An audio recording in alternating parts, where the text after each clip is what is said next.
The Painted Veil by W. Somerset Maugham. The painted veil which those who live call life. Preface.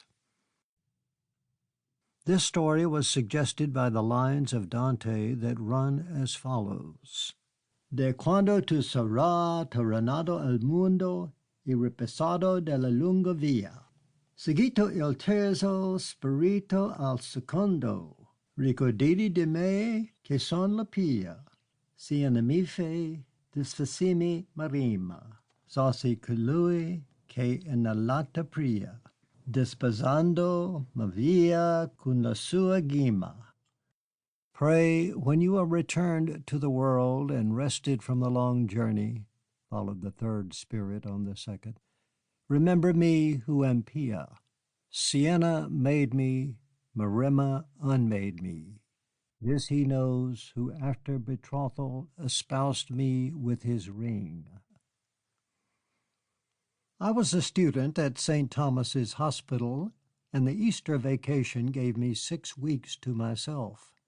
With my clothes in a Gladstone bag and 20 pounds in my pocket, I set out. I was 20. I went to Genoa and Pisa and then to Florence. Here I took a room in the Via Laura, from the window of which I could see the lovely dome of the cathedral, in the apartment of a widow lady with a daughter who offered me board and lodging, after a good deal of haggling, for 4 lire a day. I'm afraid that she did not make a very good thing out of it, since my appetite was enormous, and I could devour a mountain of macaroni without inconvenience. She had a vineyard on the Tuscan hills, and my recollection is that the Chianti she got from it was the best I have ever drunk in Italy. Her daughter gave me an Italian lesson every day. She seemed to me then of mature age, but I do not suppose that she was more than 26. She had had trouble. Her betrothed, an officer, had been killed in Abyssinia, and she was consecrated to virginity. It was an understood thing that on her mother's death, a buxom, gray-haired, jovial lady who did not mean to die a day before the dear Lord saw fit, Ursilia would enter religion. But she looked forward to this with cheerfulness. She loved a good laugh. We were very gay at luncheon and dinner, but she took her lessons seriously, and when I was stupid or inattentive, rapped me over the knuckles with a black ruler. I should have been indignant at being treated like a child if it had not reminded me of the old-fashioned pedagogies I had read of in books, and so made me laugh. I lived laborious days. I started each one by translating a few pages of one of Ibsen's plays so that I might acquire mastery of technique and ease in writing dialogue. Then, with Ruskin in my hand, I examined the sights of Florence. I admired, according to instructions, the Tower of Giotto and the bronze doors of Ghiberti. I was properly enthusiastic over the Botticellis and the Uffizi, and I turned the scornful shoulder of extreme use on what the master disapproved of. After luncheon I had my Italian lesson, and then going out once more, I visited the churches and wandered daydreaming along the Arno. When dinner was done, I went out to look for adventure. But such was my innocence, or at least my shyness, I always came home as virtuous as I had gone out. The Senora, though she had given me a key, sighed with relief when she heard me come in and bolt the door, for she was always afraid I should forget to do this, and I returned to my perusal of the history of the Guelphs and Ghibellines.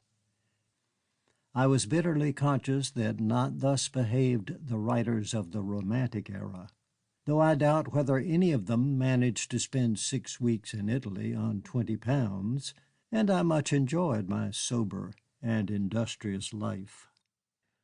I had already read the Inferno with the help of a translation, but conscientiously looking out in a dictionary the words I did not know, so with Ursilia started on the Purgatorio.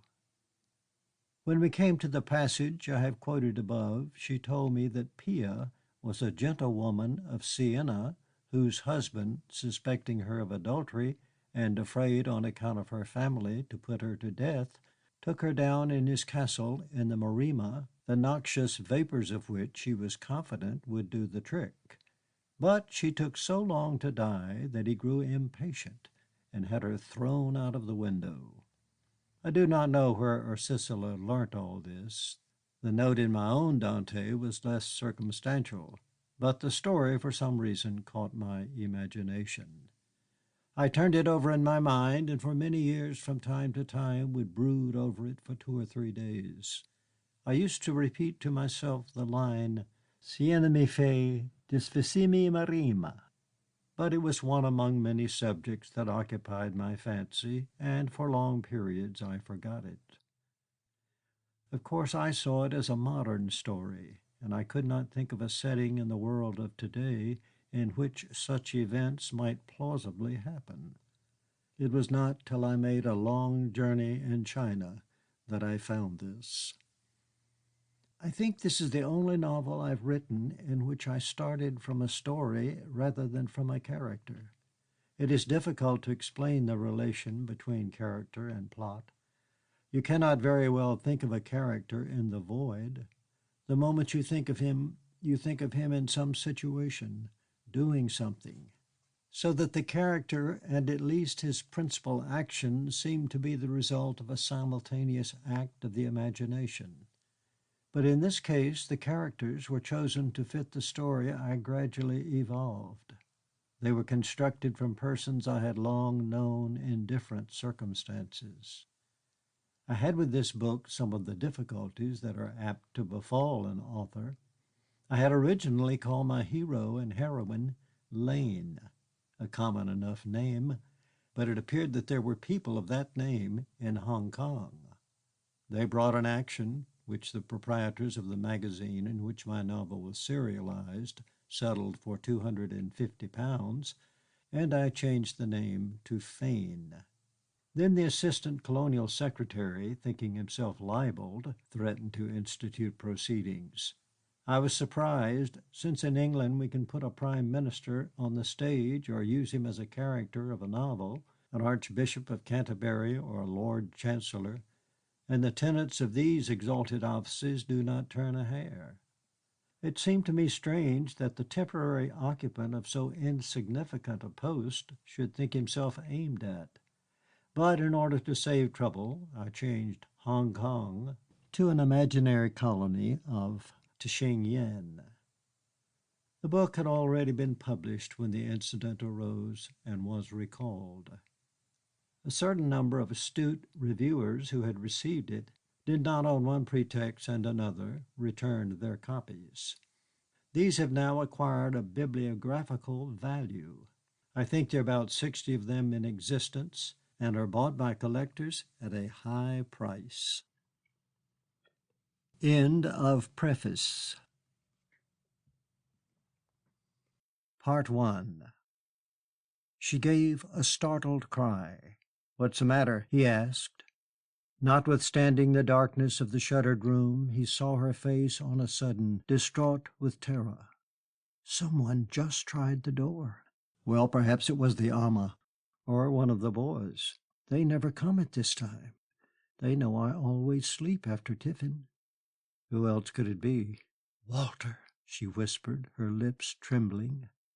She pointed to his shoes. He tried to put them on, but his nervousness for her alarm was affecting him, made him clumsy, and besides, they were on the tight side. With a faint gasp of impatience, she gave him a shoe horn. She slipped into a kimono, and in her bare feet went over to her dressing table. Her hair was shingled, and with a comb she had repaired its disorder before he had laced his second shoe. She handed him his coat. "How shall I get out?" "You'd better wait a bit. I'll look out and see that it's all right." "It can't possibly be Walter. He doesn't leave the laboratory till 5. "Who is it, then?" They spoke in whispers now. She was quaking. It occurred to him that in an emergency she would lose her head, and on a sudden he felt angry with her. If it wasn't safe, why the devil had she said it was? She caught her breath and put her hand on his arm. He followed the direction of her glance. They stood facing the window that led out on the veranda. They were shuttered, and the shutters were bolted. They saw the white china knob of the handle slowly turn. They had heard no one walk along the veranda. It was terrifying to see that silent motion. A minute passed, and there was no sound. Then, with the ghastliness of the supernatural, in the same stealthy, noiseless, and horrifying manner, they saw the white china knob of the handle at the other window turn also. It was so frightening that Kitty, her nerves failing her, opened her mouth to scream.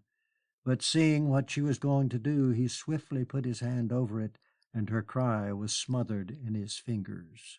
Silence. She leaned against him, her knees shaking, and he was afraid she would faint. Frowning, his jaw set, he carried her to the bed and set her down upon it. She was as white as the sheet, and notwithstanding his tan, his cheeks were pale too. He stood by her side, looking with fascinated gaze at the china knob. They did not speak. Then he saw that she was crying. "For God's sake, don't do that," he whispered irritably. "If we're in for it, we're in for it. We shall just have to brazen it out." She looked for her handkerchief, and knowing what she wanted, he gave her her bag. "Where's your topi?" "I left it downstairs." "Oh, my God!" "I say, you must pull yourself together. It's 100 to 1 it wasn't Walter. Why on earth should he come back at this hour? He never does come home in the middle of the day, does he?" "Never." "I'll bet you anything you like it was Alma." She gave him the shadow of a smile. His rich, caressing voice reassured her, and she took his hand and affectionately pressed it. He gave her a moment to collect herself. "Look here, we can't stay here forever," he said then. "Do you feel up to going out on the veranda and having a look?" "I don't think I can stand." "Have you any brandy in here?" She shook her head. A frown for an instant darkened his brow. He was growing impatient. He did not quite know what to do. Suddenly she clutched his hand more tightly. "Suppose he's waiting there." He forced his lips to smile, and his voice retained the gentle, persuasive tone, the effect of which he was so fully conscious of. "That's not very likely. Have a little pluck, Kitty. How can it possibly be your husband? If he'd come in and seen a strange topi in the hall and come upstairs and found your room locked, surely he would have made some sort of row. It must have been one of the servants. Only a Chinese would turn a handle in that way." She did feel more herself now. "It's not very pleasant, even if it was only the Amma. She can be squared, and if necessary I'll put the fear of God into her. There are not many advantages in being a government official, but you may as well get what you can out of it." He must be right. She stood up and, turning to him, stretched out her arms. He took her in his and kissed her on the lips. It was such rapture that it was pain. She adored him. He released her, and she went to the window. She slid back the bolt, and opening the shutter a little, looked out. There was not a soul. She slipped on to the veranda, looked into her husband's dressing room, and then into her own sitting room. Both were empty. She went back to the bedroom and beckoned to him. Nobody. "I believe the whole thing was an optical delusion." "Don't laugh. I was terrified. Go into my sitting room and sit down. I'll put on my stockings and some shoes." Part 2. He did as she bade, and in 5 minutes she joined him. He was smoking a cigarette. "I say, could I have a brandy and soda?" "Yes, I'll ring."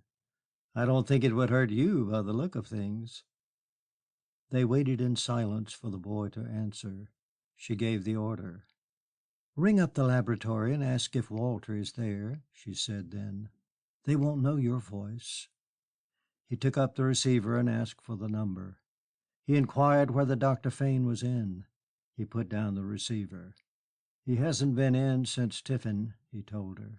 "Ask the boy whether he's been here." "I daren't." It'll look so funny if he has and I didn't see him."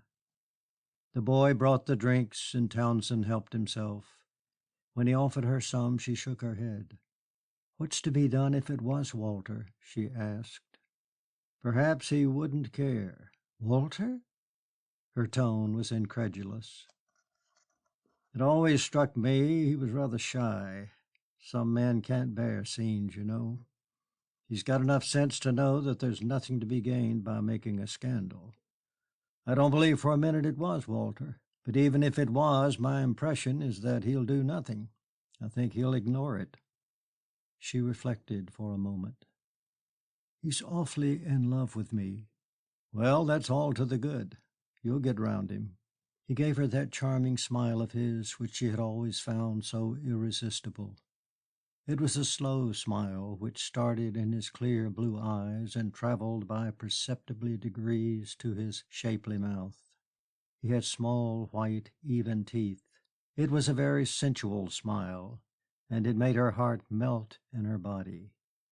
"I don't very much care," she said with a flash of gaiety. "It was worth it." "It was my fault." "Why did you come? I was amazed to see you." "I couldn't resist it." "You dear." She leaned a little towards him, her dark and shining eyes gazing passionately into his, her mouth a little open with desire, and he put his arms round her. She abandoned herself with a sigh of ecstasy to their shoulder. "You know you can always count on me," he said. "I'm so happy with you. I wish I could make you as happy as you make me." "You're not frightened any more?" "I hate Walter," she answered. He did not quite know what to say to this, so he kissed her. Her face was very soft against his, but he took her wrist on which was a little gold watch and looked at the time. "You know what I must do now? Bolt?" She smiled. He nodded. For one instant she clung to him more closely, but she felt his desire to go, and she released him. "It's shameful the way you neglect your work. Be off with you." He could never resist the temptation to flirt. "You seem in a devil of a hurry to get rid of me," he said lightly. "You know that I hate to let you go." Her answer was low and deep and serious. He gave a flattered laugh. "Don't worry your pretty little head about our mysterious visitor. I'm quite sure it was the ama, and if there's any trouble, I guarantee to get you out of it. Have you had a lot of experience?" His smile was amused and complacent. "No, but I flatter myself that I've got a head screwed on my shoulders." Part 3. She went out on the veranda and watched him leave the house. He waved his hand to her. It gave her a little thrill as she looked at him. He was 41, but he had the lithe figure and the springing step of a boy.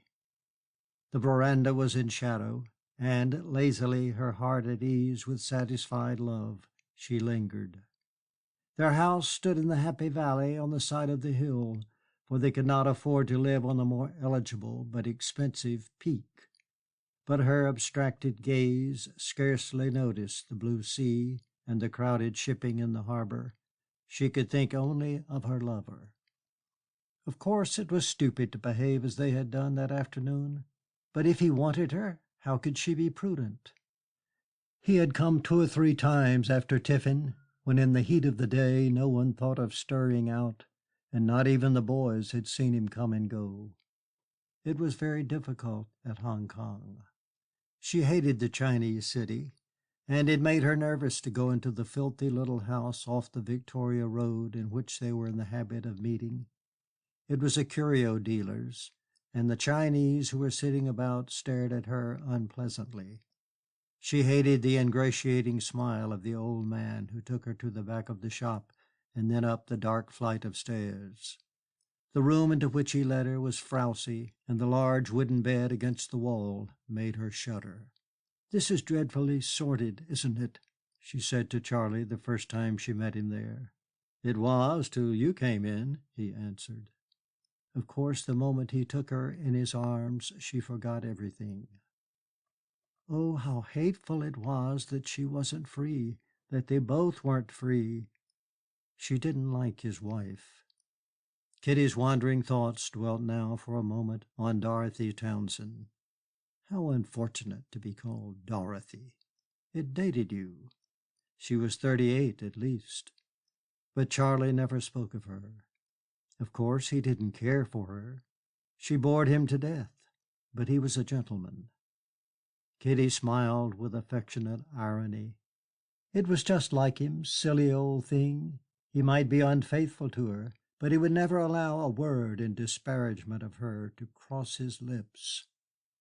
She was a tallish woman, taller than Kitty, neither stout nor thin, with a good deal of pale brown hair. She could never have been pretty with anything but the prettiness of youth. Her features were good enough without being remarkable, and her blue eyes were cold. She had a skin that you would never look at twice, and no color in her cheeks. And she dressed like what she was, the wife of the assistant colonial secretary at Hong Kong. Kitty smiled and gave her shoulders a faint shrug. Of course, no one could deny that Dorothy Townsend had a pleasant voice. She was a wonderful mother, Charlie always said that of her, and she was what Kitty's mother called a gentlewoman. But Kitty did not like her. She did not like her casual manner, and the politeness with which she treated you when you were there to tea or dinner was exasperating because you could not but feel how little interest she took in you. The fact was, Kitty supposed, that she cared for nothing but her children. There were 2 boys at school in England, and another boy of 6 whom she was going to take home next year. Her face was a mask. She smiled and in her pleasant, well-mannered way said the things that were expected of her, but for all her cordiality held you at a distance. She had a few intimate friends in the colony, and they greatly admired her. Kitty wondered whether Mrs. Townsend thought her a little common. She flushed. After all, there was no reason for her to put on airs. It was true that her father had been a colonial governor, and of course it was very grand while it lasted. Everyone stood up when you entered a room, and men took off their hats to you as you passed in your car. But what could be more insignificant than a colonial governor when he had retired? Dorothy Townsend's father lived on a pension in a small house at Earl's Court. Kitty's mother would think it a dreadful bore if she asked her to call. Kitty's father, Bernard Garstin, was a K.C., and there was no reason why he should not be made a judge one of these days. Anyhow, they lived in South Kensington. Part 4. Kitty, coming to Hong Kong on her marriage, had found it hard to reconcile herself to the fact that her social position was determined by her husband's occupation. Of course, everyone had been very kind, and for 2 or 3 months they had gone out to parties almost every night. When they dined at Government House, the governor took her in as a bride. But she had understood quickly that as the wife of the government bacteriologist she was of no particular consequence. It made her angry. "It's too absurd," she told her husband. "Why, there's hardly anyone here that one would bother about for 5 minutes at home. Mother wouldn't dream of asking any of them to dine at our house." "You mustn't let it worry you," he answered. "It doesn't really matter, you know." "Of course it doesn't matter. It only shows how stupid they are. But it is rather funny when you think of all the people who used to come to our house at home that here we should be treated like dirt." "From a social standpoint, the man of science does not exist," he smiled. She knew that now, but she had not known it when she had married him. "I don't know that it exactly amuses me to be taken in to dinner by the agent of the P&O," she said, laughing in order that she might not seem snobbish. Perhaps he saw the reproach behind her lightness of manner, for he took her hand and shyly pressed it. "I'm awfully sorry, Kitty dear, but don't let it vex you." "Oh, I'm not going to let it do that." Part 5. It couldn't have been Walter that afternoon. It must have been one of the servants, and after all, they didn't matter. Chinese servants knew everything anyway, but they held their tongues. Her heart beat a little faster as she remembered the way in which that white china knob slowly turned. They mustn't take risk like that again. It was better to go to the curio shop. No one who saw her go in would think anything of it, and they were absolutely safe there. The owner of the shop knew who Charlie was, and he was not such a fool as to put up the back of the assistant colonial secretary. What did anything matter, really, but that Charlie loved her? She turned away from the veranda and went back into her sitting room.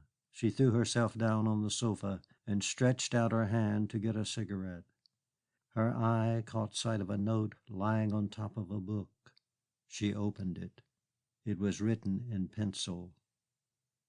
Dear Kitty, here is the book you wanted. I was just going to send it when I met Dr. Fane, and he said he would bring it round himself as he was passing the house. V.H. She rang the bell, and when the boy came, asked him who had brought the book and when. "Master bring it, missy, after tiffin," he answered. Then it had been Walter. She rang up the colonial secretary's office at once and asked for Charlie. She told him what she had just learned. There was a pause before he answered. "What shall I do?" she asked. "I am in the middle of an important consultation. I'm afraid I can't talk to you now. My advice to you is to sit tight."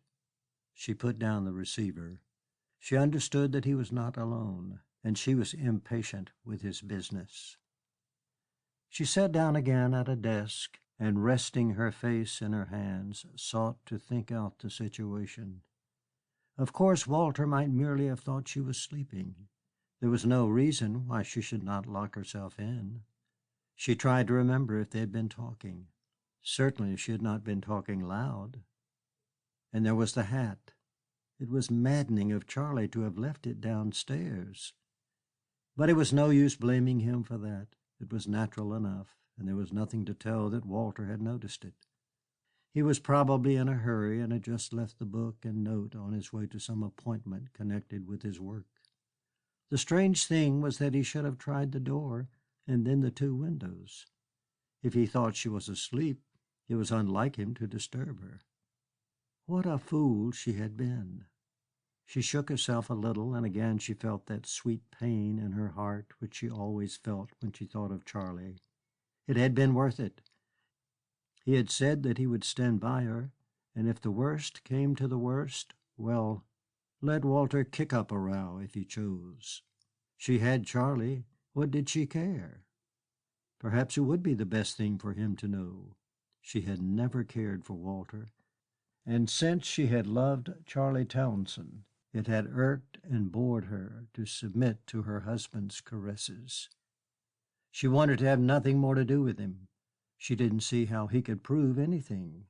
If he accused her, she would deny.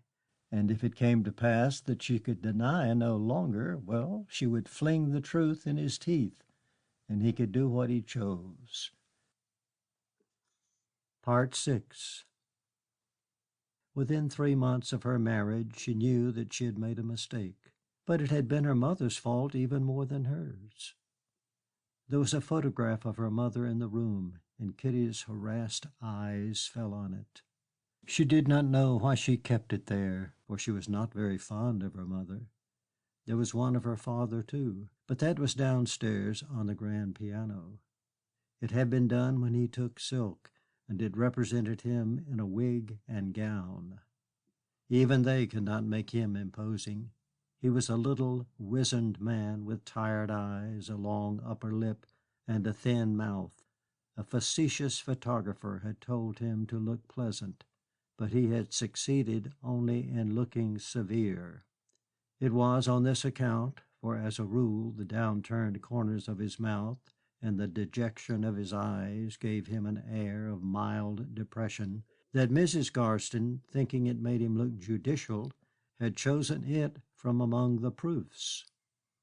but her own photograph showed her in the dress in which she had gone to court when her husband was made a king's counsel. She was very grand in the velvet gown, the long train so disposed as to show to advantage, with feathers in her hair and flowers in her hand. She held herself erect. She was a woman of 50, thin and flat-chested, with prominent cheek-bones and a large, well-shaped nose. She had a great quantity of very smooth black hair, and Kitty had always suspected that, if not dyed, it was at least touched up.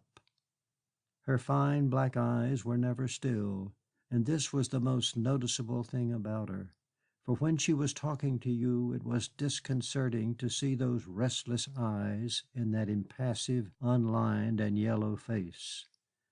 They moved from one part of you to another, to other persons in the room, and then back to you. You felt that she was criticizing you, summing you up, watchful meanwhile of all that went on around her, and that the words she spoke had no connection with her thoughts. Section 2, Parts 7 through 11 of The Painted Veil by Somerset Maugham. Part 7. Mrs. Garstin was a hard, cruel, managing, ambitious, parsimonious, and stupid woman. She was the daughter, one of 5, of a solicitor in Liverpool, and Bernard Garstin had met her when he was on the Northern Circuit. He had seemed then a young man of promise, and her father said he would go far. He hadn't. He was painstaking, industrious, and capable, but he had not the will to advance himself. Mrs. Garstin despised him, but she recognized, though with bitterness, that she could only achieve success through him, and she set herself to drive him on the way she desired to go. She nagged him without mercy. She discovered that if she wanted him to do something which his sensitiveness revolted against, she had only to give him no peace, and eventually, exhausted, he would yield. On her side, she set herself to cultivate the people who might be useful. She flattered the solicitors who would send her husband briefs and was familiar with their wives. She was obsequious to the judges and their ladies. She made much of promising politicians. In 25 years, Mrs. Garstin never invited anyone to dine at her house because she liked him. She gave large dinner parties at regular intervals, but parsimony was as strong in her as ambition. She hated to spend money. She flattered herself that she would make as much show as anyone else at half the price. Her dinners were long and elaborate, but thrifty, and she could never persuade herself that people, when they were eating and talking, knew what they drank. She wrapped sparkling Moselle in a napkin and thought her guests took it for champagne. Bernard Garstin had a fair, though not a large, practice. Men who had been called after him had long outstripped him. Mrs. Garstin made him stand for Parliament. The expense of the election was borne by the party, but here again her parsimony balked her ambition, and she could not bring herself to spend enough money to nurse the constituency. The subscriptions Bernard Garstin made to the innumerable funds a candidate is expected to contribute to were always just a little less than adequate. He was beaten. Though it would have pleased Mrs. Garstin to be a member's wife, she bore her disappointment with fortitude. The fact of her husband's standing had brought her in contact with a number of prominent persons, and she appreciated the addition to her social consequence. She knew that Bernard would never make his mark in the house. She wanted him to be a member only that he might have a claim on the gratitude of his party, and surely to fight 2 or 3 losing seats would give him that. But he was still a junior, and many younger men than he had already taken silk.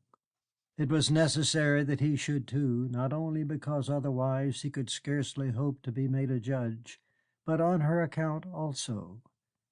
It mortified her to go into dinner after women 10 years younger than herself.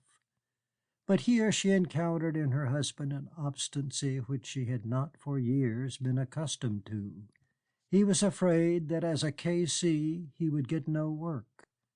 A bird in the hand was worth two in the bush, he told her, to which she retorted that a proverb was the last refuge of the mentally destitute. He suggested to her the possibility that his income would be halved, and he knew that there was no argument which could have greater weight with her. She would not listen.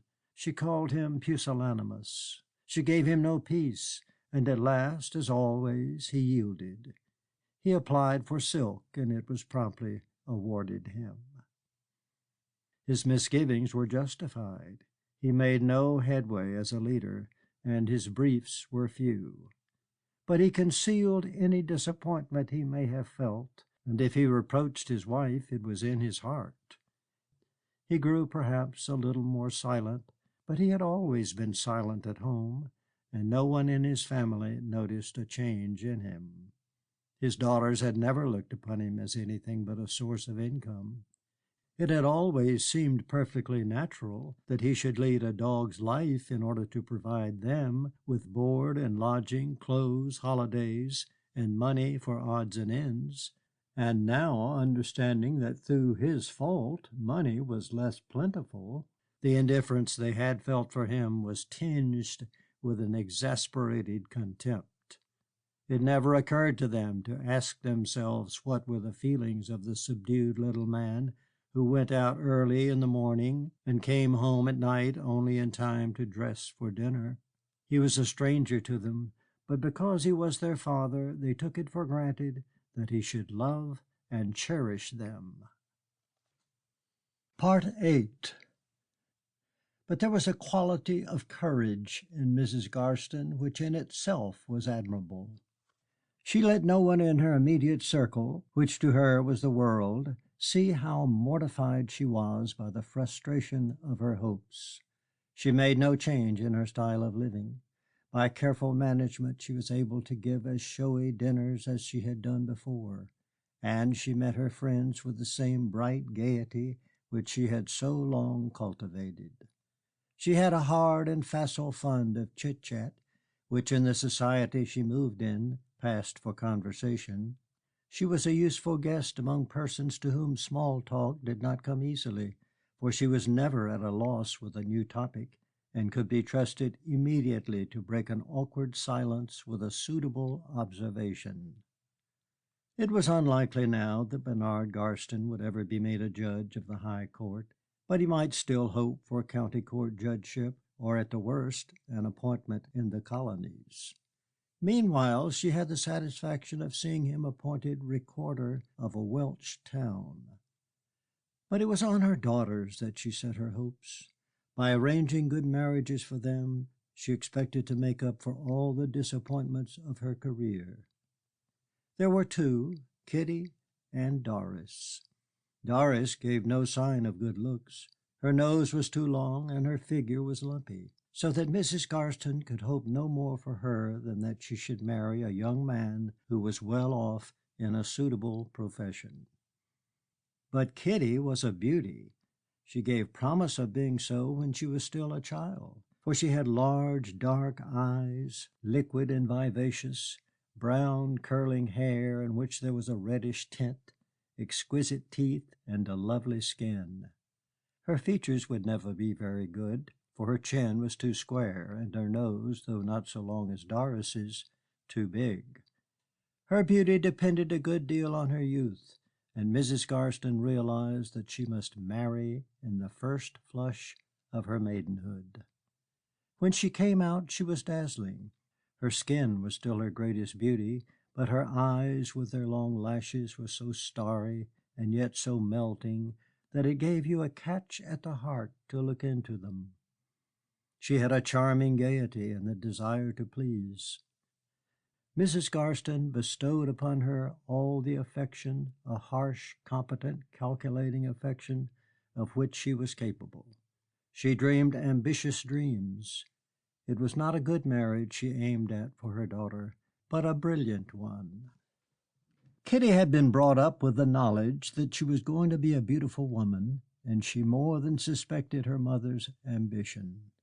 It accorded with her own desires. She was launched into the world, and Mrs. Garstin performed prodigies in getting herself invited to dances where her daughters might meet eligible men. Kitty was a success. She was amusing as well as beautiful, and very soon she had a dozen men in love with her. But none was suitable, and Kitty, charming and friendly with all, took care to commit herself with none. The drawing-room in South Kensington was filled on Sunday afternoons with amorous youth, but Mrs. Garstin observed with a grim smile of approval that it needed no effort on her part to keep them at a distance from Kitty. Kitty was prepared to flirt with them, and it diverted her to play one off against the other. But when they proposed to her, as none failed to do, she refused them with tact but decision. Her first season passed without the perfect suitor presenting himself, and the second also. But she was young and could afford to wait. Mrs. Garstin told her friends that she thought it a pity for a girl to marry till she was 21. But a third year passed, and then a fourth. 2 or 3 of her old admirers proposed again, but they were still penniless. 1 or 2 boys younger than herself proposed. A retired Indian civilian, a K.C.I.E., did the same. He was 53. Kitty still danced a great deal. She went to Wimbledon and Lord's, to Ascot and Henley. She was thoroughly enjoying herself, but still no one whose position and income was satisfactory asked her to marry him. Mrs. Garstin began to grow uneasy. She noticed that Kitty was beginning to attract men of 40 and over. She reminded her that she would not be any longer so pretty in a year or two, and that young girls were coming out all the time. Mrs. Garstin did not mince her words in the domestic circle, and she warned her daughter tartly that she would miss her market. Kitty shrugged her shoulders. She thought herself as pretty as ever, prettier perhaps, for she had learned how to dress in the last 4 years, and she had plenty of time. If she wanted to marry just to be married, there were a dozen boys who would jump at the chance. Surely the right man would come along sooner or later. But Mrs. Garstin judged the situation more shrewdly. With anger in her heart for the beautiful daughter who had missed her chances, she set her standard a little lower. She turned back to the professional class, at which she had sneered in her pride, and looked about for a young lawyer or a businessman whose future inspired her with confidence.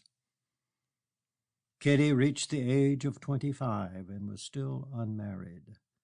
Mrs. Garstin was exasperated, and she did not hesitate often to give Kitty a piece of her very unpleasant mind. She asked her how much longer she expected her father to support her. He had spent sums he could ill afford in order to give her a chance, and she had not taken it. It never struck Mrs. Garstin that perhaps her own hard affability had frightened the men, sons of wealthy fathers or heirs to a title whose visit she had too cordially encouraged. She put down Kitty's failure to stupidity. Then Doris came out. She had a long nose still and a poor figure, and she danced badly. In her first season she became engaged to Geoffrey Dennison. He was the only son of a prosperous surgeon who had been given a baronetcy during the war. Geoffrey would inherit a title. It is not very grand to be a medical baronet, but a title, thank God, is still a title, and a very comfortable fortune. Kitty, in a panic, married Walter Fane. Part 9. She had known him but a little while, and had never taken much notice of him. She had no idea when or where they had met, till after their engagement he told her that it was at a dance to which some friends had brought him. She certainly paid no attention to him then, and if she danced with him it was because she was good-natured and was glad to dance with anyone who asked her. She didn't know him from Adam when a day or two later at another dance he came up and spoke to her. Then she remarked that he was at every dance she went to. "You know, I've danced with you at least a dozen times now, and you must tell me your name," she said to him at last in her laughing way. He was obviously taken aback. "Do you mean to say you don't know it? I was introduced to you." "Oh, but people always mumble. I shouldn't be at all surprised if you hadn't the ghost of an idea what mine was." He smiled at her. His face was grave and a trifle stern, but his smile was very sweet. "Of course I know it." He was silent for a moment or two. "Have you no curiosity?" he asked then. "As much as most women." "It didn't occur to you to ask somebody or other what my name was?" She was faintly amused. She wondered why he thought it could in the least interest her. But she liked to please, so she looked at him with that dazzling smile of hers, and her beautiful eyes, dewy ponds under forest trees, held an enchanting kindness. "Well, what is it?" "Walter Fane." She did not know why he came to dances. He did not dance very well, and he seemed to know few people. She had a passing thought that he was in love with her, but she dismissed it with a shrug of the shoulders. She had known girls who thought every man they met was in love with them, and had always found them absurd. But she gave Walter Fane just a little more of her attention. He certainly did not behave like any of the other youths who had been in love with her. Most of them told her so frankly and wanted to kiss her. A good many did. But Walter Fane never talked of her, and very little of himself. He was rather silent. She did not mind that, because she had plenty to say, and it pleased her to see him laugh when she made a facetious remark. But when he talked, it was not stupidly. He was evidently shy. It appeared that he lived in the East and was home on leave. One Sunday afternoon he appeared at their house in South Kensington. There were a dozen people there, and he sat for some time somewhat ill at ease, and then went away. Her mother asked her later who he was. "I haven't a notion. Did you ask him to come here?" "Yes, I met him at the Beddellies. He said he had seen you at various dances. I said I was always home on Sundays. His name is Fane, and he's got some sort of job in the East." "Yes, he's a doctor. Is he in love with you?" "Upon my word, I don't know. I should have thought you knew by now when a young man was in love with you." "I wouldn't marry him if he were," said Kitty lightly. Mrs. Garstin did not answer. Her silence was heavy with displeasure. Kitty flushed. She knew that her mother did not care now whom she married, so long as somehow she got her off her hands. Part 10. During the next week she met him at 3 dances, and now, his shyness perhaps wearing off a little, he was somewhat more communicative. He was a doctor, certainly, but he did not practice. He was a bacteriologist. Kitty had only a very vague idea of what that meant, and he had a job at Hong Kong. He was going back in the autumn. He talked a good deal about China. She made it a practice to appear interested in whatever people talked to her of, but indeed the life in Hong Kong sounded quite jolly. There were clubs and tennis and racing and polo and golf. "Do people dance much there?" "Oh, yes, I think so." She wondered whether he told her these things with a motive. He seemed to like her society, but never by a pressure of the hand, by a glance, or by a word did he give the smallest indication that he looked upon her as anything but a girl whom he met and danced with. On the following Sunday he again came to their house. Her father happened to come in. It was raining, and he had not been able to play golf, and he and Walter Fane had a long chat. She asked her father afterwards what they had talked of. "It appears he's stationed in Hong Kong. The Chief Justice is an old friend of mine at the bar. He seems an unusually intelligent young man." She knew that her father was as a rule bored to death by the young people whom, for her sake and now her sister's, he had been forced for years to entertain. "It's not often you like any of my young men, father," she said. His kind, tired eyes rested upon her. "Are you going to marry him by any chance?" "Certainly not." "Is he in love with you?" "He shows no sign of it." "Do you like him?" "I don't think I do very much. He irritates me a little."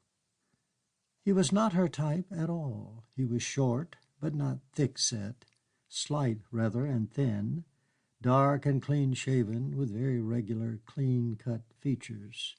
His eyes were almost black, but not large, and they were very mobile, and they rested on objects with a singular persistence. They were curious, but not very pleasant eyes. With his straight, delicate nose, his fine brow, and well-shaped mouth, he ought to have been good-looking. But surprisingly enough, he was not.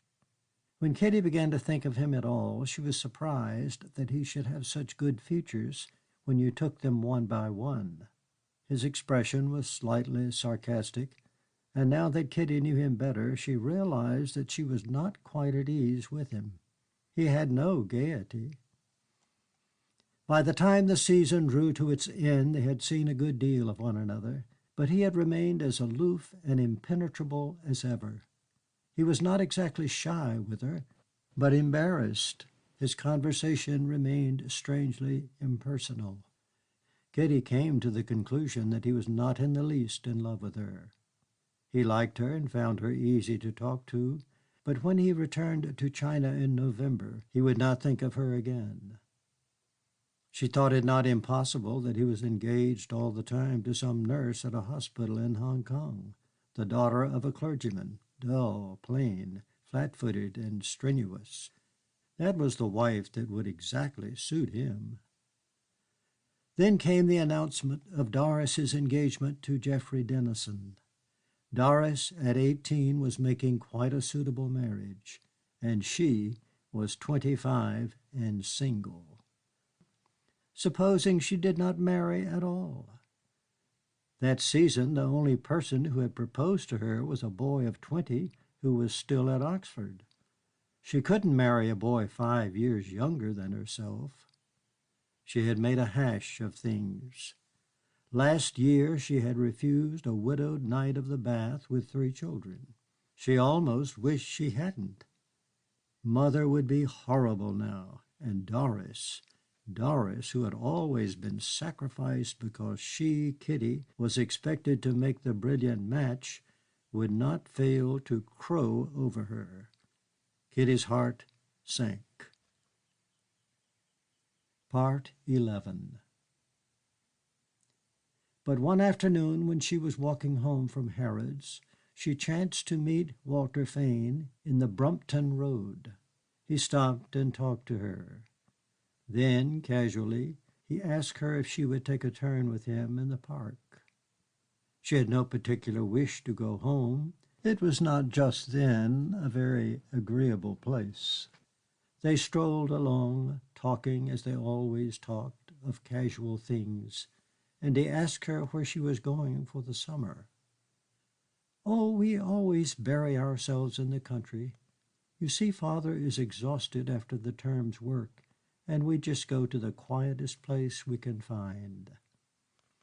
Kitty spoke with her tongue in her cheek, for she knew quite well that her father had not nearly enough work to tire him, and even if he had his convenience, would never have been consulted in the choice of a holiday.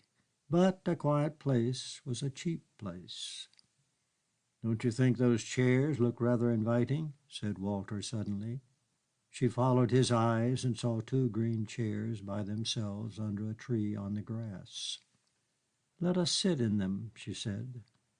But when they were seated, he seemed to grow strangely abstracted. He was an odd creature. She chattered on, however, gaily enough, and wondered why he had asked her to walk in the park.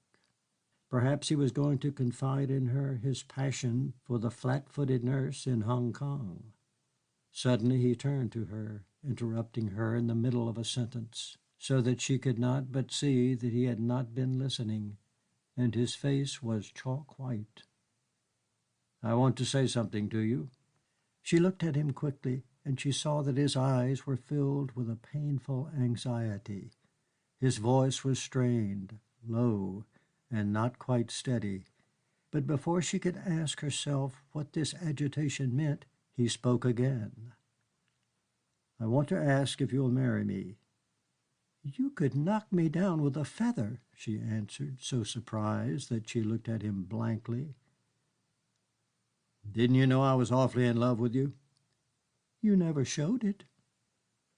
"I'm very awkward and clumsy.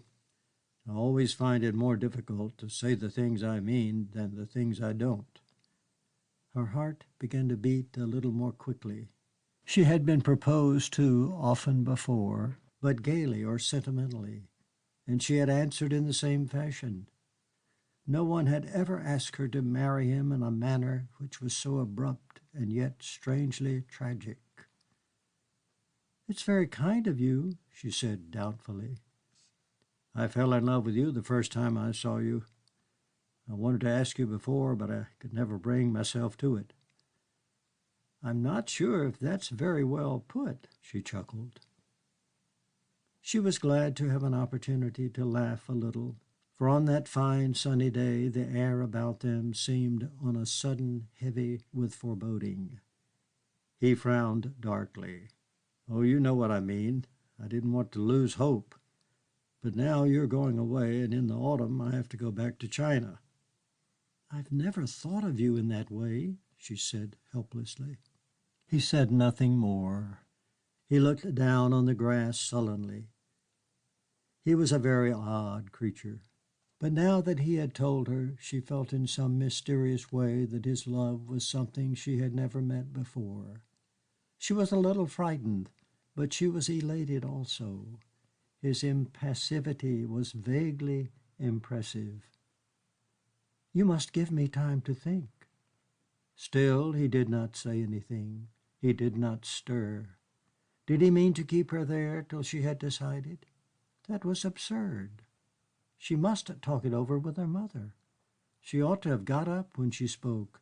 She had waited, thinking he would answer. And now she did not know why she found it difficult to make a movement.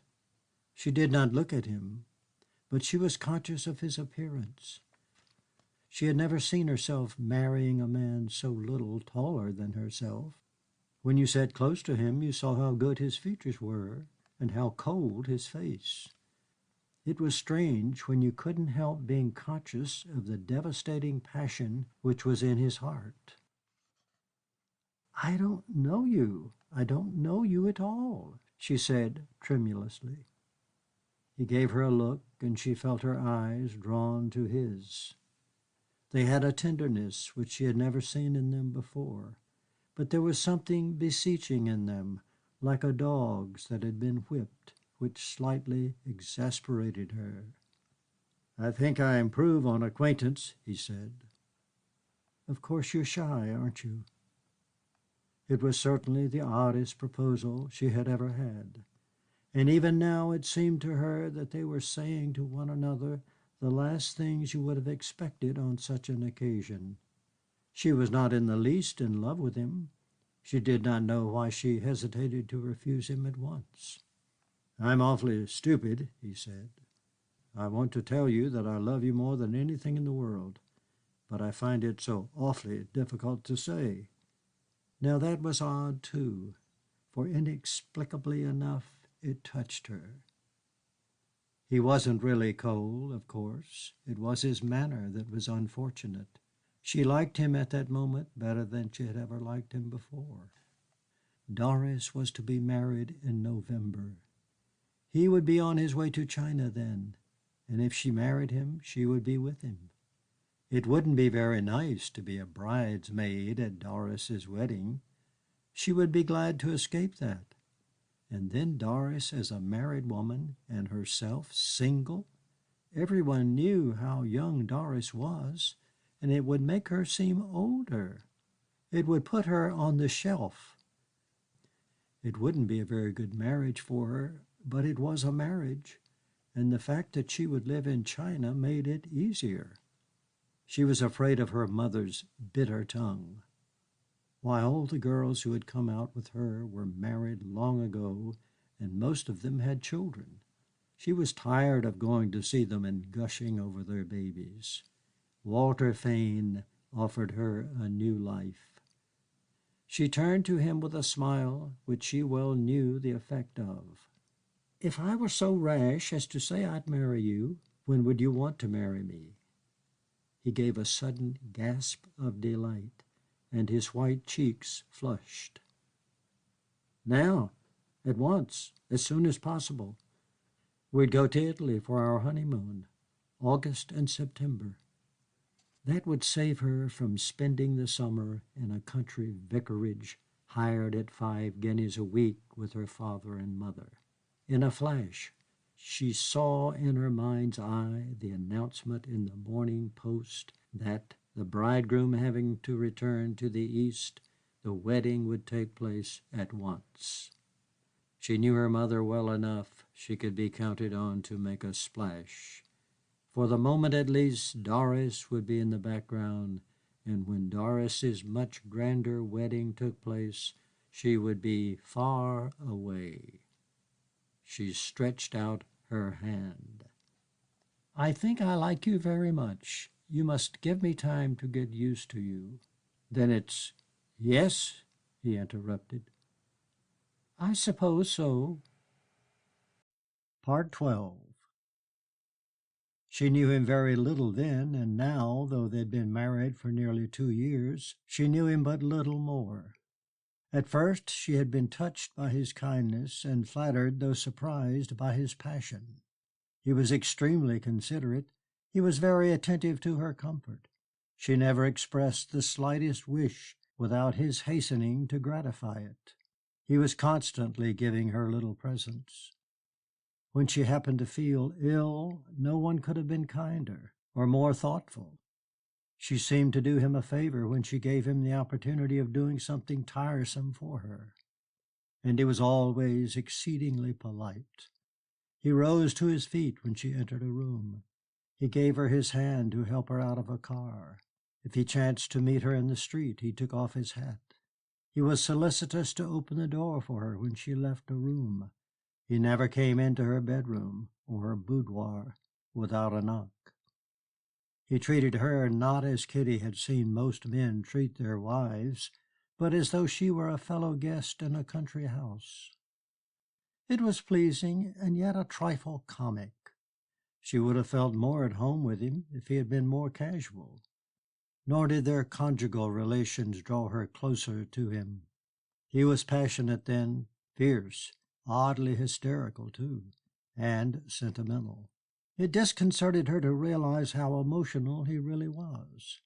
His self-control was due to shyness or to long training. She did not know which. It seemed to her faintly contemptible that when she lay in his arms, his desire appeased, he who was so timid of saying absurd things, who so feared to be ridiculous, should use baby talk. She had offended him bitterly once by laughing and telling him that he was talking the most fearful slush. She had felt his arms grow limp about her. He remained quite silent for a little while, and then without a word released her and went into his own room.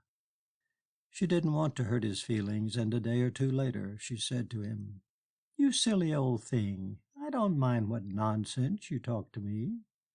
He had laughed in a shamefaced way. She had discovered very soon that he had an unhappy disability to lose himself. He was self-conscious. When there was a party and everyone started singing, Walter could never bring himself to join in. He sat there smiling to show that he was pleased and amused, but his smile was forced. It was more like a sarcastic smirk, and you could not help feeling that he thought all those people enjoying themselves a pack of fools. He could not bring himself to play the round games which Kitty, with her high spirits, found such a lark. On their journey out to China, he had absolutely refused to put on fancy dress when everyone else was wearing it. It disturbed her pleasure that he should so obviously think the whole thing a bore. Kitty was lively. She was willing to chatter all day long, and she laughed easily. His silence disconcerted her. He had a way which exasperated her of returning no answer to some casual remark of hers. It was true that it needed no answer, but an answer all the same would have been pleasant. If it was raining and she said, "It's raining cats and dogs," she would have liked for him to say, "Yes, isn't it?" He remained silent. Sometimes she would have liked to shake him.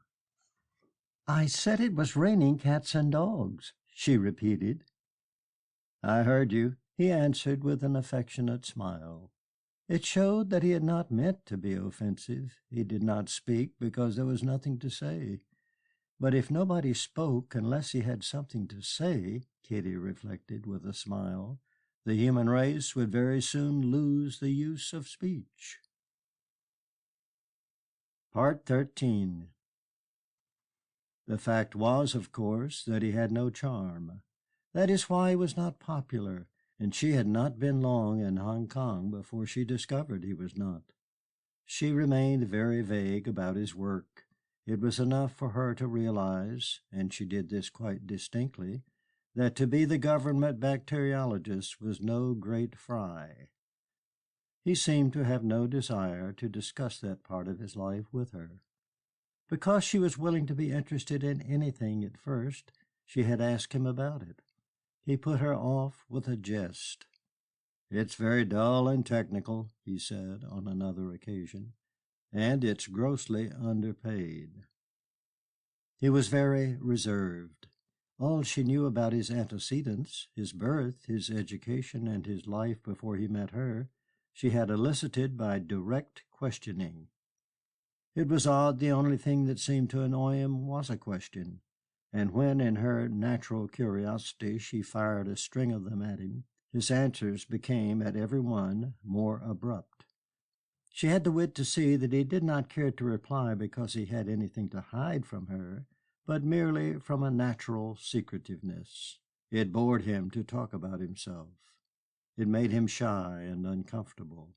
He did not know how to be open. He was fond of reading, but he read books which seemed to Katie very dull.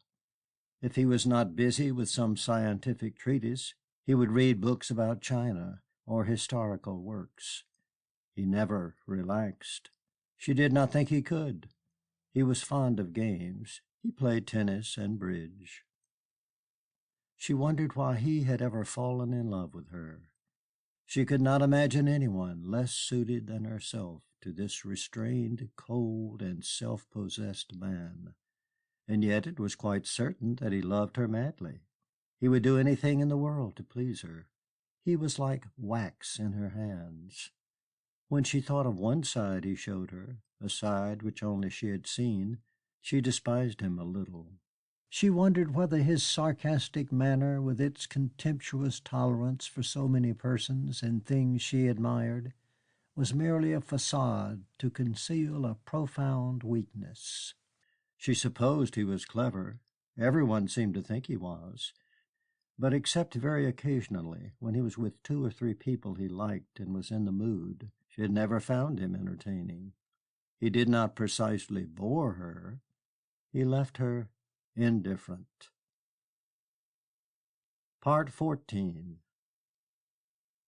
Though Kitty had met his wife at various tea parties, she had been some weeks in Hong Kong before she saw Charles Townsend. She was introduced to him only when with her husband she went to dine at his house. Kitty was on the defensive. Charles Townsend was Assistant Colonial Secretary, and she had no mind to allow him to use her with the condescension which, notwithstanding her good manners, she discerned in Mrs. Townsend. The room in which they were received was spacious. It was furnished, as was every other drawing-room she had been in Hong Kong, in a comfortable and homely style. It was a large party. They were the last to come, and as they entered, Chinese servants in uniform were handing round cocktails and olives. Mrs. Townsend greeted them in her casual fashion, and looking at a list, told Walter whom he was to take in to dinner. Kitty saw a tall and very handsome man bear down on them. "This is my husband." "I am to have the privilege of sitting next to you," he said. She immediately felt at ease, and the sense of hostility vanished from her bosom. Though his eyes were smiling, she had seen in them a quick look of surprise. She understood it perfectly, and it made her inclined to laugh. "I shan't be able to eat any dinner," he said. "And if I know Dorothy, the dinner is damn good." "Why not?" "I ought to have been told. Someone really ought to have warned me." "What about?" "No one said a word. How was I to know that I was going to meet a raging beauty?" "Now what am I to say to that?" "Nothing. Leave me to do the talking, and I'll say it over and over again." Kitty, unmoved, wondered what exactly his wife had told him about her. He must have asked. And Townsend, looking down on her with his laughing eyes, suddenly remembered. "What is she like?" he had inquired when his wife told him she had met Dr. Fane's bride. "Oh, quite a nice little thing. Actressy." "Was she on the stage?" "Oh, no, I don't think so. Her father's a doctor or lawyer or something. I suppose we shall have to ask them to dinner." "There's no hurry, is there?" When they were sitting side by side at table, he told her that he had known Walter Fane ever since he came to the colony. "We play bridge together. He's far and away the best bridge player at the club." She told Walter on the way home. "That's not saying very much, you know." "How does he play?" "Not badly. He plays a winning hand very well, but when he has bad cards he goes all to pieces." "Does he play as well as you?" "I have no illusions about my play. I should describe myself as a very good player in the second class. Townsend thinks he's in the first. He isn't." "Don't you like him?" "I neither like him nor dislike him. I believe he's not bad at his job, and everyone says he's a good sportsman. He doesn't very much interest me." It was not the first time that Walter's moderation had exasperated her. She asked herself why it was necessary to be so prudent. You either liked people or you didn't. She had liked Charles Townsend very much, and she had not expected to. He was probably the most popular man in the colony. It was supposed that the colonial secretary would retire soon, and everyone hoped that Townsend would succeed him. He played tennis and polo and golf. He kept racing ponies. He was always ready to do anyone a good turn. He never let red tape interfere with him. He put on no airs. Kitty did not know why she had resented hearing him so well spoken of. She could not help thinking he must be very conceited. She had been extremely silly. That was the last thing you could accuse him of. She had enjoyed her evening. They had talked of the theatres in London and of Ascot and Cowes, all the things she knew about, so that really she might have met him at some nice house in Lennox Gardens, and later, when the men came into the drawing-room after dinner, he had strolled over and sat beside her again. Though he had not said anything very amusing, he had made her laugh. It must have been the way he said it. There was a caressing sound in his deep, rich voice, a delightful expression in his kind, shining blue eyes which made you feel very much at home with him. Of course he had charm. That was what made him so pleasant. He was tall, 6 feet 2 at least, she thought, and he had a beautiful figure. He was evidently in very good condition, and he had not a spare ounce of fat on him. He was well dressed, the best dressed man in the room, and he wore his clothes well. She liked a man to be smart. Her eyes wandered to Walter. He really should try to be a little better turned out. She noticed Townsend's cuff links and waistcoat buttons. She had seen similar ones at Cartier's. Of course the Townsends had private means. His face was deeply sunburned, but the sun had not taken the healthy color from his cheeks. She liked the little trim curly mustache which did not conceal his full red lips. He had black hair, short and brushed very sleek. But of course his eyes, under thick, bushy eyebrows, were his best feature.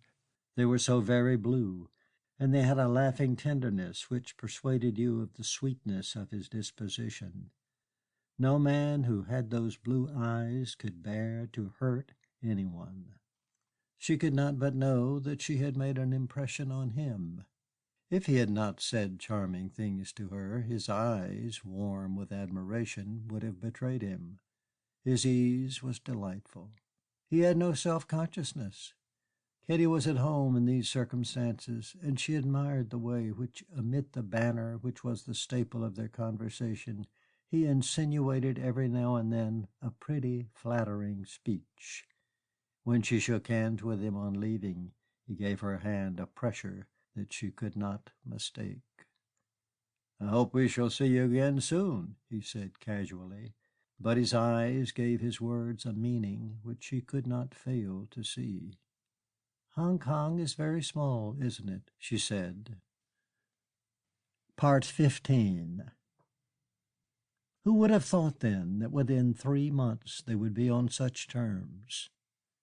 He had told her since that he was crazy about her on that first evening. She was the most beautiful thing he had ever seen. He remembered the dress she wore. It was her wedding dress, and he said she looked like a lily of the valley. She knew that he was in love with her before he told her, and a little frightened, she kept him at a distance. He was impetuous, and it was difficult. She was afraid to let him kiss her, for the thought of his arms about her made her heart beat so fast. She had never been in love before. It was wonderful, and now that she knew what love was, she felt a sudden sympathy for the love that Walter bore her. She teased him playfully, and saw that he enjoyed it. She had been perhaps a little afraid of him, but now she had more confidence. She chaffed him, and it amused her to see the slow smile with which at first he received her banter. He was surprised and pleased. One of these days, she thought, he would become quite human. Now that she had learnt something of passion, it diverted her to play lightly, like a harpist running his fingers across the strings of his harp, on his affections. She laughed when she saw how she bewildered and confused him. And when Charlie became her lover, the situation between herself and Walter seemed exquisitely absurd. She could hardly look at him so grave and self-controlled without laughing. She was too happy to feel unkindly towards him. Except for him, after all, she would never have known Charlie. She had hesitated some time before the final step, not because she did not want to yield to Charlie's passion, her own was equal to his, but because her upbringing and all the conventions of her life intimidated her. She was amazed afterwards, and the final act was due to accident. Neither of them had seen the opportunity till it was face to face with them, to discover that she felt in no way different from what she had before. She had expected that it would cause some, she hardly knew what, fantastic change in her, that she would feel like somebody else, and when she had the chance to look at herself in the glass, she was bewildered to see the same woman she had seen the day before. "Are you angry with me?" he asked her. "I adore you," she whispered. "Don't you think you were very silly to waste so much time?" "A perfect fool." Part 16. Her happiness, sometimes almost more than she could bear, renewed her beauty. Just before she married, beginning to lose her first freshness, she had looked tired and drawn. The uncharitable said she was going off. But there is all the difference between a girl of 25 and a married woman of that age. She was like a rosebud that is beginning to turn yellow at the edges of the petals, and then suddenly she was a rose in full bloom. Her starry eyes gained a more significant expression. Her skin, that feature which had always been her greatest pride and most anxious care, was dazzling. It could not be compared to the peach or to the flower. It was they that demanded comparison with it. She looked 18 once more. She was at the height of her glowing loveliness. It was impossible not to remark it, and her women friends asked her in little friendly asides if she was going to have a baby. The indifferent, who had said she was just a very pretty woman with a long nose, admitted that they had misjudged her. She was what Charlie had called her the first time he saw her, a raging beauty. They managed their intrigue with skill. He had a broad back, he told her. "I will not have you swank about your figure," she interrupted lightly, and it did not matter about him. But for her sake they mustn't take the smallest risk. They could not meet often alone, not half often enough for him, but he had to think of her first, sometimes in the curio shop, now and then after luncheon in her house when no one was about. But she saw him a good deal here and there. It amused her then to see the formal way he spoke to her, jovial, for he was always that, with the same manner he used with everyone. Who could imagine when they heard him chaff her with that charming humor of his that so lately he had held her in his passionate arms? She worshipped him. He was splendid in his smart top boots and his white breeches when he played polo. In tennis clothes he looked a mere boy. Of course he was proud of his figure. It was the best figure she had ever seen. He took pains to keep it. He never ate bread or potatoes or butter, and he took a great deal of exercise. She liked the care he took of his hands. He was manicured once a week. He was a wonderful athlete, and the year before he had won the local tennis championship. Certainly he was the best dancer she had ever danced with. It was a dream to dance with him. No one would think he was 40. She told him she did not believe it. "I believe it's all bluff, and you're really 25." He laughed. He was well pleased. "Oh, my dear, I have a boy of 15. I'm a middle-aged gent. In another 2 or 3 years I shall be a fat old party." "You'll be adorable when you're 100." She liked his black, bushy eyebrows. She wondered whether it was they that gave his blue eyes their disturbing expression. He was full of accomplishments. He could play the piano quite well, ragtime, of course, and he could sing a comic song with a rich voice and good humor. She did not believe there was anything he could not do. He was very clever at his work, too, and she shared his pleasure when he told her that the governor had particularly congratulated him on the way he had done some difficult job. "Although it's I as says it," he laughed, his eyes charming with the love he bore her. "There's not a fellow in the service who could have done it better." Oh, how she wished that she were his wife rather than Walter's. Part 17. Of course it was not yet certain that Walter knew the truth, and if he didn't, it was better perhaps to leave well enough alone. But if he did, well, in the end it would be the best thing for all of them. At first she had been, if not satisfied, at least resigned to see Charlie only by stealth. But time had increased her passion, and for some while now she had been increasingly impatient of the obstacles which prevented them from being always together. He had told her so often that he cursed his position which forced him to be so discreet, the ties which bound him, and the ties which bound her. How marvelous it would have been, he said, if they were both free. She saw his point of view. No one wanted a scandal, and of course it required a good deal of thinking over before you changed the course of your life. But if freedom were thrust upon them, then how simple everything would be. It was not as though anyone would suffer very much. She knew exactly what his relations were with his wife. She was a cold woman, and there had been no love between them for years. It was habit that held them together, convenience, and, of course, the children.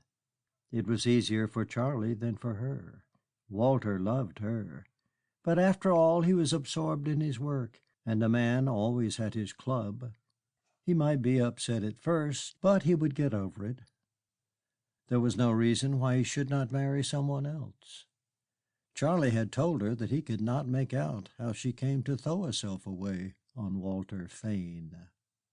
She wondered, half smiling, why a little while before she had been terrified at the thought that Walter had caught them. Of course it was startling to see the handle of the door slowly turn, but after all they knew the worst that Walter could do, and they were ready for it. Charlie could feel as great a relief as she that what they both desired more than anything in the world should be thus forced upon them. Walter was a gentleman. She would do him the justice to acknowledge that, and he loved her. He would do the right thing and allow her to divorce him. They had made a mistake, and the lucky thing was that they had found it out before it was too late. She made up her mind exactly what she was going to say to him and how she would treat him. She would be kind, smiling, and firm. There was no need for them to quarrel. Later on she would always be glad to see him. She hoped honestly that the 2 years they had spent together would remain with him as a priceless memory. I don't suppose Dorothy Townsend would mind divorcing Charlie a bit, she thought. Now the youngest boy is going back to England, it would be much nicer for her to be in England too. There's absolutely nothing for her to do in Hong Kong. She'll be able to spend all the holidays with her boys, and then she's got her father and mother in England. It was all very simple, and everything could be managed without scandal or ill feeling. And then she and Charlie could marry. Kitty drew a long sigh. They would be very happy. It was worth going through a certain amount of bother to achieve that. Confusedly, one picture jostling another, she thought of the life they would lead together, of the fun they would have and the little journeys they would take together, the house they would live in, the positions he would rise to, and the help she would be to him. He would be very proud of her, and she adored him. But through all these daydreams ran a current of apprehension. It was funny. It was as though the wood and the strings of the orchestra played Arcadian melodies, and in the bass the drums, softly but foreboding, beat a grim tattoo. Sooner or later Walter must come home, and her heart beat fast at the thought of meeting him. It was strange that he had gone away that afternoon without saying a word to her. Of course she was not frightened of him. After all, what could he do? She repeated to herself. But she could not quite allay her uneasiness. Once more she repeated what she would say to him. What was the good of making a scene? She was very sorry. Heaven knew she didn't want to cause him pain. But she couldn't help it if she didn't love him. It was no good pretending, and it was always better to tell the truth. She hoped he wouldn't be unhappy, but they had made a mistake, and the only sensible thing was to acknowledge it. She would always think kindly of him. But even as she said this to herself, a sudden gust of fear made the sweat start out in the palms of her hands, and because she was frightened, she grew angry with him. If he wanted to make a scene, that was his lookout. He must not be surprised if he got more than he bargained for. She would tell him she had never cared 2 pence for him, and that not a day had passed since their marriage without her regretting it. He was dull. Oh, how he bored her! Bored her! Bored her! He thought himself so much better than anyone else. It was laughable. He had no sense of humor. She hated his supercilious air, his coldness, and his self-control. It was easy to be self-controlled when you were interested in nothing and nobody but yourself. He was repulsive to her. She hated to let him kiss her. What had he been so conceited about? He danced rottenly, He was a wet blanket at a party. He couldn't play or sing. He couldn't play polo, and his tennis was no better than anybody else's. Bridge? Who cared about bridge?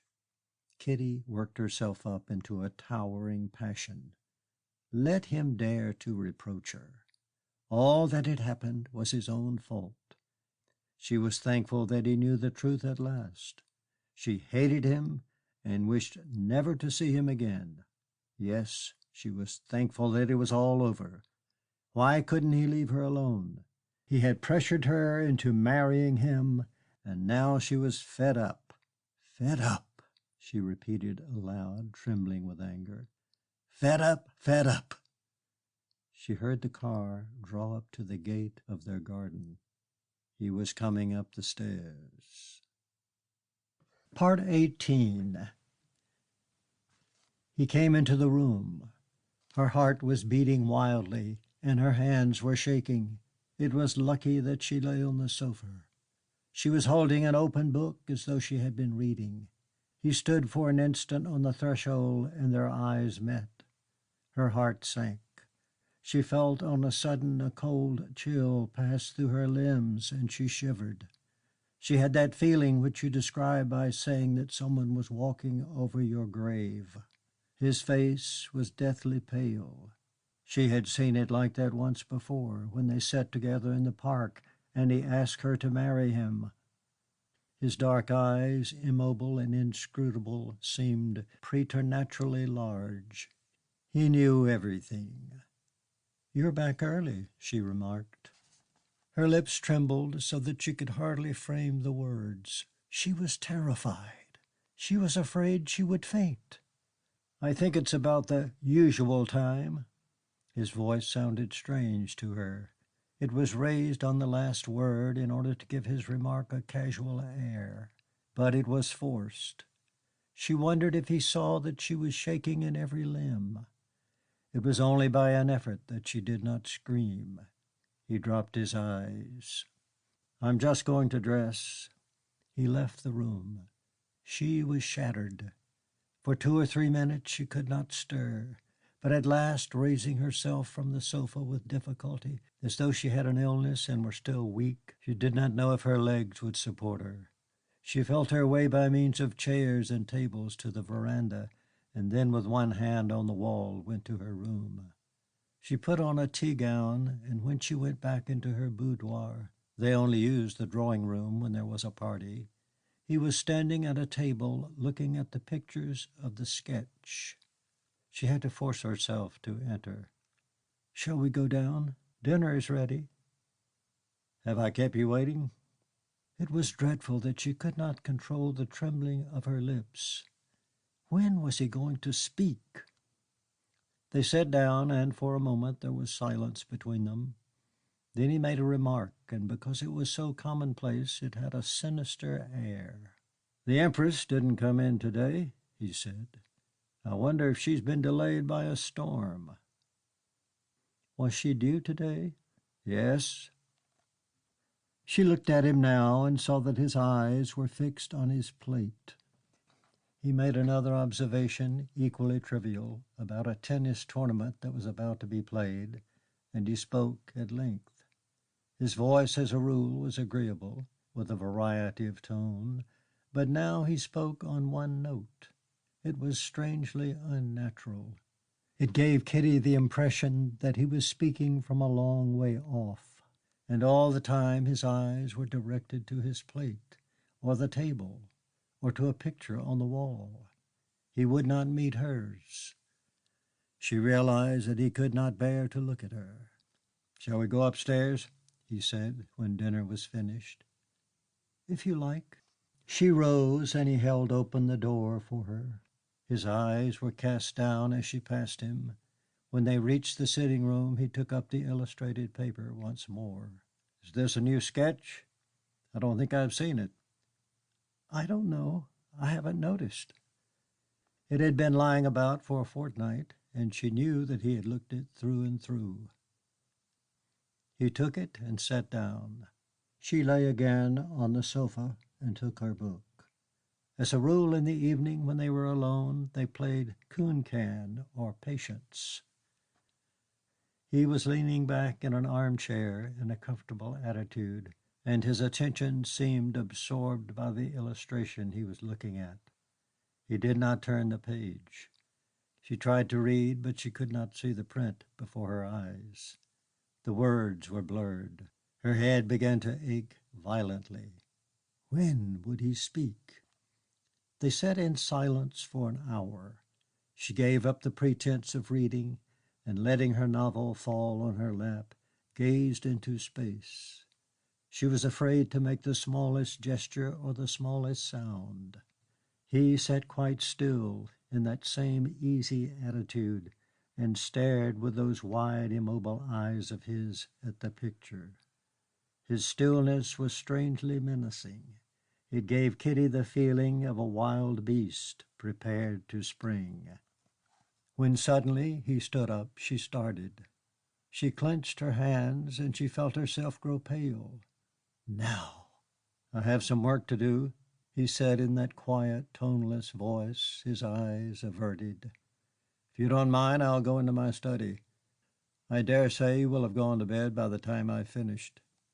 I am rather tired tonight. Well, good night. Good night.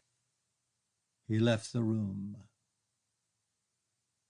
Section 4, parts 19 through 23 of The Painted Veil by Somerset Maugham.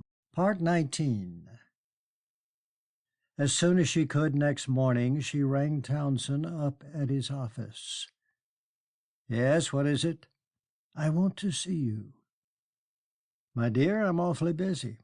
I'm a working man. It's very important.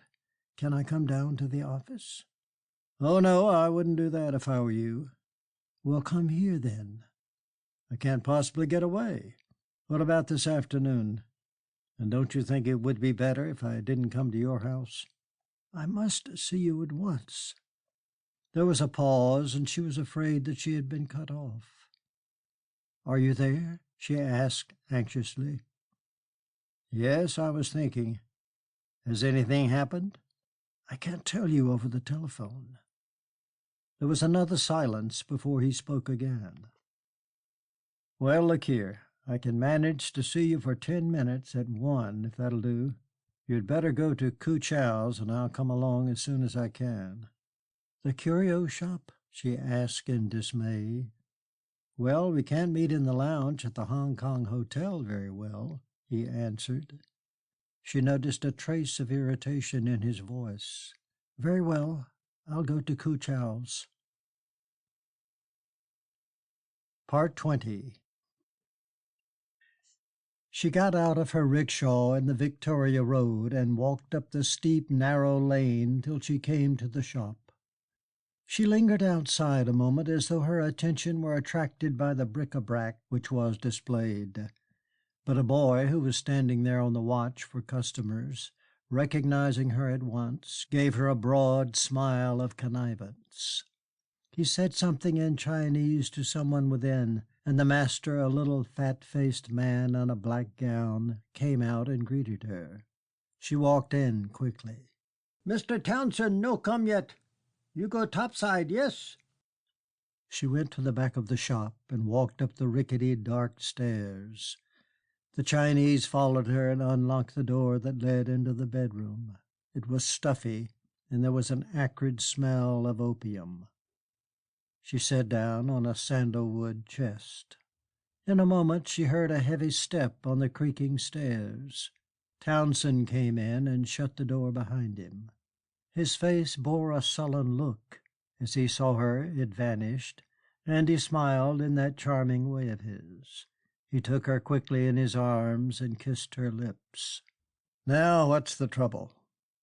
"It makes me feel better just to see you," she smiled. He sat down on the bed and lit a cigarette.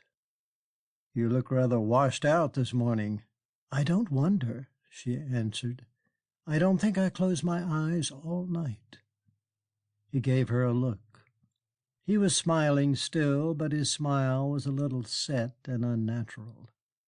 She thought there was a shade of anxiety in his eyes. "He knows," she said. There was an instant's pause before he answered. "What did he say?" "He hasn't said anything." "What?" He looked at her sharply. "What makes you think he knows?" "Everything. His look, the way he talked at dinner." "Was he disagreeable?" "No, on the contrary, he was scrupulously polite. For the first time since we married, he didn't kiss me good night." She dropped her eyes. She was not sure if Charlie understood. As a rule, Walter took her in his arms and pressed his lips to hers and would not let them go. His whole body grew tender and passionate with his kiss. "Why do you imagine he didn't say anything?" "I don't know." There was a pause. Kitty sat very still on the sandalwood box and looked with anxious attention at Townsend. His face once more was sullen, and there was a frown between his brows. His mouth drooped a little at the corners. But all at once he looked up, and a gleam of malicious amusement came into his eyes. "I wonder if he is going to say anything." She did not answer. She did not know what he meant. After all, he wouldn't be the first man who shut his eyes in a case of this sort. What is he to gain by making a row? If he wanted to make a row, he would have insisted on coming into your room. His eyes twinkled and his lips broke into a broad smile. "We should have looked like a pair of damned fools." "I wish you could have seen his face last night." "I expect he was upset. It was naturally a shock. It's a damn humiliating position for any man. He always looks a fool. Walter doesn't give me the impression of a fellow who'd care to wash a lot of dirty linen in public." "I don't think he would," she answered reflectively. "He's very sensitive. I've discovered that." "That's all to the good as far as we're concerned. You know, it's a very good plan to put yourself in somebody else's shoes and ask yourself how you would act in his place. There's only one way in which a man can save his face when he's in that sort of position, and that is to pretend he knows nothing. I bet you anything you like that that is exactly what he's going to do." The more Townsend talked, the more buoyant he became. His blue eyes sparkled, and he was once more his gay and jovial self. He irradiated an encouraging confidence. "Heavens knows I don't want to say anything disagreeable about him, but when you come down to brass tacks, a bacteriologist is no great shakes. The chances are that I shall be colonial secretary when Simmons goes home, and it's to Walter's interest to keep on the right side of me. He's got his bread and butter to think of, like the rest of us. Do you think the Colonial Office is going to do much for a fellow who makes a scandal? Believe me, he's got everything to gain by holding his tongue and everything to lose by kicking up a row." Kitty moved uneasily. She knew how shy Walter was, and she could believe that the fear of a scene and the dread of public attention might have influence upon him. But she could not believe that he would be affected by the thought of a material advantage. Perhaps she didn't know him very well, but Charlie didn't know him at all. "Has it occurred to you that he's madly in love with me?" He did not answer, but he smiled at her with roguish eyes. She knew and loved that charming look of his. "Well, what is it? I know you're going to say something awful." "Well, you know, women are often under the impression that men are much more madly in love with them than they really are." For the first time she laughed. His confidence was catching. "What a monstrous thing to say!" "I put it to you that you haven't been bothering much about your husband lately. Perhaps he isn't quite as much in love with you as he was." "At all events, I shall never delude myself that you are madly in love with me," she retorted. "That's where you're wrong." Ah, how good it was to hear him say that. She knew it, and her belief in his passion warmed her heart. As he spoke, he rose from the bed and came and sat down beside her on the sandalwood box. He put his arm around her waist. Don't worry your silly little head a moment longer," he said. "I promise you there's nothing to fear. I'm as certain as I am of anything that he's going to pretend he knows nothing. You know this sort of thing is awfully difficult to prove. You say he's in love with you. Perhaps he doesn't want to lose you altogether.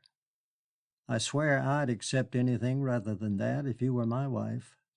She leaned towards him. Her body became limp and yielding against his arm. The love she felt for him was almost torture. His last words had struck her. Perhaps Walter loved her so passionately that he was prepared to accept any humiliation if sometimes she would let him love her. She could understand that, for that was how she felt towards Charlie. A thrill of pride passed through her, and at the same time a faint sensation of contempt for a man who could love so slavishly. She put her arm lovingly around Charlie's neck. "You're simply wonderful. I was shaking like a leaf when I came here, and you've made everything all right." He took her face in his hands and kissed her lips. "Darling, you're such a comfort to me," she sighed. "I'm sure you need not be nervous, and you know I'll stand by you. I won't let you down." She put away her fears, but for an instant unreasonably she regretted that her plans for the future were shattered. Now that all danger was past, she almost wished that Walter were going to insist on a divorce. "I knew I could count on you," she said. "So I should hope. Oughtn't you to go and have your tiffin?" "Oh, damn my tiffin." He drew her more closely to him, and now she was held tight in his arms. His mouth sought hers. "Oh, Charlie, you must let me go." "Never." She gave a little laugh, a laugh of happy love and of triumph. His eyes were heavy with desire. He lifted her to her feet, and not letting her go but holding her close to his breast, he locked the door. Part 21. All through the afternoon she thought of what Charlie had said about Walter. They were dining out that evening, and when he came back from the club she was dressing. He knocked at her door. "Come in." He did not open. "I'm going straight along to dress. How long will you be?" "10 minutes." He said nothing more, but went to his own room. His voice had that constrained note which she had heard in it the night before. She felt fairly sure of herself now. She was ready before he was, and when he came downstairs she was already seated in the car. "I'm afraid I've kept you waiting," he said. "I shall survive it," she replied, and she was able to smile as she spoke. She made an observation or two as they drove down the hill, but he answered curtly. She shrugged her shoulders. She was growing a trifle impatient. If he wanted to sulk, let him. She didn't care. They drove in silence till they reached their destination. It was a large dinner party. There were too many people and too many courses. While Kitty chatted daily with their neighbors, she watched Walter. He was deathly pale, and his face was pinched. "Your husband is looking rather washed out. I thought he didn't mind the heat. Has he been working very hard?" "He always works hard." "I suppose you're going away soon?" "Oh, yes, I think I shall go to Japan as I did last year," she said.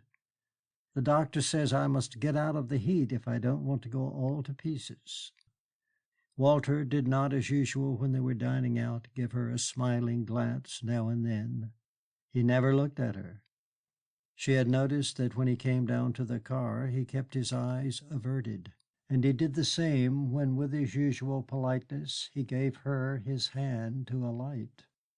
Now, talking with the women on either side of him, he did not smile, but looked at them with steady and unblinking eyes. And really his eyes looked enormous, and in that pale face coal black. His face was set and stern. He must be an agreeable companion, thought Kitty ironically. The idea of those unfortunate ladies trying to indulge in small talk with that grim mask not a little diverted her. Of course he knew. There was no doubt about that, and he was furious with her. Why hadn't he said anything? Was it really because, though angry and hurt, he loved her so much that he was afraid she would leave him? The thought made her ever so slightly despise him, but good-naturedly. After all, he was her husband, and he provided her with board and lodging. So long as he didn't interfere with her and let her do as she liked, she would be quite nice to him. On the other hand, perhaps his silence was due merely to a morbid timidity.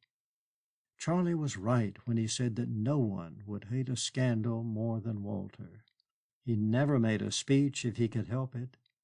He had told her once that when he was subpoenaed as a witness in a case where he was to give expert evidence, he had hardly slept for a week before. His shyness was a disease. And there was another thing. Men were very vain, and so long as no one knew what had happened, it might be that Walter would be content to ignore it. Then she wondered whether by any possibility Charlie was right when he suggested that Walter knew which side his bread was buttered. Charlie was the most popular man in the colony, and soon would be the colonial secretary. He could be very useful to Walter. On the other hand, he could make himself very unpleasant if Walter put his back up. Her heart exalted as she thought of her lover's strength and determination. She felt so defenseless in his virile arms. Men were strange. It would never have occurred to her that Walter was capable of such baseness, and yet you never knew. Perhaps his seriousness was merely a mask for a mean and pettifogging nature. The more she considered it, the more likely it seemed that Charlie was right. And as she turned her glance once more on her husband, there was no indulgence in it. It happened that just then the women on either side of him were talking with their neighbors, and he was left alone. He was staring straight in front of him, forgetful of the party, and his eyes were filled with mortal sadness. It gave Kitty a shock.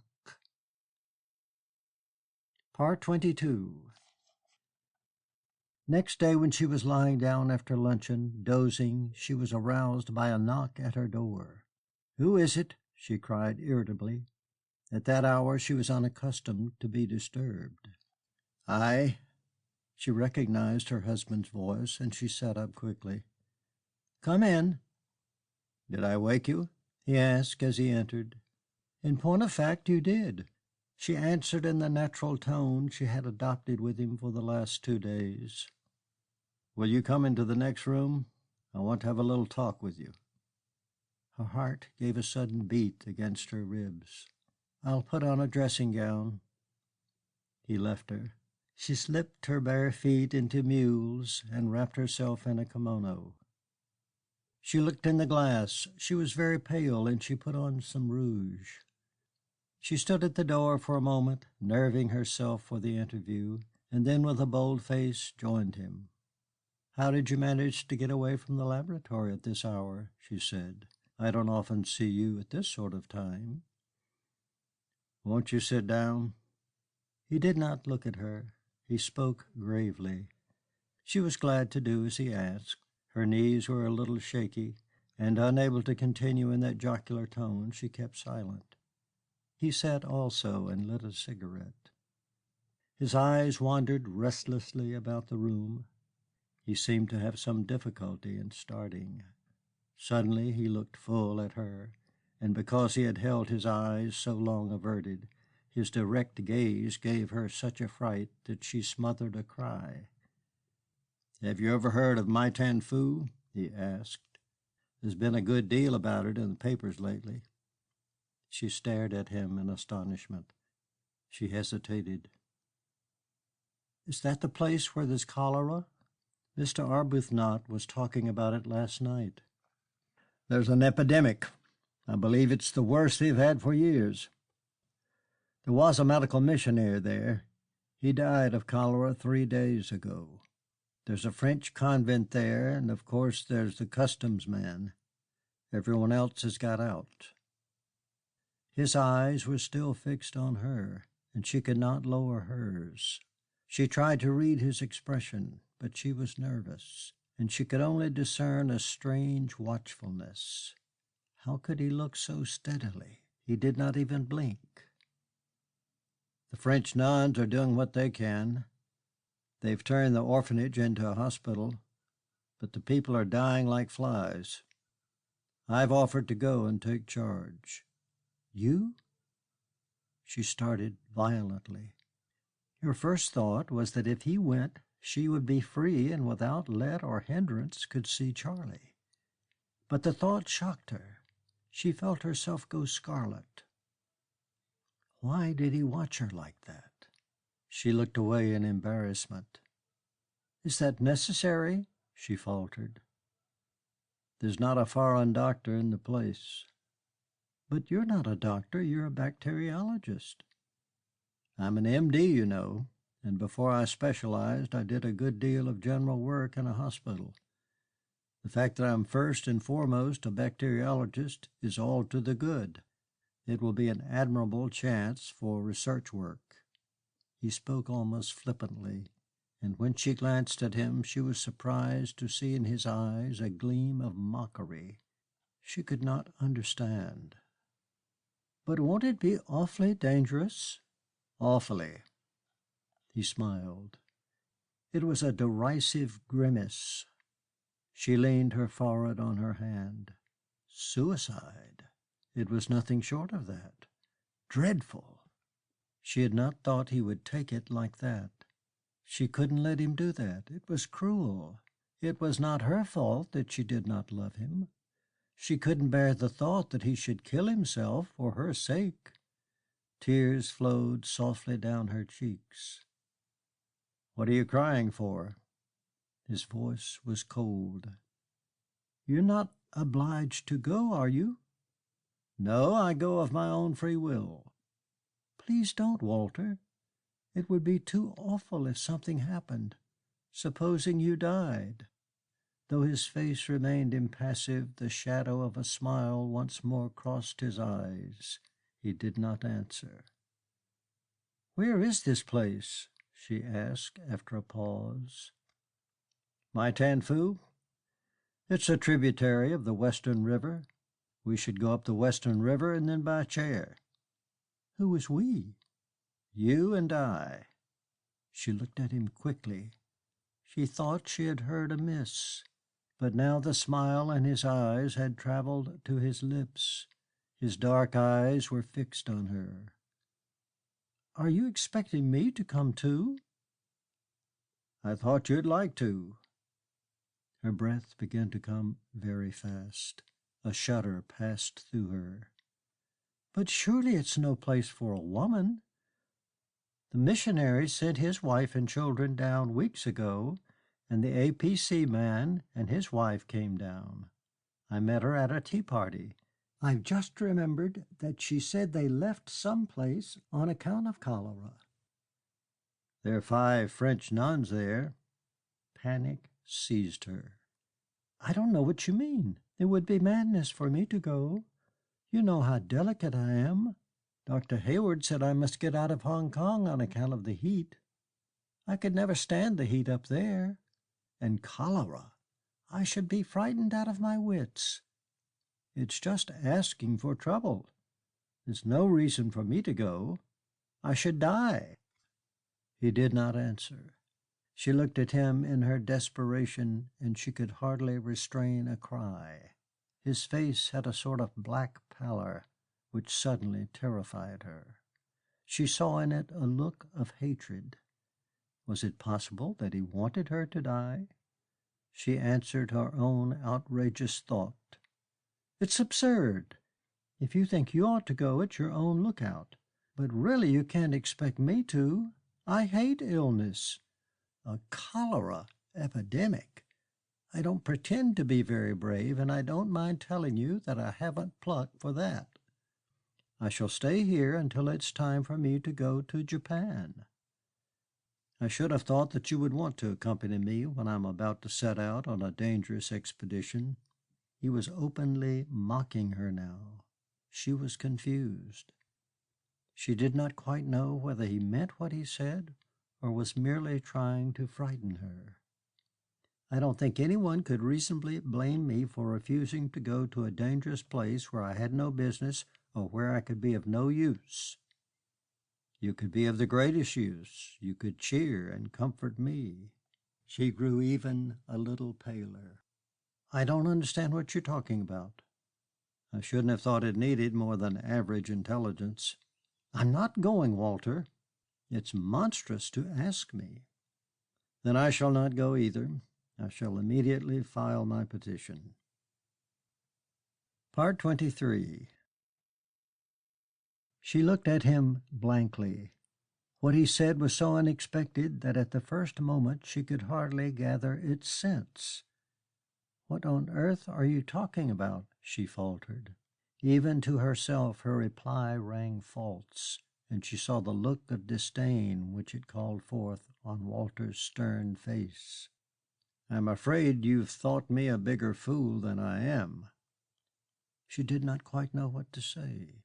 She was undecided whether indignantly to assert her innocence or to break out into angry reproaches. He seemed to read her thoughts. "I've got all the proof necessary." She began to cry. The tears flowed from her eyes without any particular anguish, and she did not dry them. To weep gave her a little time to collect herself, but her mind was blank. He watched her without concern, and his calmness frightened her. He grew impatient. "You're not going to do much by crying, you know." His voice, so cold and hard, had the effect of exciting in her a certain indignation. She was recovering her nerve. "I don't care. I suppose you have no objection to my divorcing you. It means nothing to a man." "Will you allow me to ask why I should put myself to the smallest inconvenience on your account?" "It can't make any difference to you. It's not much to ask you to behave like a gentleman." "I have much too great a regard for your welfare." She sat up now and dried her eyes. "What do you mean?" she asked him. "Townsend will marry you only if he is co-respondent, and the case is so shameless that his wife is forced to divorce him." "You don't know what you're talking about," she cried. "You stupid fool." His tone was so contemptuous that she flushed with anger, and perhaps her anger was greater because she had never before heard him say to her any but sweet, flattering, and delightful things. She had been accustomed to find him subservient to all her whims. "If you want the truth, you can have it. He's only too anxious to marry me. Dorothy Townsend is perfectly willing to divorce him, and we shall be married the moment we're free." "Did he tell you that in so many words, or is that the impression you've gained from his manner?" Walter's eyes shone with bitter mockery. They made Kitty a trifle uneasy. She was not quite sure that Charlie had ever said exactly that in so many words. "He said it over and over again." "That's a lie, and you know it's a lie." "He loves me with all his heart and soul. He loves me as passionately as I love him. You've found out." "I'm not going to deny anything. Why should I? We've been lovers for a year, and I'm proud of it. He means everything in the world to me, and I'm glad that you know at last. We're sick to death of secrecy and compromise and all the rest of it.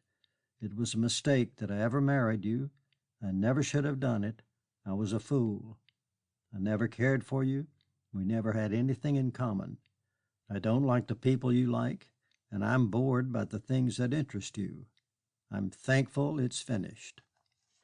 He watched her without a gesture and without a movement of his face.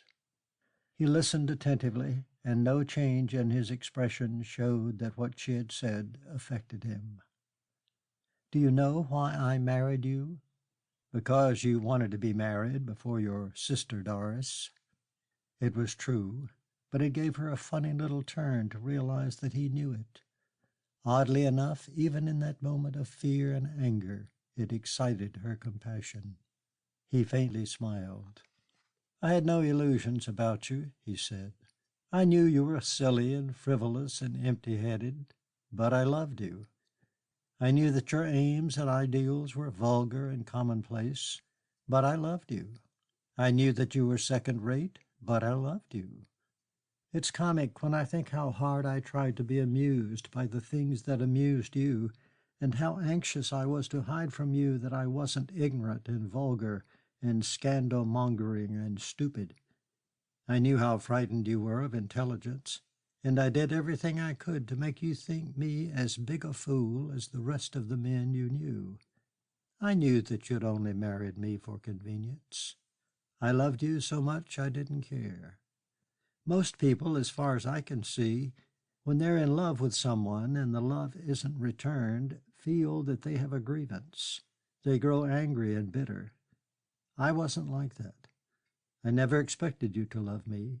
I didn't see any reason that you should. I never thought myself very lovable. I was thankful to be allowed to love you, and I was enraptured when now and then I thought you were pleased with me, or when I noticed in your eyes a gleam of good-humored affection. I tried not to bore you with my love. I knew I couldn't afford to do that, and I was always on the lookout for the first sign that you were impatient with my affection. What most husbands expect as a right, I was prepared to receive as a favor." Kitty, accustomed to flattery all her life, had never heard such things said to her before. Blind wrath, driving out fear, arose in her heart. It seemed to choke her, and she felt the blood vessels in her temples swell and throb. Wounded vanity can make a woman more vindictive than a lioness robbed of her cubs. Kitty's jaw, always a little too square, protruded with an apish hideousness, and her beautiful eyes were black with malice. But she kept her temper in check. If a man hasn't what's necessary to make a woman love him, it's his fault, not hers. Evidently. His derisive tone increased her irritation. She felt that she could wound him more by maintaining her calm. "I'm not very well educated, and I'm not very clever. I'm just a perfectly ordinary young woman. I like the things that the people like among whom I've lived all my life. I like dancing and tennis and theaters, and I like the men who play games. It's quite true that I've always been bored by you and by the things you like. They mean nothing to me, and I don't want them to. You dragged me round those interminable galleries in Venice. I should have enjoyed myself much more playing golf at Sandwich." "I know." "I'm sorry if I haven't been all that you expected me to be. Unfortunately, I always found you physically repulsive. You can hardly blame me for that." "I don't." Kitty could more easily have coped with the situation if he had raved and stormed. She could have met violence with violence. His self-control was inhuman, and she hated him now as she had never hated him before. "I don't think you're a man at all. Why didn't you break into the room when you knew I was there with Charlie? You might at least have tried to thrash him. Were you afraid?" But the moment she had said this she flushed, for she was ashamed. He did not answer, but in his eyes she read an icy disdain. The shadow of a smile flickered on his lips. "It may be that, like an historical character, I'm too proud to fight." Kitty, unable to think of anything to answer, shrugged her shoulders. For a moment longer he held her in his immobile gaze. "I think I've said all I had to say. If you choose to come to Maitanfoo, I shall file my petition." Why won't you consent to let me divorce you?" He took his eyes off her at last. He leaned back in his chair and lit a cigarette. He smoked to the end without saying a word. Then, throwing away the butt, he gave a little smile. He looked at her once more. "If Mrs. Townsend will give me her assurance that she will divorce her husband, and if he will give me his written promise to marry you within a week of the 2 decrees being made absolute, I will do that." There was something in the way he spoke which disconcerted her, but her self-respect obliged her to accept his offer in the grand manner. "That is very generous of you, Walter." To her astonishment, he burst suddenly into a shout of laughter. She flushed angrily. "What are you laughing at? I see nothing to laugh at."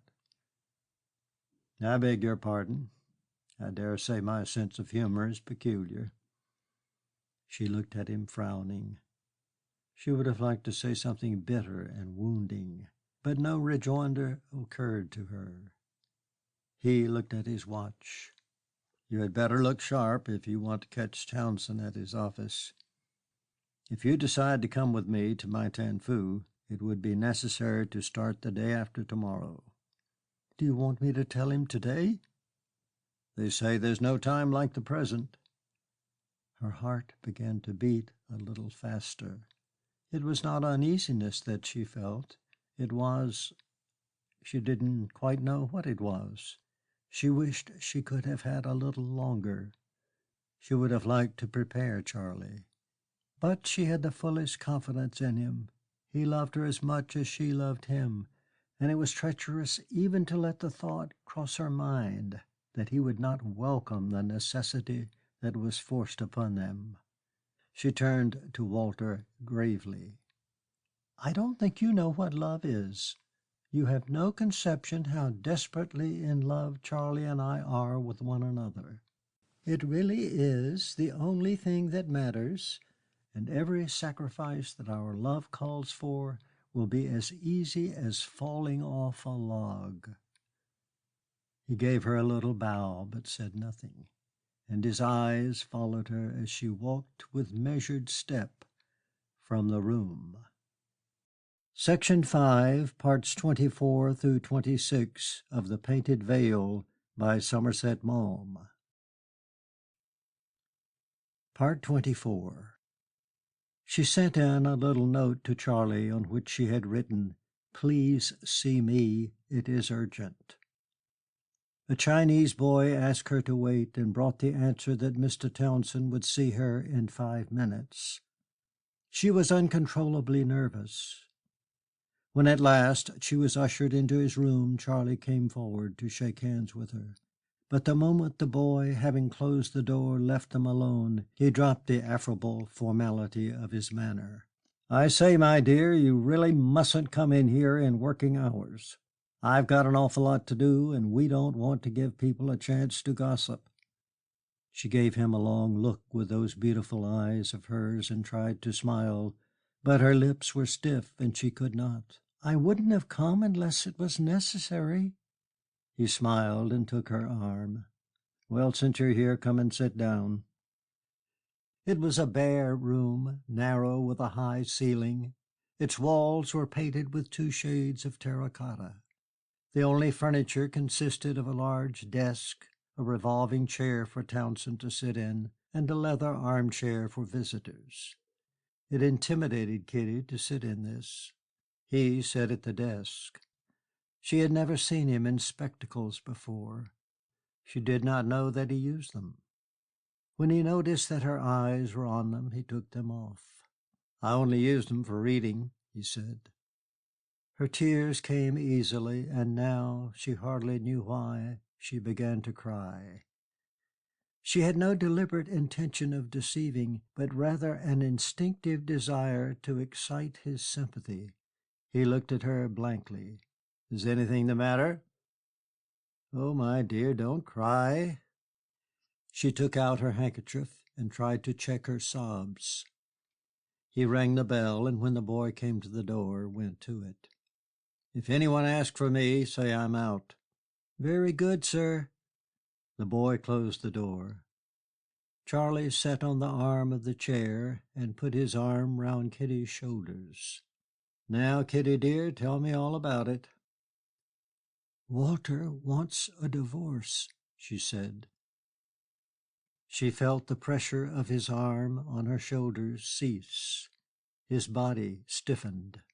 There was a moment's silence. Then Townsend rose from her chair and sat down once more in his. "What exactly do you mean?" he said. She looked at him quickly, for his voice was hoarse, and she saw that his face was dully red. "I had a talk with him. I've come straight from the house now. He says he has all the proof he wants." "You didn't commit yourself, did you? You didn't acknowledge anything?" Her heart sank. "No," she answered. "Are you quite sure?" he asked, looking at her sharply. "Quite sure," she lied again.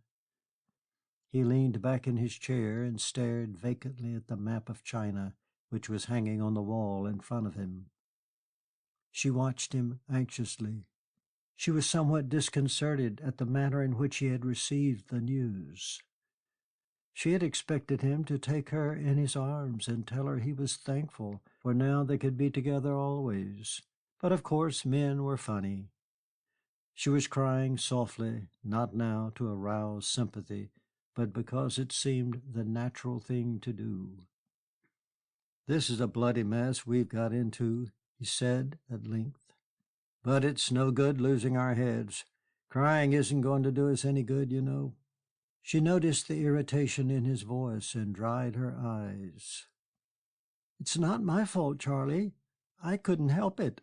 "Of course you couldn't. It was just damned bad luck.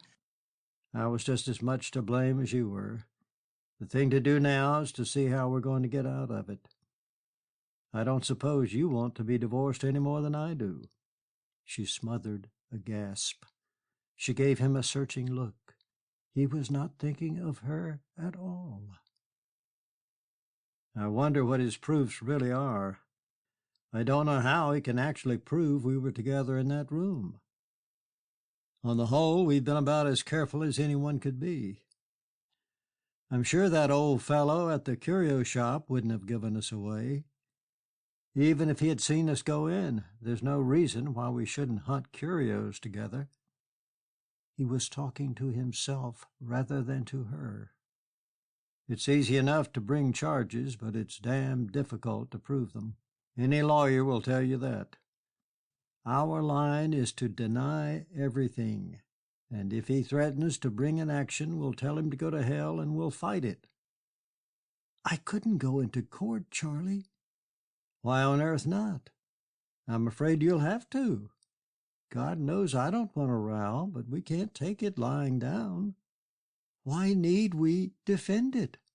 "What a question to ask! After all, it's not only you that are concerned. I'm concerned too. But as a matter of fact, I don't think you need to be afraid of that.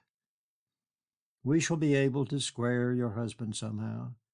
The only thing that worries me is the best way to set about it." It looked as though an idea occurred to him, for he turned towards her with his charming smile, and his tone, a moment before abrupt and businesslike, became ingratiating. "I'm afraid you've been awfully upset, poor little woman. It's too bad." He stretched out his hand and took hers. "It's a scrap we've got into, but we shall get out of it. It's not—" He stopped, and Kitty had a suspicion that he had been about to say that it was not the first he had got out of. "The greatest thing is to keep our heads. You know I shall never let you down." "I'm not frightened. I don't care what he does." He smiled still, but perhaps his smile was a trifle forced. "If the worst comes to the worst, I shall have to tell the governor. He'll curse me like hell, but he's a good fellow and a man of the world. He'll fix it up somehow.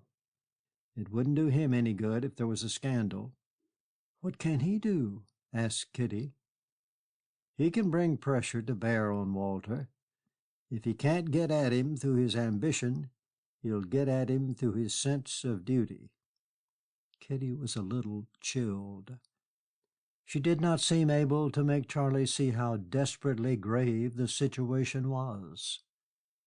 His airiness made her impatient. She was sorry she had come to see him in his office. The surroundings intimidated her. It would have been much easier to say what she wanted if she could have been in his arms with hers round his neck. "You don't know Walter," she said. "I know that every man has his price." She loved Charlie with all her heart, but his reply disconcerted her. For such a clever man, it was a stupid thing to say. "I don't think you realize how angry Walter is. You haven't seen his face and the look of his eyes." He did not reply for a moment, but looked at her with a slight smile. She knew what he was thinking. Walter was the bacteriologist and occupied a subordinate position. He would hardly have the impudence to make himself a nuisance to the upper officials of the colony. "It's no good deceiving yourself, Charlie," she said earnestly. "If Walter has made up his mind to bring an action, nothing that you or anybody else can say will have the slightest influence." His face once more grew heavy and sulky. "Is it his idea to make me co-respondent?" "At first it was. At last I managed to get him to consent to let me divorce him." "Oh, well, that's not so terrible." His manner relaxed again, and she saw the relief in his eyes. "That seems to me a very good way out. After all, it's the least a man can do. It's the only decent thing." "But he makes a condition." He gave her an inquiring glance and seemed to reflect. "Of course I'm not a very rich man, but I'll do anything in my power." Kitty was silent. Charlie was saying things which she would never have expected him to say, and they made it difficult for her to speak. She had expected to blurt it out in one breath, held in his loving arms with her burning face hid on his breast. "He agrees to my divorcing him if your wife will give him the assurance that she will divorce you." "Anything else?" She could hardly find her voice. "And it's awfully hard to say, Charlie, it sounds dreadful. If you'll promise to marry me within a week of the decrees being made absolute." Part 25. For a moment he was silent. Then he took her hand again and pressed it gently. "You know, darling," he said, "whatever happens, we must keep Dorothy out of this." She looked at him blankly. "But I don't understand. How can we?" "Well, we can't only think of ourselves in this world. You know, other things being equal, there's nothing in this world I'd love more than to marry you. But it's quite out of the question. I know Dorothy. Nothing would induce her to divorce me."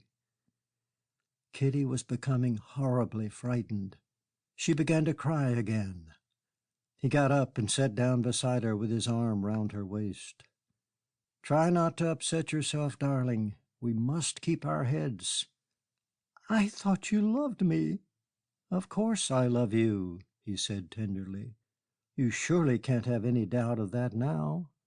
If she won't divorce you, Walter will make you co-correspondent." He took an appreciable time to answer. His tone was dry. "Of course, that would ruin my career, but I'm afraid it wouldn't do you much good. If the worst come to the worst, I shall make a clean breast of it to Dorothy. She'd be dreadfully hurt and wretched, but she'd forgive me." He had an idea. "I'm not sure if the best plan wouldn't be to make a clean breast of it anyhow. If she went to your husband, I dare say she could persuade him to hold his tongue." "Does that mean you don't want her to divorce you?" "Well, I've got my boys to think of, haven't I? And naturally I don't want to make her unhappy. We've always got on very well together. She's been an awfully good wife to me, you know." "Why did you tell me she meant nothing to you?" "I never did. I said I wasn't in love with her. We haven't slept together for years, except now and then, on Christmas Day, for instance, or the day before she's going home, or the day she came back. She isn't a woman who cares for that sort of thing. But we've always been excellent friends. I don't mind telling you that I depend on her more than anyone has any idea of." "Don't you think it would have been better to leave me alone then?" She found it strange that with terror catching her breath she could speak so calmly. "You were the loveliest little thing I'd seen for years. I just fell madly in love with you. You can't blame me for that." "After all, you said you'd never let me down." "But good God, I'm not going to let you down. We've got in an awful scrape, and I'm going to do everything that's humanly possible to get you out of it." "Except the one obvious and natural thing." He stood up and returned to his own chair. "My dear, you must be reasonable. We'd much better face the situation frankly. I don't want to hurt your feelings, but really I must tell you the truth. I am very keen on my career. There's no reason why I shouldn't be governor one of these days, and it's a damn soft job to be a colonial governor. Unless we can hush this up, I don't stand a dog's chance. I may not have to leave the service, but there'll always be a black mark against me. If I do have to leave the service, then I must go into business in China, where I know people. In either case, my only chance is for Dorothy to stick to me." "Was it necessary to tell me you wanted nothing in the world but me?" The corners of his mouth drooped peevishly. "Oh, my dear, it's rather hard to take quite literally the things a man says when he's in love with you." "Didn't you mean them?" "At the moment." "And what's to happen to me if Walter divorces me?" "If we really haven't a leg to stand on, of course we won't defend. There shouldn't be any publicity, and people are pretty broad-minded nowadays." For the first time Kitty thought of her mother. She shivered. She looked again at Townsend. Her pain now was tinged with resentment. "I'm sure you'd have no difficulty in bearing any inconvenience that I had to suffer," she said. "We're not going to get much further by saying disagreeable things to one another," he answered. She gave a cry of despair. It was dreadful that she should love him so devotedly and yet feel such bitterness towards him. It was not possible that he understood how much he meant to her. "Oh, Charlie, don't you know how I love you?" "But, my dear, I love you. Only we're not living in a desert island, and we've got to make the best we can out of the circumstances that are forced upon us. You really must be reasonable." "How can I be reasonable? To me our love was everything, and you were my whole life. It is not very pleasant to realize that to you it was only an episode." "Of course it wasn't an episode. But you know, when you ask me to get my wife, to whom I'm very much attached, to divorce me and ruin my career by marrying you, you're asking a good deal." "No more than I'm willing to do for you." "The circumstances are rather different." "The only difference is that you don't love me." "One can be very much in love with a woman without wishing to spend the rest of one's life with her." She gave him a quick look, and despair seized her. Heavy tears rolled down her cheeks. "Oh, how cruel! How can you be so heartless?" She began to sob hysterically. He gave an anxious glance at the door. "My dear, do try and control yourself." "You don't know how I love you," she gasped. "I can't live without you. Have you no pity for me?" She could not speak any more. She wept without restraint. I don't want to be unkind, and heaven knows I don't want to hurt your feelings, but I must tell you the truth. It's the ruin of my whole life. Why couldn't you leave me alone? What harm had I ever done you? Of course, if it does you any good to put all the blame on me, you may. Kitty blazed with sudden anger. I suppose I threw myself at your head. I suppose I gave you no peace till you yielded to my entreaties. I don't say that. But I certainly should never have thought of making love to you if you hadn't made it perfectly clear that you were ready to be made love to. Oh, the shame of it! She knew that what he said was true. His face now was sullen and worried, and his hands moved uneasily. Every now and then he gave her a little glance of exasperation. "Won't your husband forgive you?" he said after a while. "I never asked him." Instinctively he clenched his hands. She saw him suppress the exclamation of annoyance which came to his lips. "Why don't you go to him and throw yourself on his mercy? If he's as much in love with you as you say, he's bound to forgive you." "How little you know him." Part 26. She wiped her eyes. She tried to pull herself together. "Charlie, if you desert me, I shall die." She was driven now to appeal to his compassion. She ought to have told him at once. When he knew the horrible alternative that was placed before her, his generosity, his sense of justice, his manliness would be so vehemently aroused that he would think of nothing but her danger. Oh, how passionately she desired to feel his dear protecting arms around her. "Walter wants me to go to Maitanfoo." "Oh, but that's the place where the cholera is. They've got the worst epidemic they've had for 50 years. It's no place for a woman. You can't possibly go there." "If you let me down, I shall have to." "What do you mean? I don't understand." "Walter is taking the place of the missionary doctor who died. He wants me to go with him." "When?" "Now, at once." Townsend pushed back his chair and looked at her with puzzled eyes. "I may be very stupid, but I can't make head or tails out of what you're saying. If he wants you to go to this place with him, what about a divorce?" "He's given me my choice. I must either go to Maitanfoo, or else he'll bring an action." "Oh, I see." Townsend's tone changed ever so slightly. "I think that's rather decent of him, don't you?" "Decent?" "Well, it's a damn sporting thing of him to go there. It's not a thing I'd fancy. Of course, he'll get a CMG for it when he comes back." "But me, Charlie!" she cried with anguish in her voice. "Well, I think if he wants you to go, under the circumstances, I don't see how you can very well refuse." "It means death, absolutely certain death."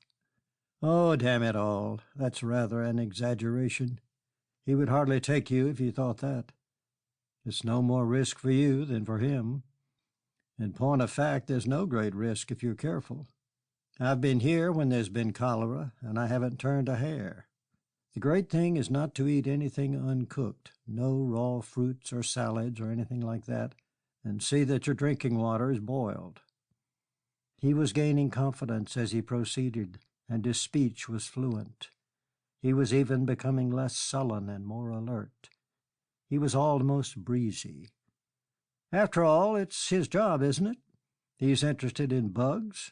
It's rather a chance for him, if you come to think of it." "But me, Charlie," she repeated, not with anguish now, but with consternation. "Well, the best way to understand a man is to put yourself in his shoes. From his point of view, you've been rather a naughty little thing, and he wants to get you out of harm's way. I always thought he never wanted to divorce you. He doesn't strike me as that sort of chap. But he made what he thought was a very generous offer, and you put his back up by turning it down. I don't want to blame you, but really, for all our sakes, I think you ought to have given it a little consideration." "But don't you see it'll kill me? Don't you know that he's taking me there because he knows it'll kill me?" "Oh, my dear, don't talk like that. We're in a damned awkward position, and really it's no time to be melodramatic. You've made up your mind not to understand." Oh, the pain in her heart and the fear. She could have screamed. "You can't send me to certain death. If you have no love or pity for me, you must have just ordinary human feeling." "I think it's rather hard on me to put it like that. As far as I can make out, your husband is behaving very generously. He's willing to forgive you if you'll let him. He wants to get you away, and this opportunity has presented itself to take you some place where for a few months you'll be out of harm's way. I don't pretend that Maitanfoo is a health resort. I never knew a Chinese city that was. But there's no reason to get the wind up about it. In fact, that's the worst thing you can do. I believe as many people die from sheer fright in an epidemic as because they get infected. But I'm frightened now. When Walter spoke of it, I almost fainted." "At the first moment, I can quite believe it was a shock. But when you come to look at it calmly, you'll be all right. It'll be the sort of experience that not everyone has had." I thought. She rocked to and fro in an agony. He did not speak, and once more his face wore that sullen look which till lately she had never known. Kitty was not crying now. She was dry-eyed, calm, and though her voice was low, it was steady. "Do you want me to go?" "It's Hobson's choice, isn't it?" "Is it?"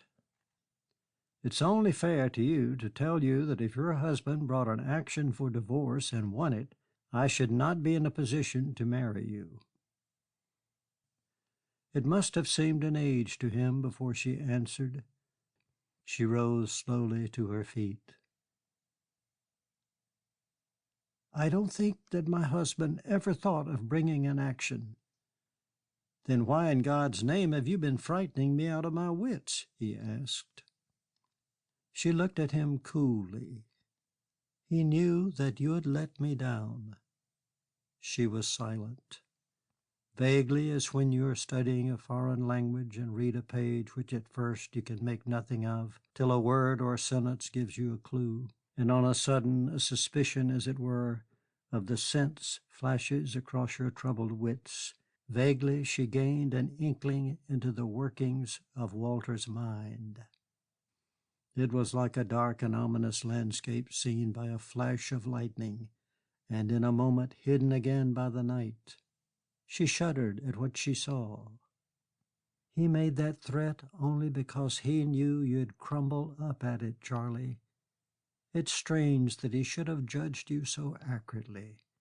It was just like him to expose me to such a cruel delusion." Charlie looked down at the sheet of blotting paper in front of him. He was frowning a little, and his mouth was sulky, but he did not reply. "He knew that you were vain, cowardly, and self-seeking. He wanted me to see it with my own eyes. He knew that you'd run like a hare at the approach of danger.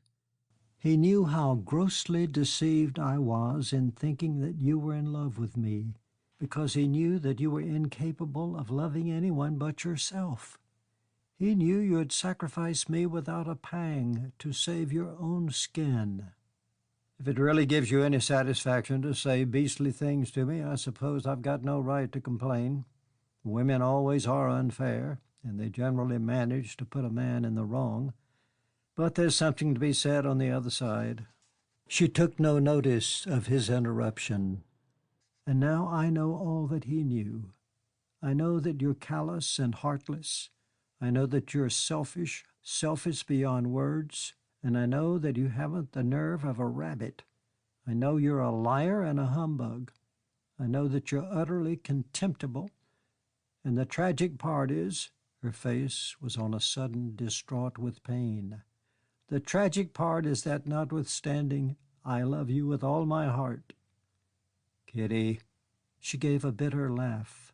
He had spoken her name in that melting, rich tone of his which came to him so naturally and meant so little. "You fool," she said. He drew back quickly, flushing and offended. He could not make her out. She gave him a look in which there was a glint of amusement. "You're beginning to dislike me, aren't you? Well, dislike me. It doesn't make any difference to me now."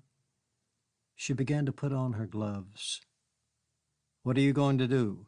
he asked. "Oh, don't be afraid. You'll come to no harm. You'll be quite safe." "For God's sake, don't talk like that, Kitty," he answered, and his deep voice rang with anxiety. "You must know that everything that concerns you concerns me. I shall be frightfully anxious to know what happens." "What are you going to say to your husband?" "I'm going to tell him that I'm prepared to go to Maitanfoo with him. Perhaps when you consent, he won't insist."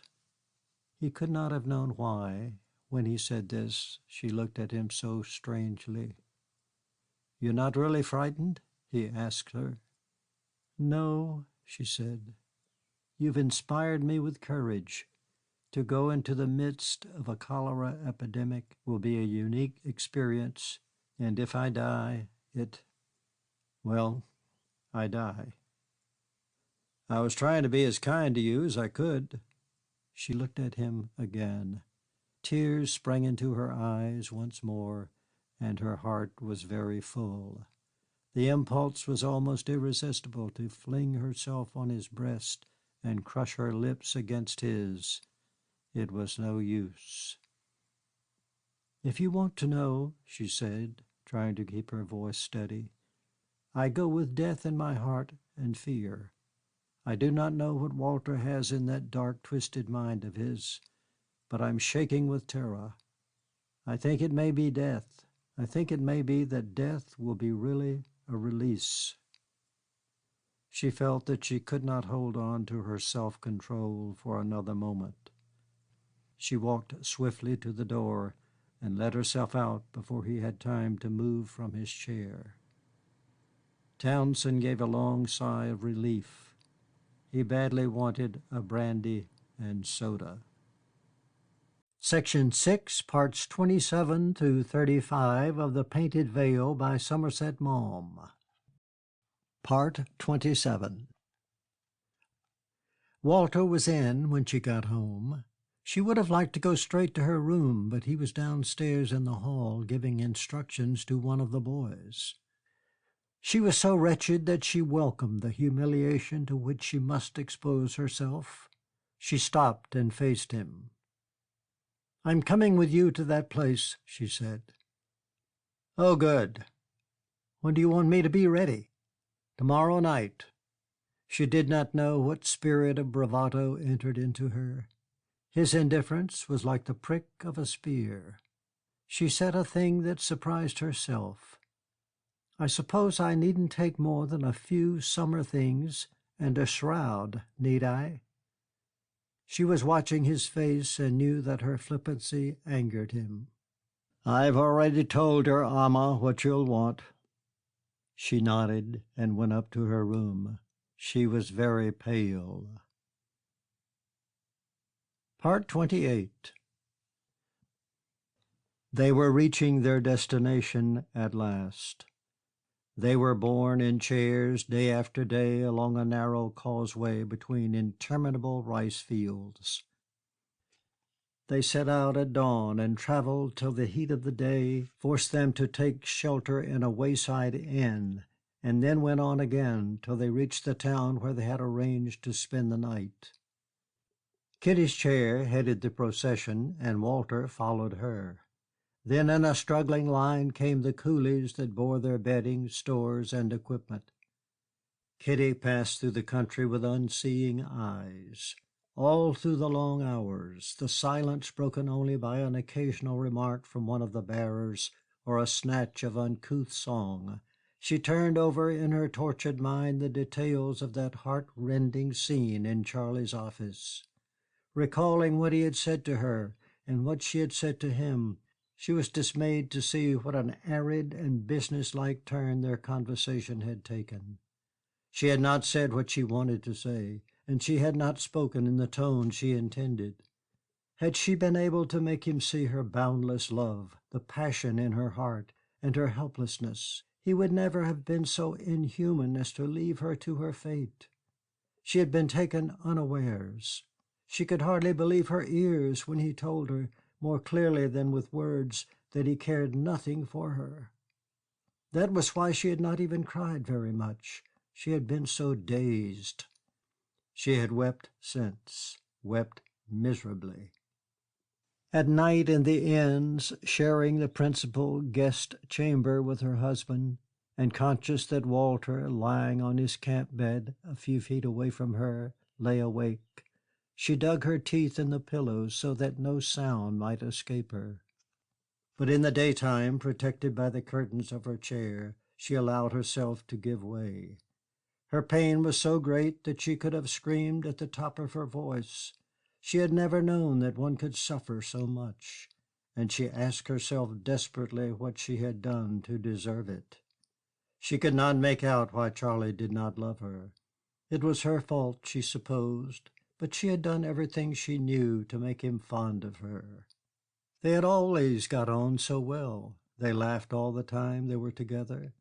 They were not only lovers, but good friends. She could not understand. She was broken.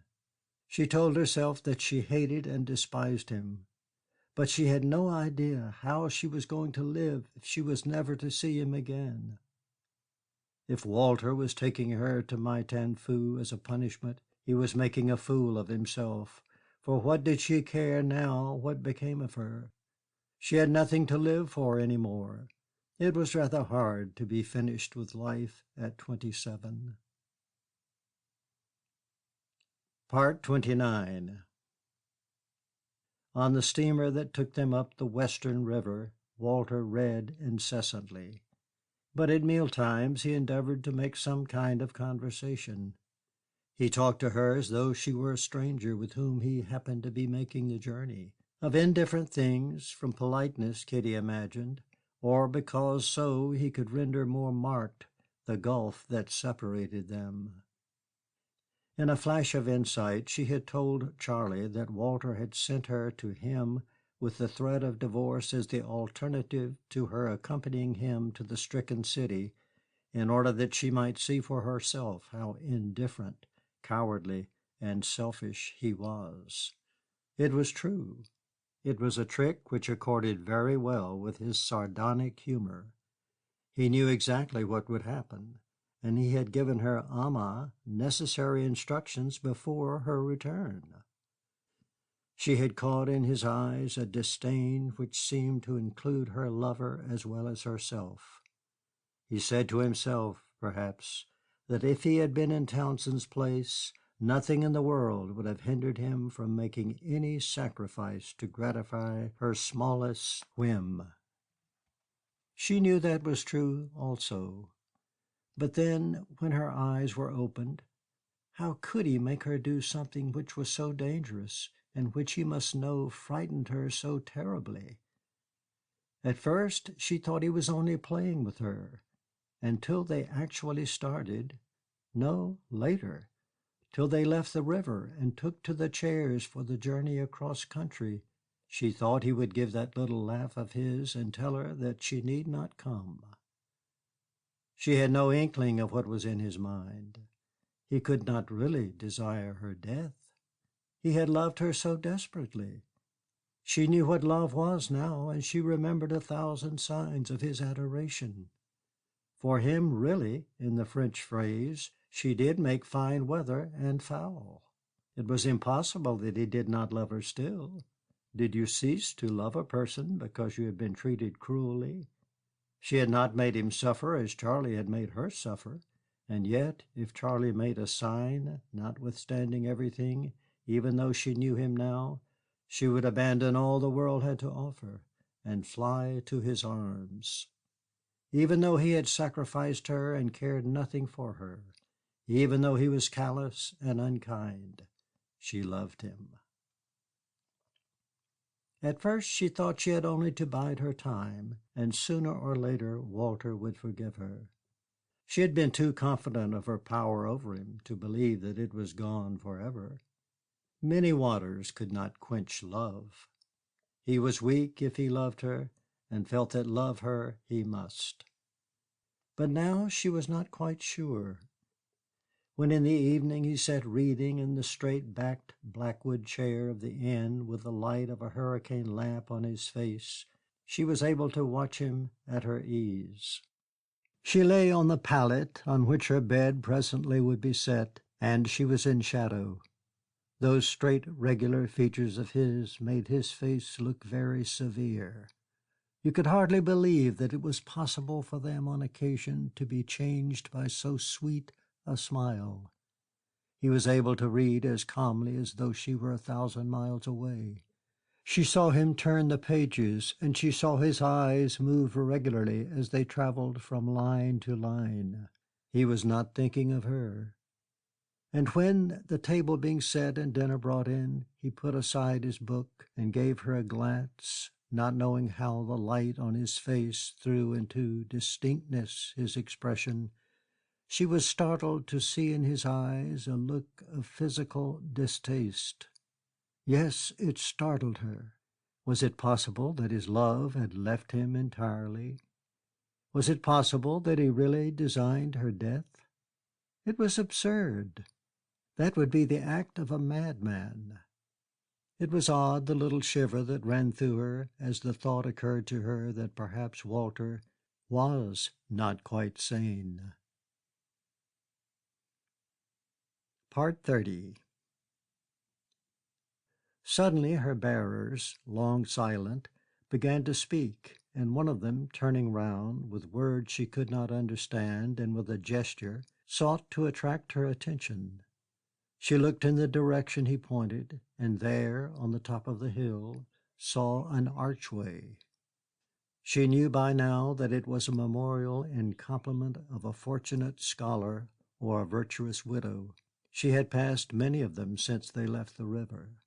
But this one, silhouetted against the westerning sun, was more fantastic and beautiful than any she had seen. Yet she knew not why it made her uneasy. It had a significance which she felt could not be put into words. Was it a menace that she vaguely discerned, or was it derision?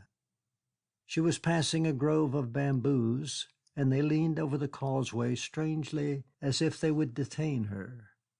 Though the summer evening was windless, their narrow green leaves shivered a little. It gave her the sensation that someone hidden among them was watching her as she passed. Now they came to the foot of the hill, and the rice fields ceased. The bearers took it with a swinging stride. The hill was covered close with little green mounds, close to one another, so that the ground was ribbed like the sea sand when the tide has gone out. And this she knew too, for she had passed just such a spot as they approached each populous city and left it. It was the graveyard. Now she knew why the bearers had called her attention to the archway that stood on the crest of the hill. They had reached the end of their journey. They passed through the archway, and the chair-bearers paused to change the pole from shoulder to shoulder. One of them wiped his sweating face with a dirty rag. The causeway wound down. There were bedraggled houses on each side. Now the night was falling, but the bearers on a sudden broke into excited talk, and with a jump that shook her ranged themselves as near as they could to the wall. In a moment she knew what had startled them, for as they stood there chattering to one another, 4 peasants passed, quick and silent, bearing a new coffin, unpainted, and its fresh wood gleamed white in the approaching darkness. Kitty felt her heart beat in terror against her ribs. The coffin passed, but the bearers stood still. It seemed as though they could not summon up the will to go on. But there was a shout from behind, and they started. They did not speak now. They walked for a few minutes longer and then turned sharply into an open gateway. The chair was set down. She had arrived. Part 31. It was a bungalow, and she entered the sitting room. She sat down while the coolies, straggling in one by one, brought in their loads. Walter in the courtyard gave directions where this or that was to be placed. She was very tired. She was startled to hear an unknown voice. "May I come in?" She flushed and grew pale. She was overwrought, and it made her nervous to meet a stranger. A man came out of the darkness, for the long, low room was lit only by a shaded lamp, and held out his hand. "My name is Waddington. I'm the Deputy Commissioner." "Oh, the customs. I know. I heard that you were here." In that dim light she could see only that he was a little, thin man, no taller than she, with a bald head and a small, bare face. "I live just at the bottom of the hill, but coming in this way you wouldn't have seen my house. I thought you'd be too fragged to come and dine with me, so I've ordered your dinner here, and I've invited myself." "I'm delighted to hear it." "You'll find the cook's not bad. I kept on Watson's boys for you." "Watson was the missionary who was here?" "Yes, very nice fellow. I'll show you his grave tomorrow, if you like." "How kind you are," said Kitty with a smile. At that moment Walter came in. Waddington had introduced himself to him before coming in to see Kitty, and now he said, "I've just been breaking in to your missus that I'm dining with you. Since Watson died, I haven't had anybody much to talk to but the nuns, and I can never do myself justice in French. Besides, there is only a limited number of subjects you can talk to them about." "I've just told the boy to bring in some drinks," said Walter. The servant brought whiskey and soda, and Kitty noticed that Waddington helped himself generously. His manner of speaking and his easy chuckle had suggested to her when he came in that he was not quite sober. "Here's luck," he said. Then turning to Walter, "You've got your work cut out for you here. They're dying like flies. The magistrate's lost his head, and Colonel Yu, the officer commanding the troops, is having a devil of a job to prevent them from looting. If something doesn't happen soon, we shall all be murdered in our beds. I tried to get the nuns to go, but of course they wouldn't. They all want to be martyrs, damn 'em." He spoke lightly, and there was in his voice a sort of ghostly laughter, so that you could not listen to him without smiling. "Why haven't you gone?" asked Walter. "Well, I've lost half my staff, and the others are ready to lie down and die at any minute. Somebody's got to stay and keep things together." "Have you been inoculated?" "Yes, Watson did me. But he did himself, too, and it didn't do him much good, poor blighter." He turned to Kitty, and his funny little face was gaily puckered. "I don't think there's any great risk if you take proper precautions. Have your milk boiled, and don't eat fresh fruit or uncooked vegetables. Have you brought any gramophone records with you?" "No, I don't think so," said Kitty. "I'm sorry for that. I was hoping you would.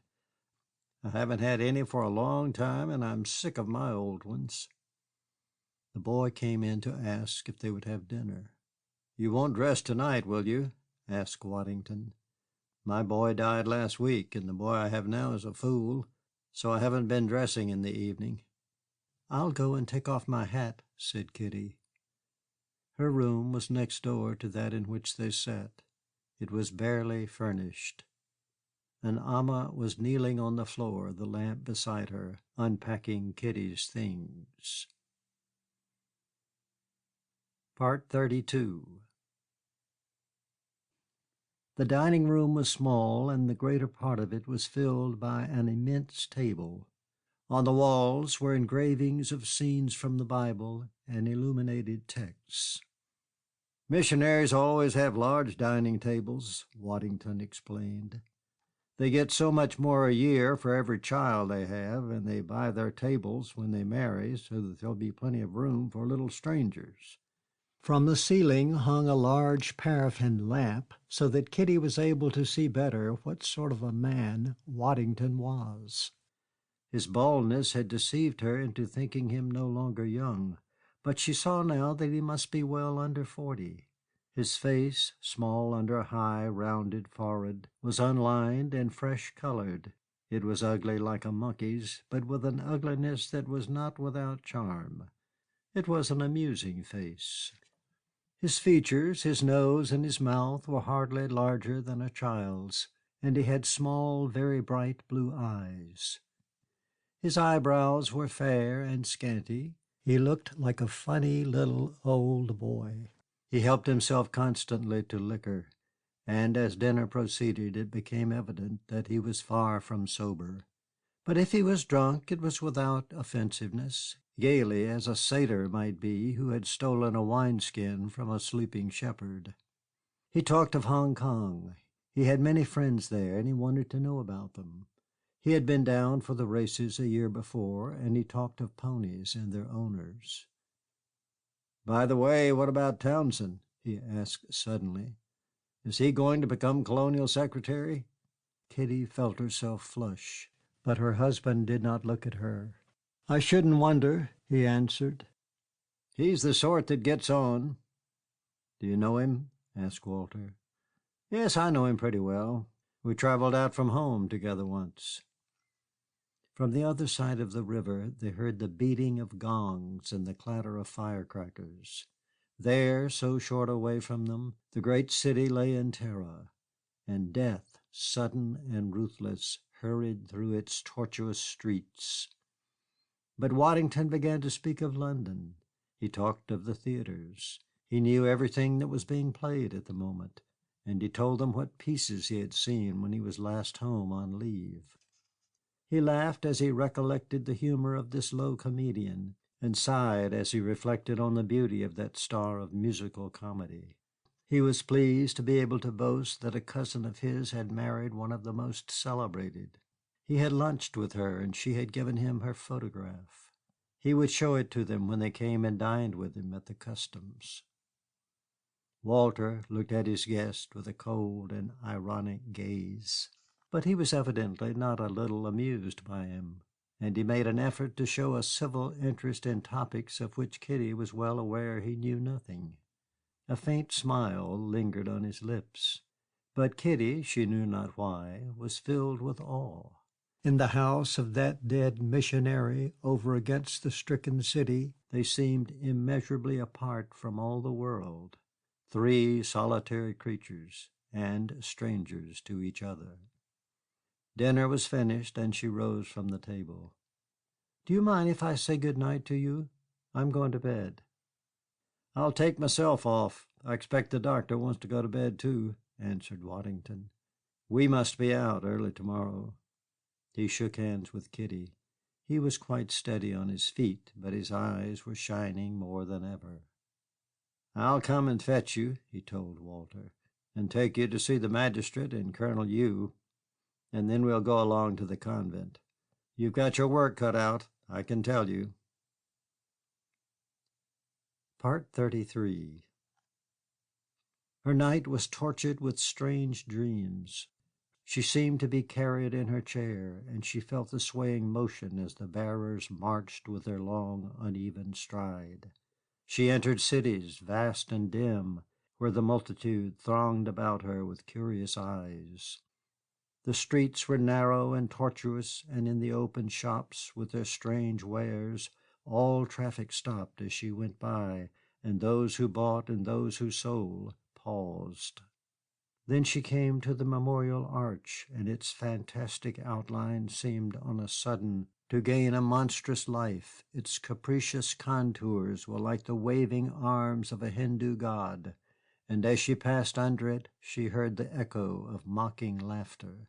But then Charlie Townsend came towards her and took her in his arms, lifting her out of the chair, and said it was all a mistake. He had never meant to treat her as he had, for he loved her, and he couldn't live without her.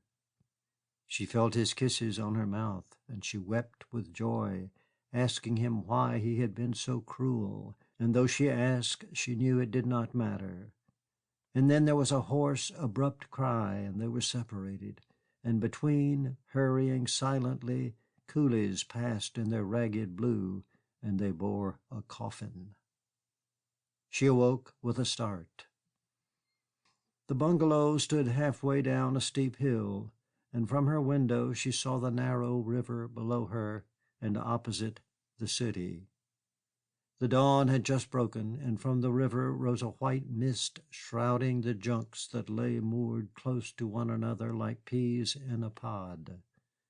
There were hundreds of them, and they were silent, mysterious in that ghostly light, and you had a feeling that their crews lay under an enchantment, for it seemed that it was not sleep, but something strange and terrible that held them so still and mute. The morning drew on, and the sun touched the mist so that it shone whitely like the ghost of snow on a dying star. Though on the river it was light, so that you could discern palely the lines of the crowded junks and the thick forest of their masts, in front it was a shining wall the eye could not pierce. But suddenly from that white cloud a tall, grim, and massive bastion emerged. It seemed not merely to be made visible by the all-discovering sun, but rather to rise out of nothing at the touch of a magic wand. It towered, the stronghold of a cruel and barbaric race, over the river. But the magician who built worked swiftly, and now a fragment of colored wall crowned the bastion.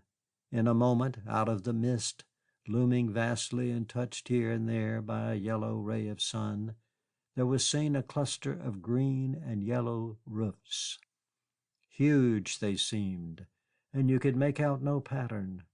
The order, if order there was, escaped you, wayward and extravagant, but of an unimaginable richness. There was no fortress, not a temple, but the magic place of some emperor of the gods where no man might enter. It was too airy, fantastic, and unsubstantial to be the work of human hands.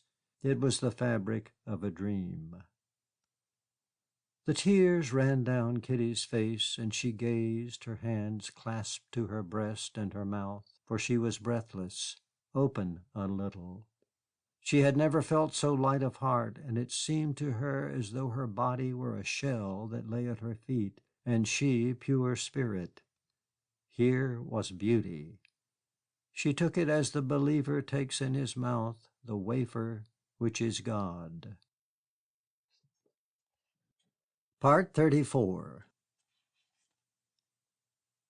Since Walter went out early in the morning, came back at tiffin only for half an hour, and did not then return till dinner was just ready, Kitty found herself much alone.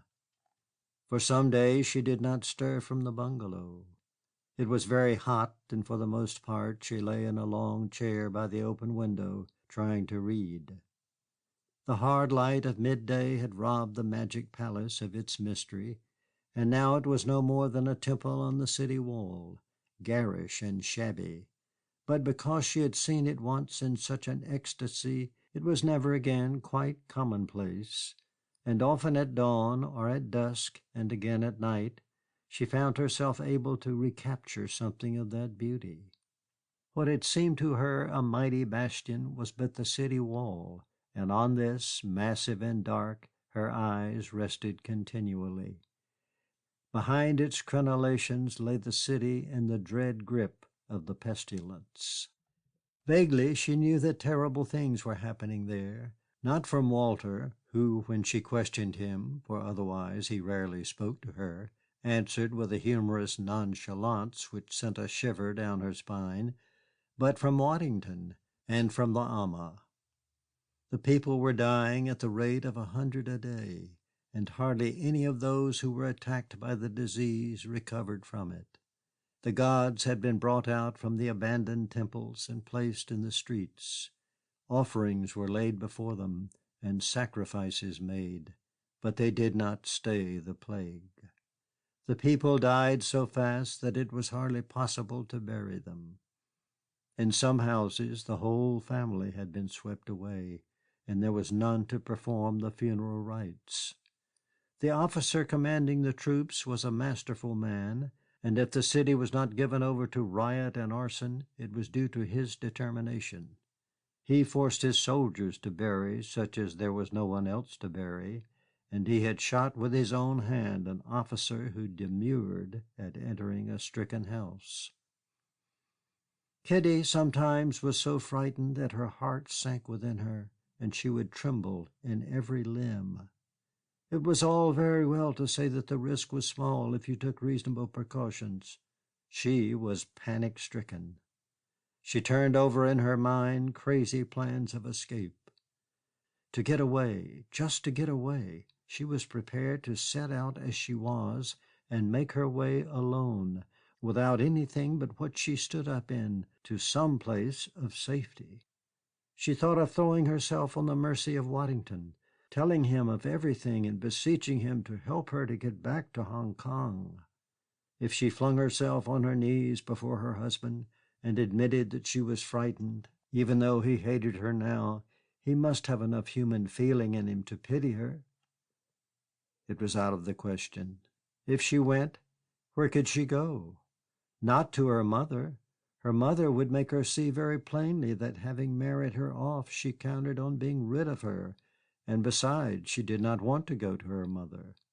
She wanted to go to Charlie, and he did not want her. She knew what he would say if she suddenly appeared before him. She saw the sullen look on his face and the shrewd hardness behind his charming eyes. It would be difficult for him to find words that sounded well. She clenched her hands. She would have given anything to humiliate him as he had humiliated her. Sometimes she was seized with such a frenzy that she wished she had let Walter divorce her, ruining herself if only she could have ruined him too. Certain things he had said to her made her blush with shame when she recalled them. Part 35. The first time she was alone with Waddington, she brought the conversation round to Charlie. Waddington had spoken of him on the evening of their arrival. She pretended that he was no more than an acquaintance of her husband. "I never cared much for him," said Waddington. "I've always thought him a bore." "You must be very hard to please," returned Kitty in the bright, chaffing way she could assume so easily. "I suppose he's far and away the most popular man in Hong Kong." "I know. That's his stock in trade. He's made a science of popularity. He has the gift of making everyone he meets feel that he is the one person in the world he wants to see. He's always ready to do a service that isn't any trouble to himself, and even if he doesn't do what you want, he manages to give you the impression that it's only because it's not humanly possible." "That's surely an attractive trait." "Charm and nothing but charm at last grows a little tiresome, I think. It's a relief, then, to deal with a man who isn't quite so delightful, but a little more sincere. I've known Charlie Townsend for a good many years, and once or twice I've caught him with the mask off. You see, I never mattered, just a subordinate official in the customs, and I know that he doesn't in his heart give a damn for anyone in the world but himself." Kitty, lounging easily in her chair, looked at him with smiling eyes. She turned her wedding ring round and round her finger. "Of course he'll get on. He knows all the official ropes. Before I die, I have every belief that I shall address him as Your Excellency and stand up when he enters the room." "Most people think he deserves to get on. He's generally supposed to have a great deal of ability." "Ability? What nonsense! He's a very stupid man. He gives you the impression that he dashes off his work and gets it through with sheer brilliancy. Nothing of the kind. He's as industrious as a Eurasian clerk." "How has he got the reputation of being so clever?" There are many foolish people in the world, and when a man in a rather high position puts on no frills, slaps them on the back, and tells them he'll do anything in the world for them, they're very likely to think him clever. And then, of course, there's his wife. There's an able woman, if you like.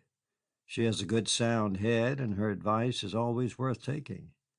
As long as Charlie Townsend's got her to depend on, he's pretty safe never to do a foolish thing, and that's the first thing necessary for a man to get on in government service. They don't want clever men. Clever men have ideas, and ideas cause trouble. They want men who have charm and tact and who can be counted on never to make a blunder. Oh, yes, Charlie Townsend will get to the top of the tree all right. I wonder why you dislike him. I don't dislike him. But you like his wife better? Smiled Kitty. I'm an old-fashioned little man, and I like a well-bred woman. I wish she were well-dressed as well as well-bred. Doesn't she dress well? I never noticed. I've always heard they were a devoted couple, said Kitty, watching him through her eyelashes. He's very fond of her, I'll give him that credit. I think that's the most decent thing about him. Cold praise. He has his little flirtations, but they're not serious.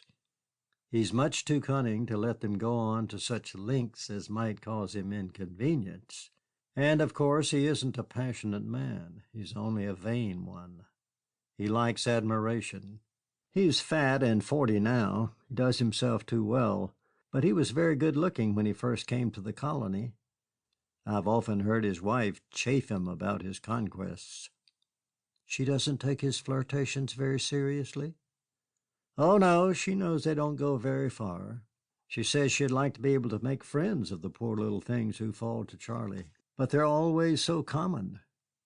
She says it's really not very flattering to her that the women who fall in love with her husband are so uncommonly second-rate.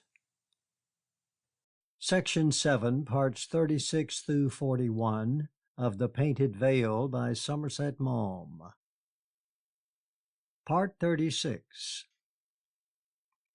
When Waddington left her, Kitty thought over what he had so carelessly said. It hadn't been very pleasant to hear, and she had had to make something of an effort not to show how much it touched her. It was bitter to think that all he said was true.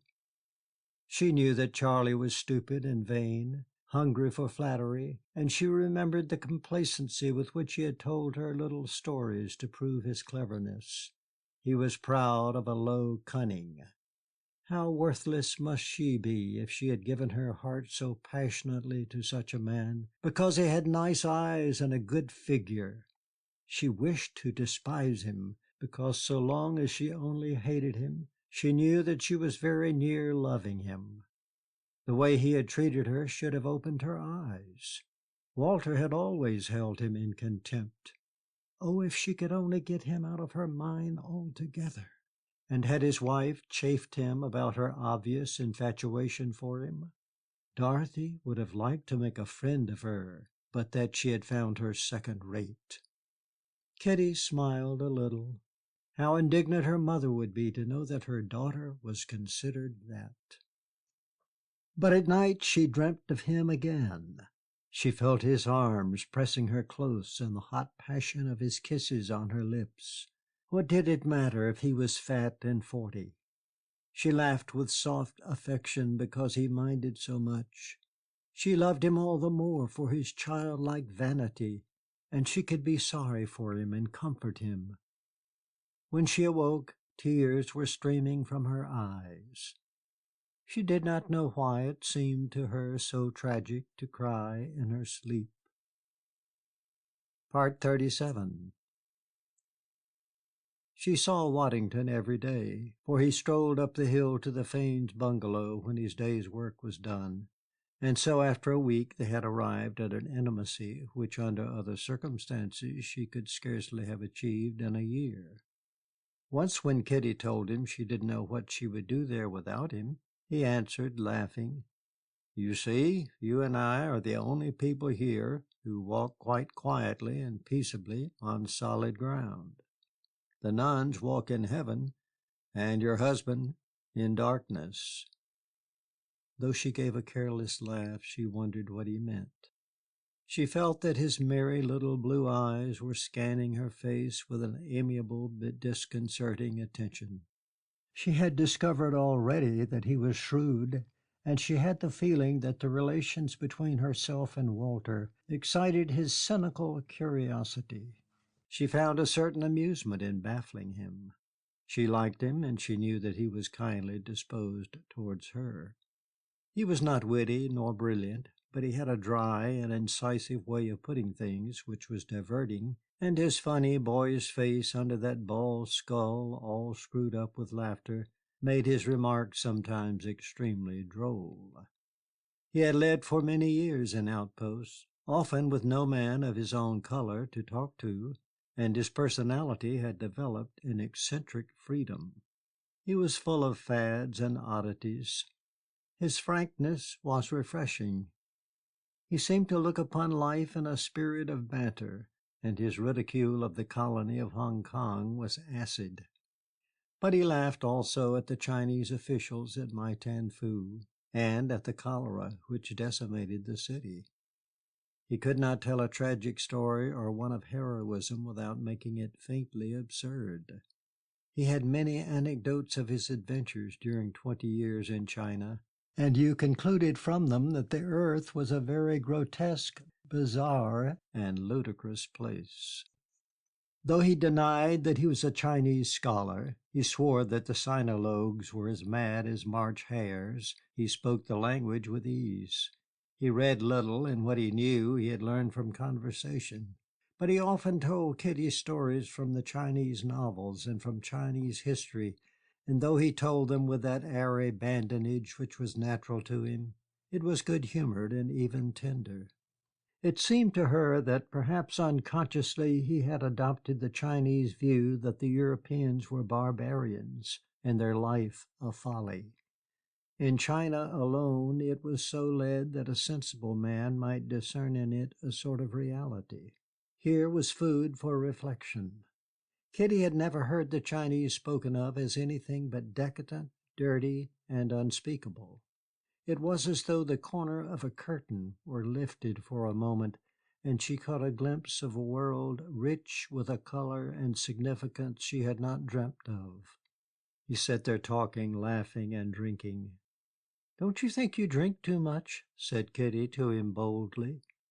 "It's my great pleasure in life," he answered. "Besides, it keeps the cholera out." When he left her he was generally drunk, but he carried his liquor well. It made him hilarious, but not disagreeable. One evening Walter, coming back earlier than usual, asked him to stay to dinner. A curious incident happened. They had their soup and their fish, and then with the chicken a fresh green salad was handed to Kitty by the boy. "Good God, you're not going to eat that!" cried Waddington as he saw Kitty take some. "Yes, we have it every night." "My wife likes it," said Walter. The dish was handed to Waddington, but he shook his head. "Thank you very much, but I'm not thinking of committing suicide just yet." Walter smiled grimly and helped himself.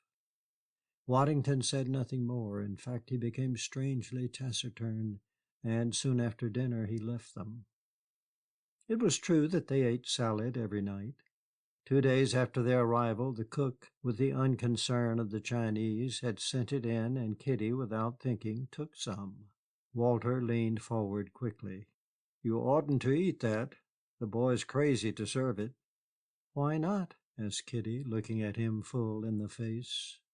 "It's always dangerous. It's madness now. You'll kill yourself." "I thought that was the idea," said Kitty. She began to eat it coolly. She was seized with she knew not what spirit of bravado. She watched Walter with mocking eyes. She thought that he grew a trifle pale, but when the salad was handed to him he helped himself. The cook, finding they did not refuse it, sent them some in every day, and every day courting death, they ate it. It was grotesque to take such a risk. Kitty, in terror of the disease, took it with the feeling not only that she was thus maliciously avenging herself on Walter, but that she was flouting her own desperate fears. Part 38. It was the day after this that Waddington, coming to the bungalow in the afternoon, when he had sat a little, asked Kitty if she would not go for a stroll with him. She had not been out of the compound since their arrival. She was glad enough. "There are not many walks, I'm afraid," he said, "but we'll go to the top of the hill." "Oh, yes, where the archway is. I've seen it often from the terrace." One of the boys opened the heavy doorway for them, and they stepped out into the dusty lane. They walked a few yards, and then Kitty, seizing Waddington's arm in fright, gave a startled cry. "Look!" "What's the matter?" At the foot of the wall that surrounded the compound, a man lay on his back with his legs stretched out and his arms thrown over his head. He wore the patched blue rags and the wild mop of hair of the Chinese beggar. "He looks as if he were dead," Kitty gasped. "He is dead. Come along, you'd better look the other way. I'll have him moved when we come back." But Kitty was trembling so violently that she could not stir. "I've never seen anyone dead before." "You'd better hurry up and get used to it then, because you'll see a good many before you've done with this cheerful spot." He took her hand and drew it in his arm.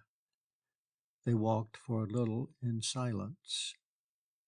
"Did he die of cholera?" she said at last. "I suppose so." They walked up the hill till they came to the archway. It was richly carved. Fantastic and ironical, it stood like a landmark in the surrounding country. They sat down on the pedestal and faced the wide plain. The hill was sown close with the little green mounds of the dead, not in lines but disorderly, so that you felt that beneath the surface they must strangely jostle one another. The narrow causeway meandered sinuously among the green rice fields. A small boy, seated on the neck of a water buffalo, drove it slowly home, and three peasants in wide straw hats lolloped with sidelong gait under their heavy loads.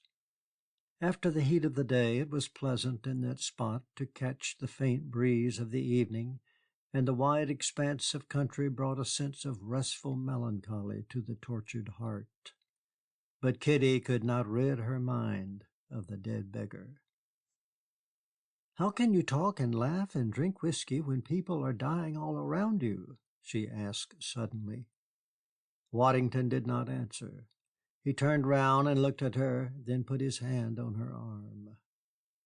"You know, this is no place for a woman," he said gravely. "Why don't you go?" She gave him a sidelong glance from beneath her long lashes, and there was a shadow of a smile on her lips. "I should have thought, under the circumstances, a wife's place was by her husband's side." "When they telegraphed to me that you were coming with Fane, I was astonished. But then it occurred to me that perhaps you had been a nurse, and all this sort of thing was sort of in a day's work. I expected you to be one of those grim-visaged females who lead you a dog's life when you're ill in hospital. You could have knocked me down with a feather when I came into the bungalow and saw you sitting down and resting. You looked very frail and white and tired." "You couldn't expect me to look my best after 9 days on the road." "You look frail and white and tired now, and if you'll allow me to say so, desperately unhappy." Kitty flushed because she could not help it, but she was able to give a laugh that sounded merry enough. "I'm sorry you don't like my expression. The only reason I have for looking unhappy is that since I was 12 I've known that my nose was a little too long. But to cherish a secret sorrow is a most effective pose. You can't think how many sweet young men have wanted to console me." Waddington's blue and shining eyes rested on her, and she knew that he did not believe a word she said. She did not care as long as he pretended to. I knew that you hadn't been married very long, and I came to the conclusion that you and your husband were madly in love with each other. I couldn't believe that he had wished you to come, but perhaps you had absolutely refused to stay behind." "That's a very reasonable explanation," she said lightly. "Yes, but it isn't the right one." She waited for him to go on, fearful of what he was about to say, for she had a pretty good idea of his shrewdness and was aware that he never hesitated to speak his mind, but unable to resist the desire to hear him talk about herself. "I don't think for a moment that you're in love with your husband. I think you dislike him. I shouldn't be surprised if you hate him, but I'm quite sure you're afraid of him." For a moment she looked away. She did not mean to let Waddington see that anything he said affected her. "I have a suspicion that you don't very much like my husband," she said with cool irony. "I respect him. He has brains and character, and that, I may tell you, is a very unusual combination. I don't suppose you know what he's doing here, because I don't think he's very expansive with you. If any man single-handed can put a stop to this frightful epidemic, he's going to do it. He's doctoring the sick, cleaning the city up, trying to get the drinking water pure. He doesn't mind where he goes nor what he does. He's risking his life 20 times a day. He's got Colonel Yu in his pocket, and he's induced him to put the troops at his disposal. He's even put a little pluck into the magistrate, and the old man is really trying to do something. And the nuns at the convent swear by him. They think he's a hero. Don't you? After all, this isn't his job, is it? He's a bacteriologist. There was no call for him to come here. He doesn't give me the impression that he's moved by compassion for all these dying Chinamen. Watson was different. He loved the human race. Though he was a missionary, it didn't make any difference to him if they were Christian, Buddhist, or Confucian. They were just human beings. Your husband isn't here because he cares a damn if 100,000 Chinese die of cholera. He isn't here either in the interest of science. Why is he here?" "You'd better ask him." "It interests me to see you together. I sometimes wonder how you behave when you're alone. When I'm there, you're acting, both of you, and acting damn badly, by George. You'd neither of you get 30 bob a week in a touring company if that's the best you can do." "I don't know what you mean," smiled Kitty, keeping up a pretense of frivolity which she knew did not deceive. "You're a very pretty woman. It's funny that your husband should never look at you. When he speaks to you, it sounds as though it were not his voice, but somebody else's." "Do you think he doesn't love me?" asked Kitty in a low voice, hoarsely, putting aside suddenly her lightness. "I don't know. I don't know if you fill him with such a repulsion that it gives him goose flesh to be near you, or if he's burning with a love that for some reason he will not allow himself to show. I've asked myself if you're both here to commit suicide." Kitty had seen the startled glance and then the scrutinizing look Waddington gave them when the incident of the salad took place. "I think you're attaching too much importance to a few lettuce leaves," she said flippantly. She rose. "Shall we go home? I'm sure you want a whiskey and soda.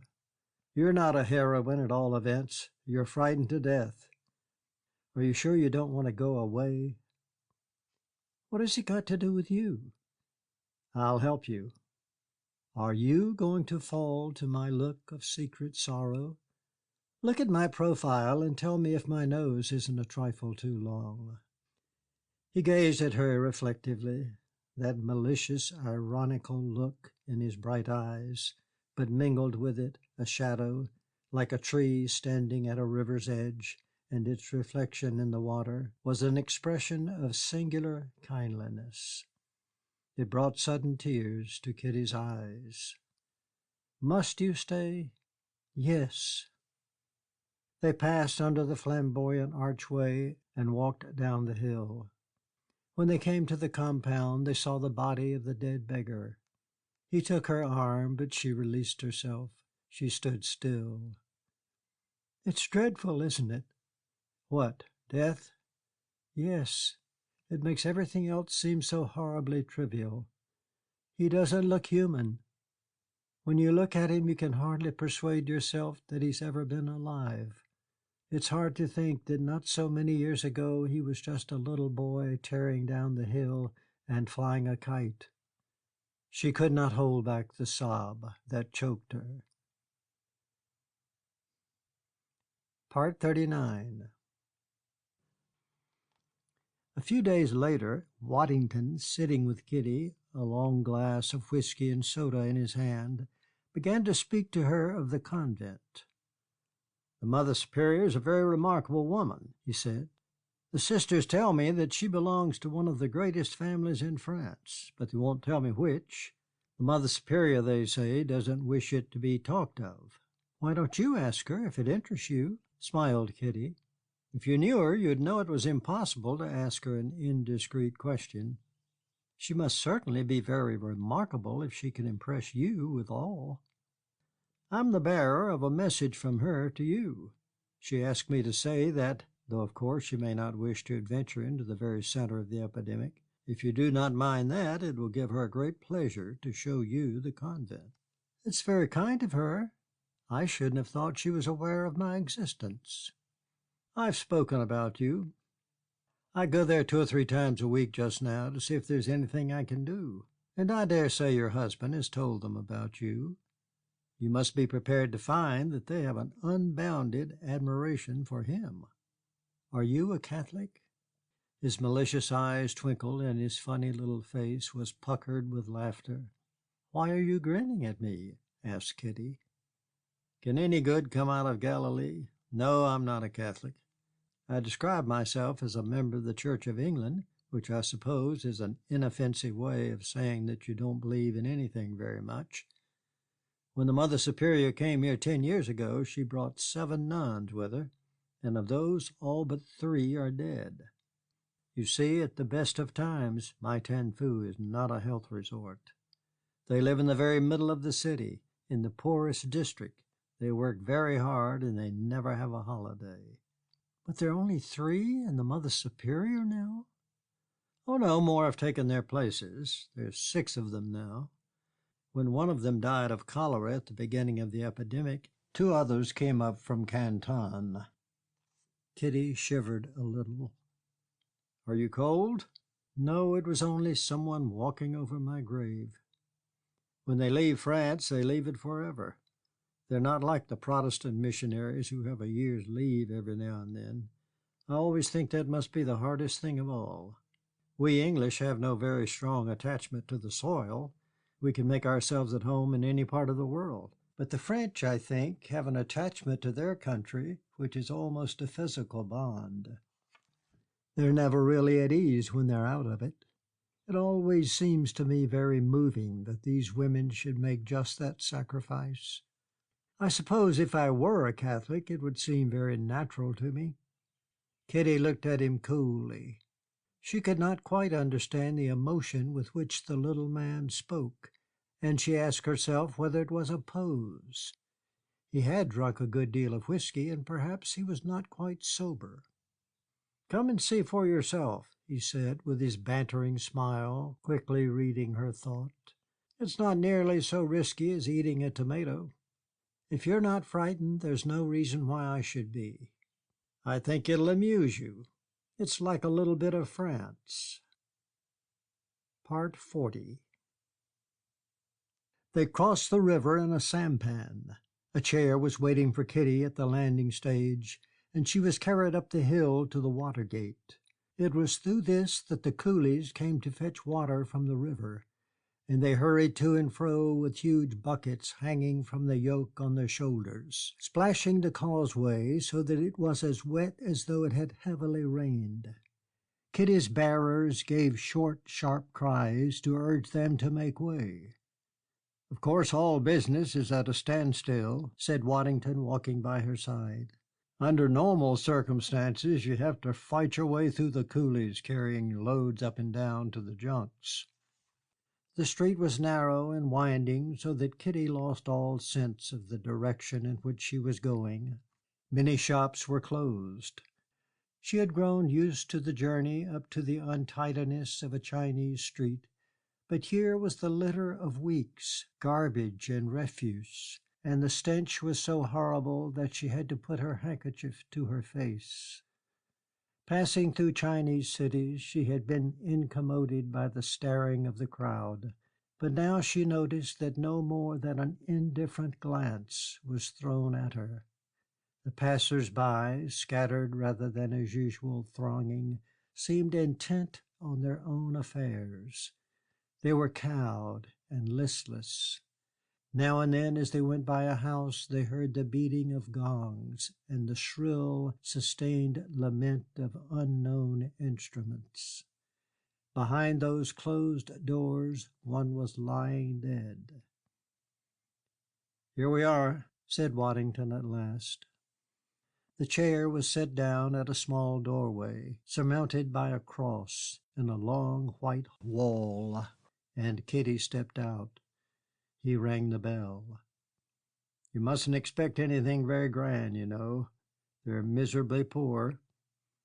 The door was opened by a Chinese girl, and after a word or two from Waddington, she led them into a little room on the side of the corridor.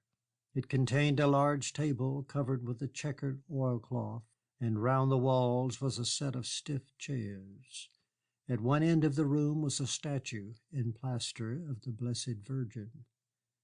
In a moment a nun came in, short and plump, with a homely face, red cheeks, and merry eyes.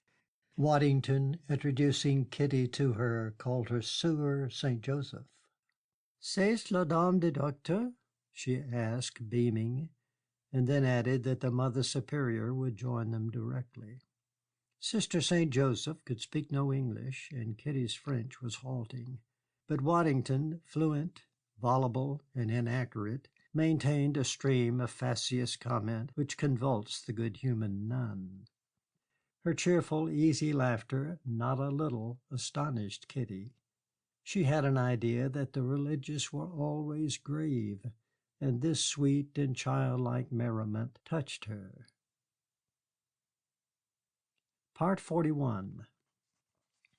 The door opened, to Kitty's fancy not quite naturally, but as though it swung back of itself on its hinges, and the Mother Superior entered the little room. She stood for an instant on the threshold, and a grave smile hovered upon her lips as she looked at the laughing sister and Waddington's puckered, clownish face. Then she came forward and held out her hand to Kitty.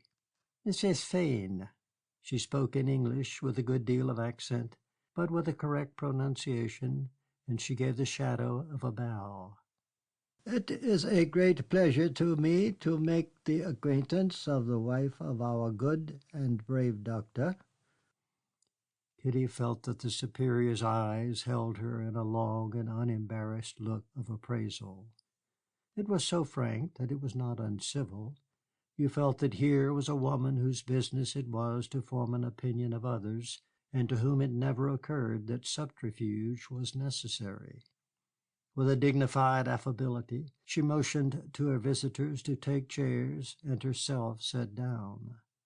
Sister St. Joseph, smiling still but silent, stood at the side but a little behind the Superior. "I know you English like tea," said the Mother Superior, "and I have ordered some. But I must make my excuses if it is served in the Chinese fashion.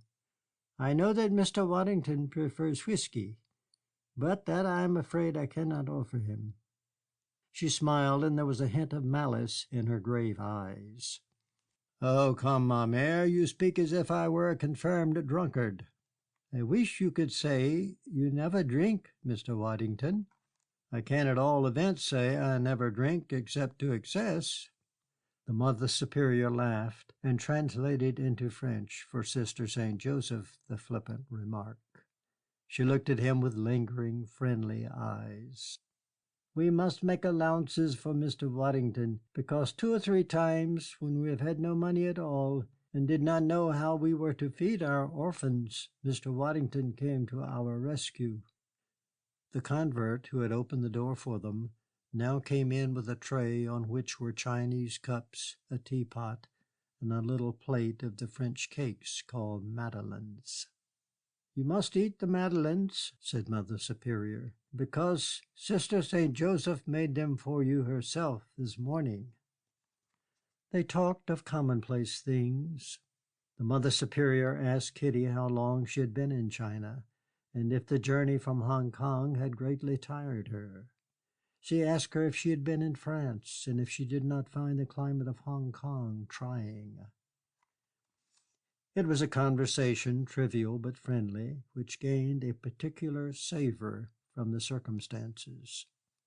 The parlor was very quiet, so that you could hardly believe that you were in the midst of a populous city.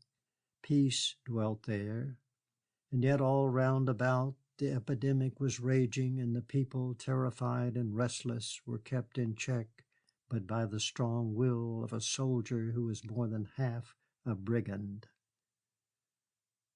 Within the convent walls the infirmary was crowded with sick and dying soldiers, and of the orphans in the nuns' charge a quarter were dead. Kitty, impressed she hardly knew why, observed the grave lady who asked her these amiable questions. She was dressed in white, and the only color on her habit was the red heart that burned on her breast. She was a woman of middle age.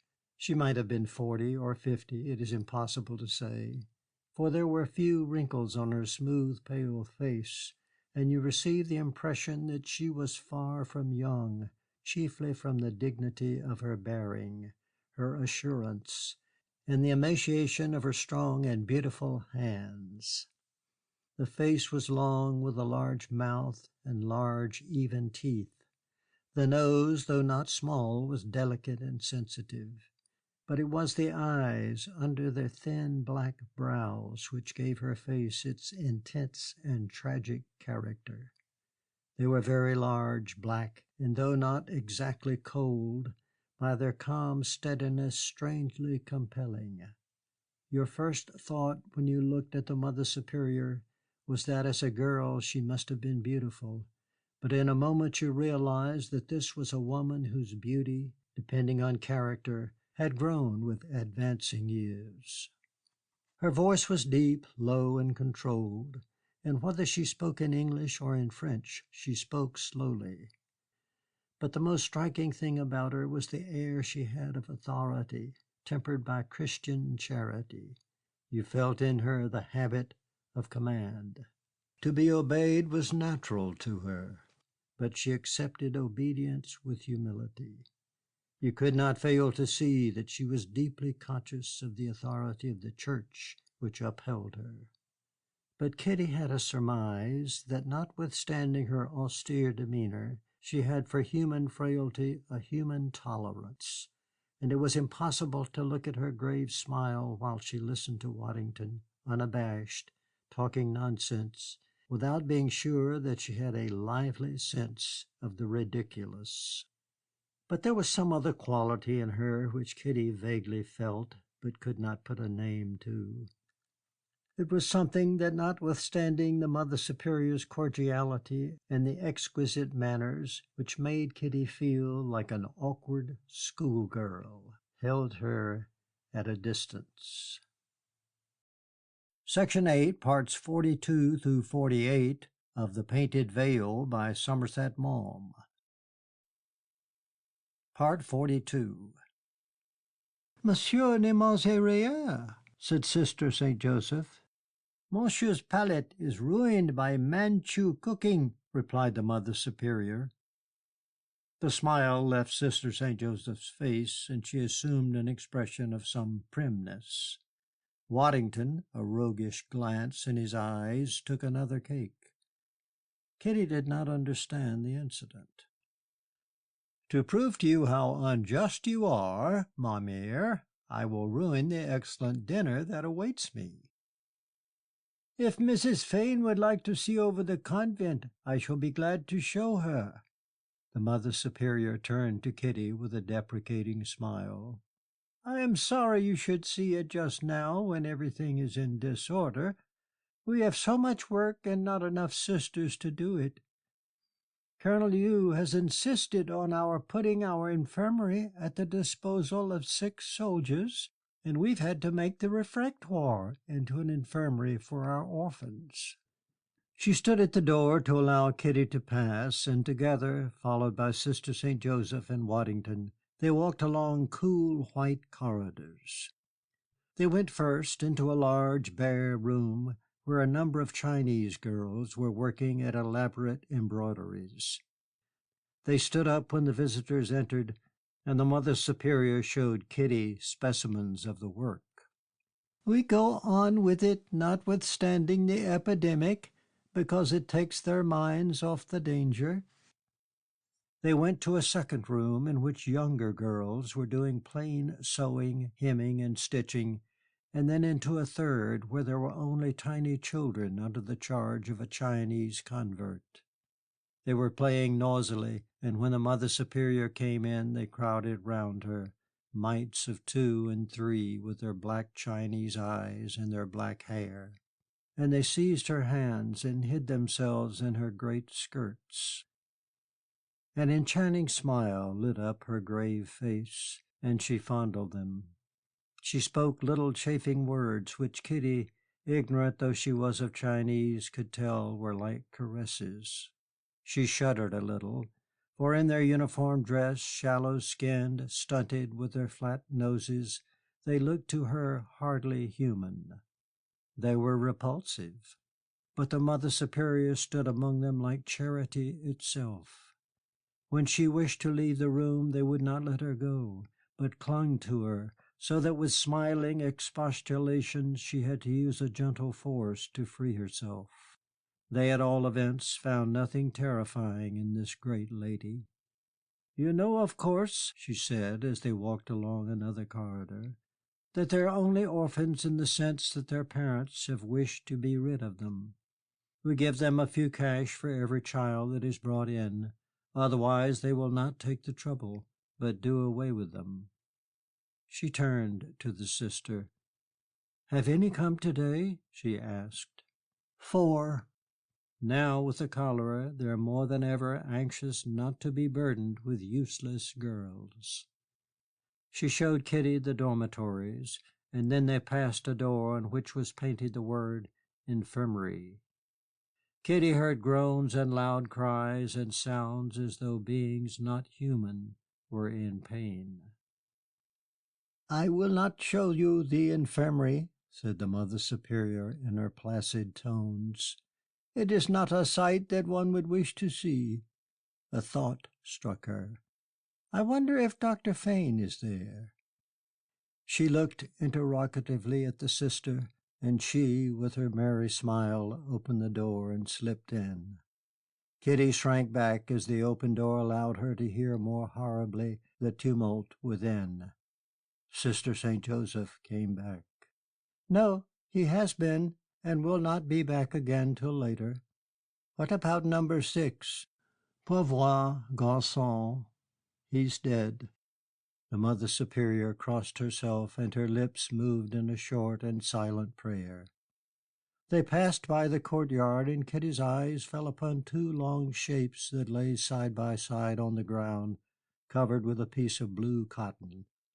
The Superior turned to Waddington. "We are so short of beds that we have to put 2 patients in one, and the moment a sick man dies he must be bundled out in order to make room for another." But she gave Kitty a smile. "Now we will show you our chapel.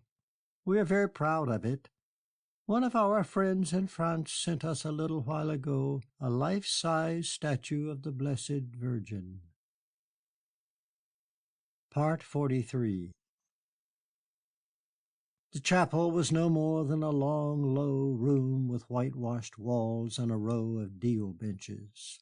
At the end was the altar on which stood the image. It was in plaster of Paris, painted in crude colors. It was very bright and new and garish. Behind it was a picture in oils of the Crucifixion, with the 2 Marys at the foot of the cross in extravagant attitudes of grief. The drawing was bad, and the dark pigments were put on with an eye that knew nothing of the beauty of color. Around the walls were the Stations of the Cross, painted by the same unfortunate hand. The chapel was hideous and vulgar. The nuns, on entering, knelt down to say a prayer, and then rising, the Mother Superior began once more to chat with Kitty. "Everything that can be broken is broken when it comes here. But the statue presented to us by our benefactor came from Paris without so much as the smallest chip. There's no doubt that it was a miracle." Waddington's malicious eyes gleamed, but he held his tongue. "The altarpiece and the Stations of the Cross were painted by one of our sisters, Sœur Saint Anselme." The Mother Superior crossed herself. "She is a real artist. Unfortunately, she fell a victim to the epidemic. Do you not think that they are very beautiful?" Kitty faltered an affirmative. On the altar were bunches of paper flowers, and the candlesticks were distractingly ornate. "We have the privilege of keeping here the Blessed Sacrament." "Yes," said Kitty, not understanding. "It has been a great comfort to us during this time of so terrible trouble." They left the chapel and retraced their steps to the parlor in which they had first sat. "Would you like to see the babies that came in this morning before you go?" "Very much," said Kitty. The Mother Superior led them into a tiny room on the other side of the passage. On a table, under a cloth, there was a singular wriggling. The sister drew back the cloth and displayed 4 tiny, naked infants. They were very red, and they made funny, restless movements with their arms and legs. Their quaint little Chinese faces were screwed up into strange grimaces. They looked hardly human, queer animals of an unknown species, and yet there was something singularly moving in the sight. The Mother Superior looked at them with an amused smile. "They seem very lively. Sometimes they are brought in only to die. Of course we baptize them the moment they come." "The lady's husband will be pleased with them," said Sister St. Joseph. "I think he could play by the hour with the babies. When they cry, he has only to take them up, and he makes them comfortable in the crook of his arm, so that they laugh with delight." Then Kitty and Waddington found themselves at the door. Kitty gravely thanked the Mother Superior for the trouble she had taken.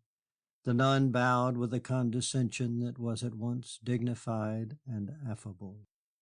"It has been a great pleasure. You do not know how kind and helpful your husband has been to us. He has been sent to us by Heaven. I am glad that you came with him.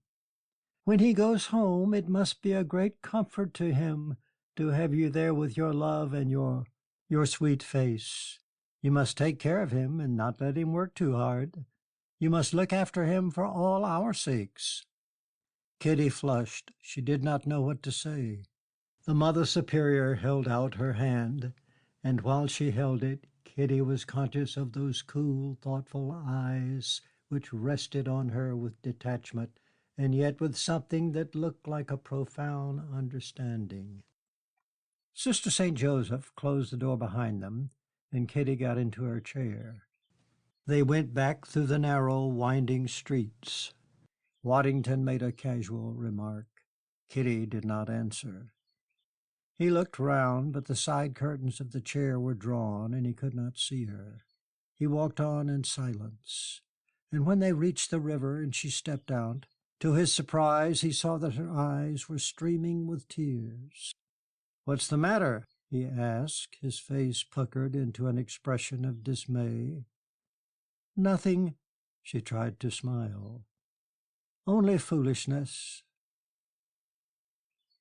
Part 44.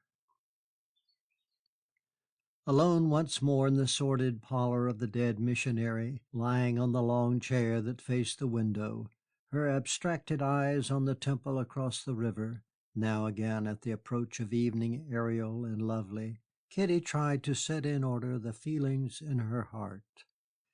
She would never have believed that this visit to the convent could so have moved her. She had gone from curiosity.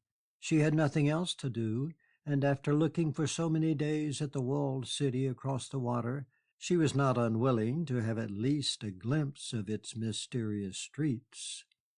But once within the convent, it had seemed to her that she was transported into another world, situated strangely neither in space nor time. Those bare rooms and the white corridors, austere and simple, seemed to possess the spirit of something remote and mystical. The little chapel, so ugly and vulgar in its very crudeness, was pathetic. It had something which was wanted in the greatness of a cathedral, with its stained glass and its pictures. It was very humble, and the faith which had adorned it, the affection which cherished it, had endured it with a delicate beauty of the soul.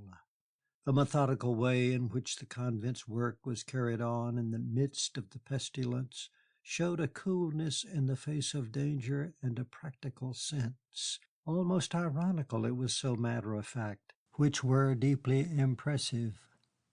In Kitty's ears rang still the ghastly sound she had heard when for a moment Sister St. Joseph opened the infirmary door.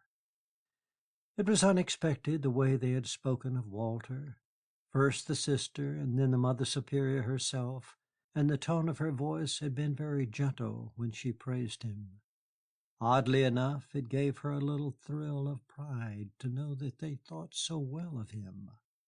Waddington also had told something of what Walter was doing, but it was not only his competence that the nuns praised. In Hong Kong she had known that he was thought clever. They spoke of his thoughtfulness and his tenderness. Of course he could be very tender. He was at his best when you were ill. He was too intelligent to exasperate, and his touch was pleasant, cool, and soothing.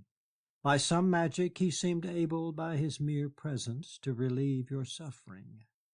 She knew that she would never see again in his eyes the look of affection which she had once been so used to that she found it merely exasperating. She knew now how immense was his capacity for loving. In some odd way he was pouring it out on these wretched sick who had only him to look to.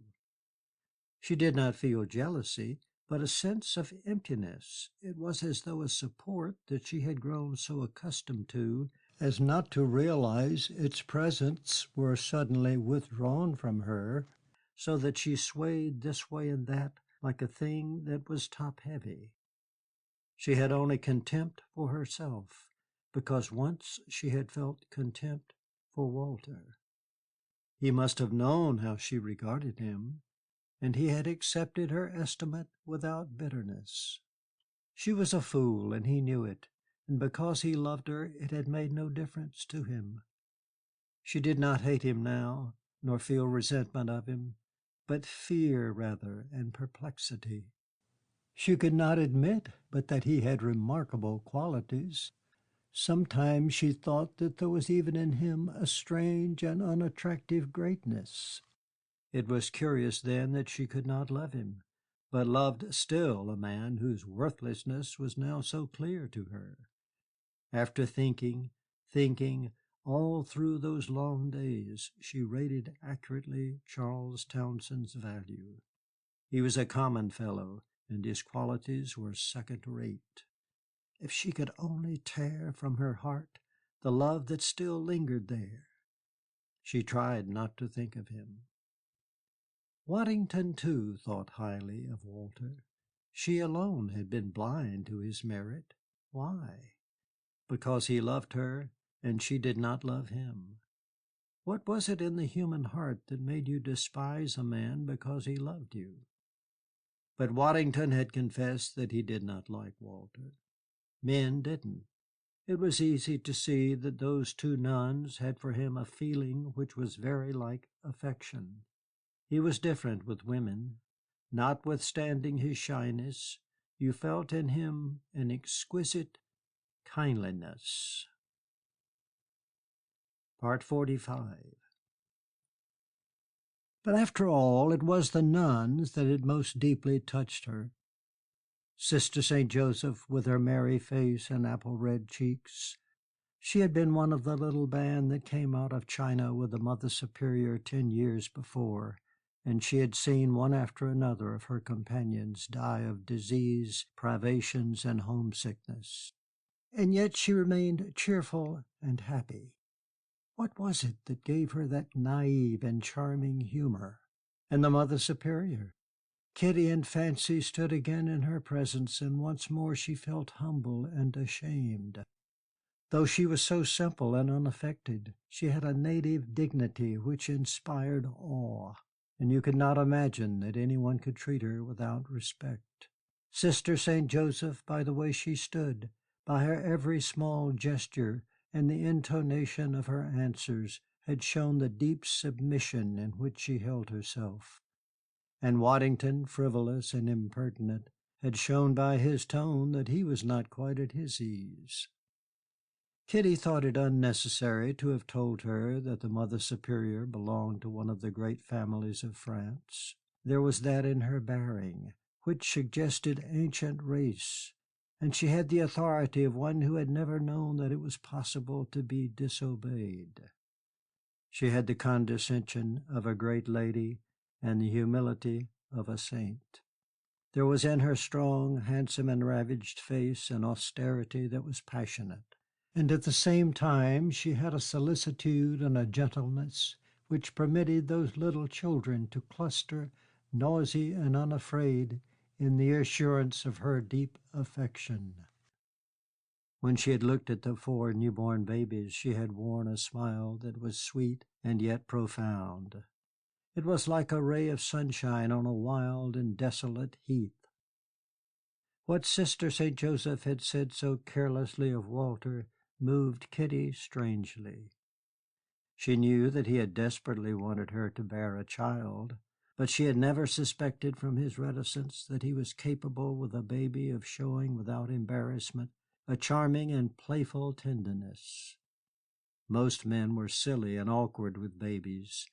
How strange he was! But to all that moving experience there had been a shadow, a dark lining of the silver cloud, insistent and plain, which disconcerted her. In the sober gaiety of Sister St. Joseph, and much more in the beautiful courtesy of the Mother Superior, she had felt an aloofness which oppressed her. They were friendly and even cordial, but at the same time they held something back, she knew not what, so that she was conscious that she was nothing but a casual stranger. There was a barrier between her and them. They spoke a different language, not only of the tongue but of the heart. And when the door was closed upon her, she felt that they had put her out of their minds so completely, going about their neglected work again without delay, that for them she might never have existed. She felt shut out not only from that poor little convent, but from some mysterious garden of the spirit after which with all her soul she hankered.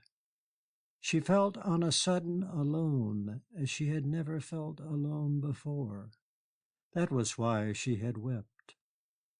And now, throwing back her head wearily, she sighed. "Oh, I'm so worthless." Part 46. That evening Walter came back to the bungalow a little earlier than usual. Kitty was lying on the long chair by the open window. It was nearly dark. "Don't you want a lamp?" he asked. "They'll bring it when dinner's ready." He talked to her always quite casually of trifling things, as though they were friendly acquaintances, and there was never anything in his manner to suggest that he harbored malice in his heart. He never met her eyes, and he never smiled. He was scrupulously polite. "Walter, what do you propose we should do if we get through the epidemic?" she asked.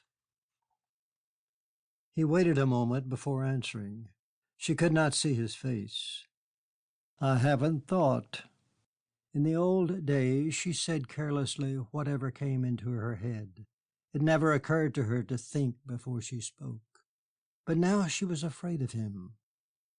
She felt her lips tremble, and her heart beat painfully. "I went to the convent this afternoon." "So I heard."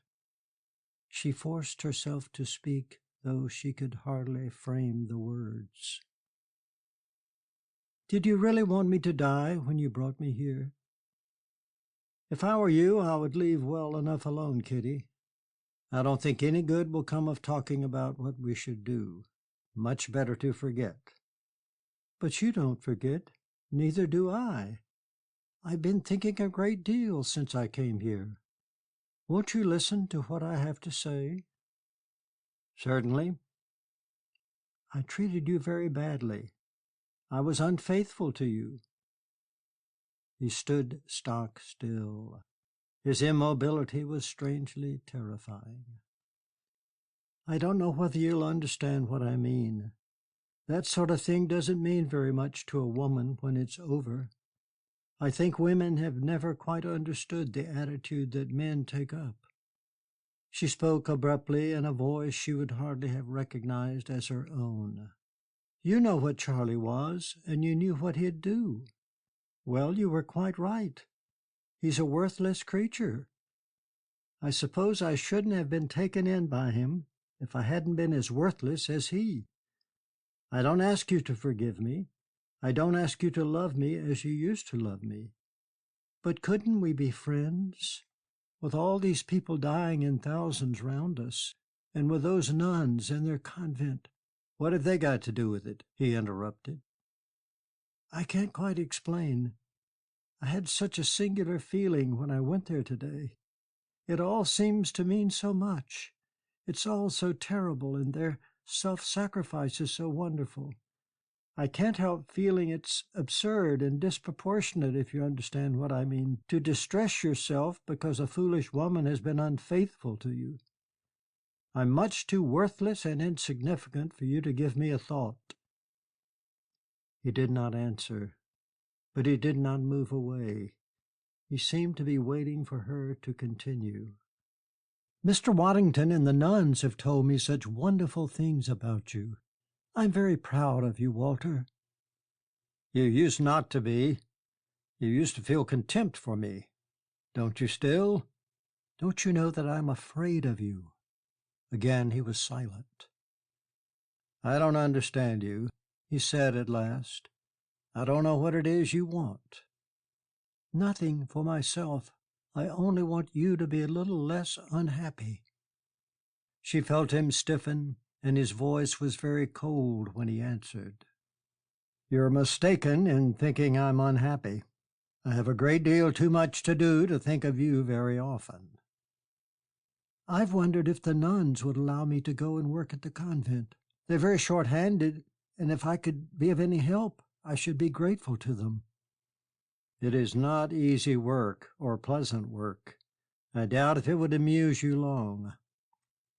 "Do you absolutely despise me, Walter?" "No." He hesitated, and his voice was strange. "I despise myself." Part 47. It was after dinner. As usual, Walter sat by the lamp and read. He read every evening till Kitty went to bed, and then went into the laboratory which he had fitted up in one of the bungalow's empty rooms. Here he worked late into the night. He slept little. He was occupied with she knew not what experiments. He told her nothing of his work, but even in the old days he had been reticent on this. He was not by nature expansive. She thought deeply of what he had just said to her. The conversation had led to nothing. She knew him so little that she could not be sure if he was speaking the truth or not. Was it possible that, whereas he now existed so ominously for her, she had entirely ceased to exist for him? Her conversation, which had entertained him once because he loved her, now that he loved her no longer, might be merely tedious to him. It mortified her. She looked at him. The light of the lamp displayed his profile as though it were a cameo. With his regular and finely cut features, it was very distinguished, but it was more than severe, it was grim, that immobility of his. Only his eyes moving as he perused each page was vaguely terrifying. Who would have thought that this hard face could be melted by passion to such a tenderness of expression? She knew, and it excited in her a little shiver of distaste. It was strange that though he was good-looking as well as honest, reliable, and talented, it had been so impossible for her to love him. It was a relief that she need never again submit to his caresses. He would not answer when she had asked him whether in forcing her to come here he had really wished to kill her. The mystery of this fascinated and horrified her. He was so extraordinarily kind. It was incredible that he could have had such a devilish intention. He must have suggested it only to frighten her and to get her back on Charlie. That would be like his sardonic humor. And then from obstinacy or from fear of looking foolish, insisted on her going through with it. Yes, he said he despised himself. What did he mean by that?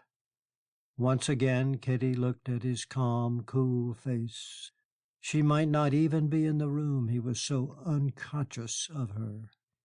"Why do you despise yourself?" she asked, hardly knowing that she spoke, as though she were continuing without a break the earlier conversation. He put down his book and observed her reflectively. He seemed to gather his thoughts from a remote distance. "Because I loved you." She flushed and looked away. She could not bear his cold, steady, and appraising gaze. She understood what he meant. It was a little while before she answered. "I think you do me an injustice," she said. "It's not fair to blame me because I was silly and frivolous and vulgar. I was brought up like that. All the girls I know are like that. It's like reproaching someone who has no ear for music because he's bored at a symphony concert. Is it fair to blame me because you ascribed to me qualities I hadn't got? I never tried to deceive you by pretending I was anything I wasn't. I was just pretty and gay. You don't ask for a pearl necklace or a sable coat at a booth in a fair. You ask for a tin trumpet and a toy balloon. I don't blame you." His voice was weary. She was beginning to feel a trifle impatient with him. Why would he not realize what suddenly had become so clear to her, that beside all the terror of death under whose shadow they lay, and beside the awe of the beauty which she had caught a glimpse of that day, their own affairs were trivial? What did it really matter if a silly woman had committed adultery, and why should her husband, face to face with the sublime, give it a thought? It was strange that Walter, with all his cleverness, should have so little sense of proportion. Because he had dressed a doll in gorgeous robes and set her in a sanctuary to worship her, and then discovered that the doll was filled with sawdust, he could neither forgive himself nor her. His soul was lacerated. It was all make-believe that he had lived on. And when the truth shattered it, he thought reality itself was shattered. It was true enough. He would not forgive her because he could not forgive himself. She thought that she heard him give a faint sigh, and she shot a rapid glance at him. A sudden thought struck her, and it took her breath away. She only just refrained from giving a cry. Was it what they called a broken heart that he suffered from? Part 48.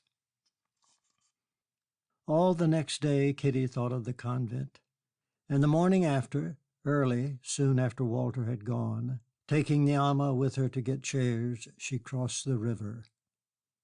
It was barely day, and the Chinese crowding the ferry boat, some in the blue cotton of the peasant, Others in the black robes of respectability had a strange look of the dead being borne over the water to the land of shadow. And when they stepped ashore, they stood for a little at the landing place, uncertainly as though they did not quite know where to go, before desultorily, in twos and threes, they wandered up the hill. At that hour the streets of the city were very empty, so that more than ever it seemed a city of the dead. The passers-by had an abstracted air, so that you might almost have thought them ghosts. The sky was unclouded, and the early sun shed a heavily mildness on the scene. It was difficult to imagine, on that blithe, fresh, and smiling morn, that the city lay gasping, like a man whose life is being throttled out of him by a maniac's hands, in the dark clutch of the pestilence. It was incredible that nature, the blue of the sky was clear like a child's heart, should be so indifferent when men were writhing in agony and going to their death in fear. When the chairs were set down at the convent door, a beggar arose from the ground and asked Kitty for alms. He was clad in faded and shapeless rags that looked as though he had raked them out of a muck heap, and through their rents you saw his skin hard and rough and tanned like the hide of a goat. His bare legs were emaciated, and his head, with its shock of coarse gray hair, the cheeks hollow, the eyes wild, was the head of a madman. Kitty turned from him in frightened horror, and the chair-bearers in gruff tones bade him begone. But he was importunate, and to be rid of him, shuddering, Kitty gave him a few cash. The door opened, and the ama explained that Kitty wished to see the Mother Superior. She was taken once more into the stiff parlor in which it seemed a window had never been opened, and here she sat so long that she began to think her message had not been delivered. At last the Mother Superior came in. "I must ask you to excuse me for keeping you waiting," she said. "I did not expect you, and I was occupied. Forgive me for troubling you. I'm afraid I've come at an inconvenient moment." The Mother Superior gave her a smile, austere but sweet, and begged her to sit down. But Kitty saw that her eyes were swollen. She had been weeping. Kitty was startled, for she had received from the Mother Superior the impression that she was a woman whom early troubles could not greatly move. "I'm afraid something has happened," she faltered. "Would you like me to go away? I can come another time." "No, no. Tell me what I can do for you." "It is only that one of our sisters died last night." Her voice lost its even tone, and her eyes filled with tears. "It is wicked of me to grieve, for I know that her good and simple soul has flown straight to heaven. She was a saint, but it is difficult always to control one's weakness. I'm afraid I'm not always very reasonable." "I'm so sorry. I'm so dreadfully sorry," said Kitty. Her ready sympathy brought a sob into her voice. "She was one of the sisters who came out from France with me 10 years ago. There are only 3 of us left now. I remember we stood in a little group at the end of the boat. What do you call it? The bow. And as we steamed out of the harbor at Marseilles, and we saw the golden figure of Sainte Marie la Grace, we said a prayer together.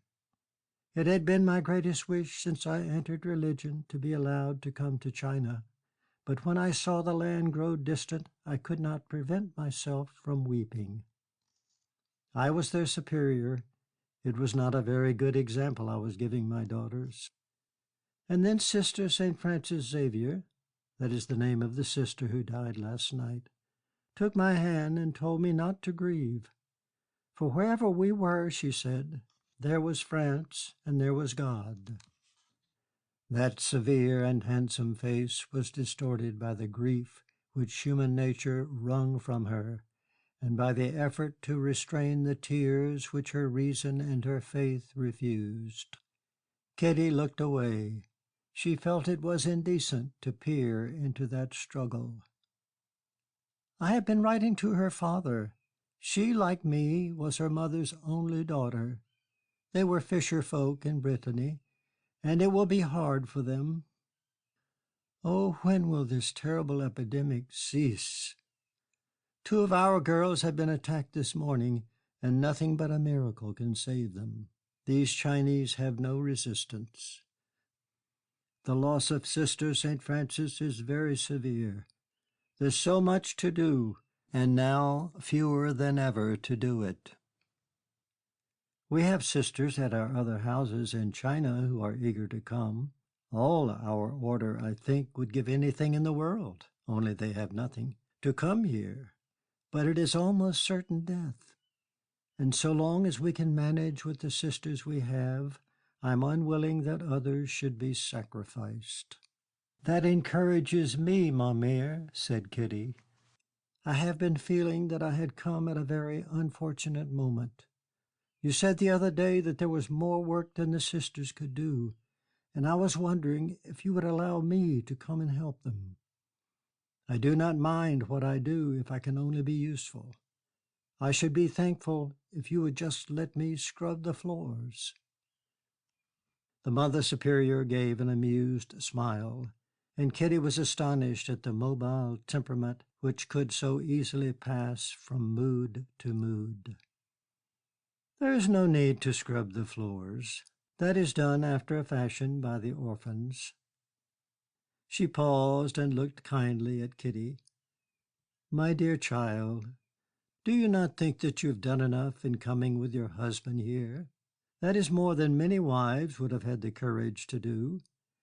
And for the rest, how can you be better occupied than giving him peace and comfort when he comes home to you after the day's work?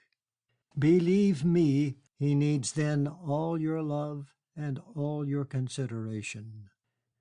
Kitty could not easily meet the eyes which rested on her with a detached scrutiny and with an ironical kindliness.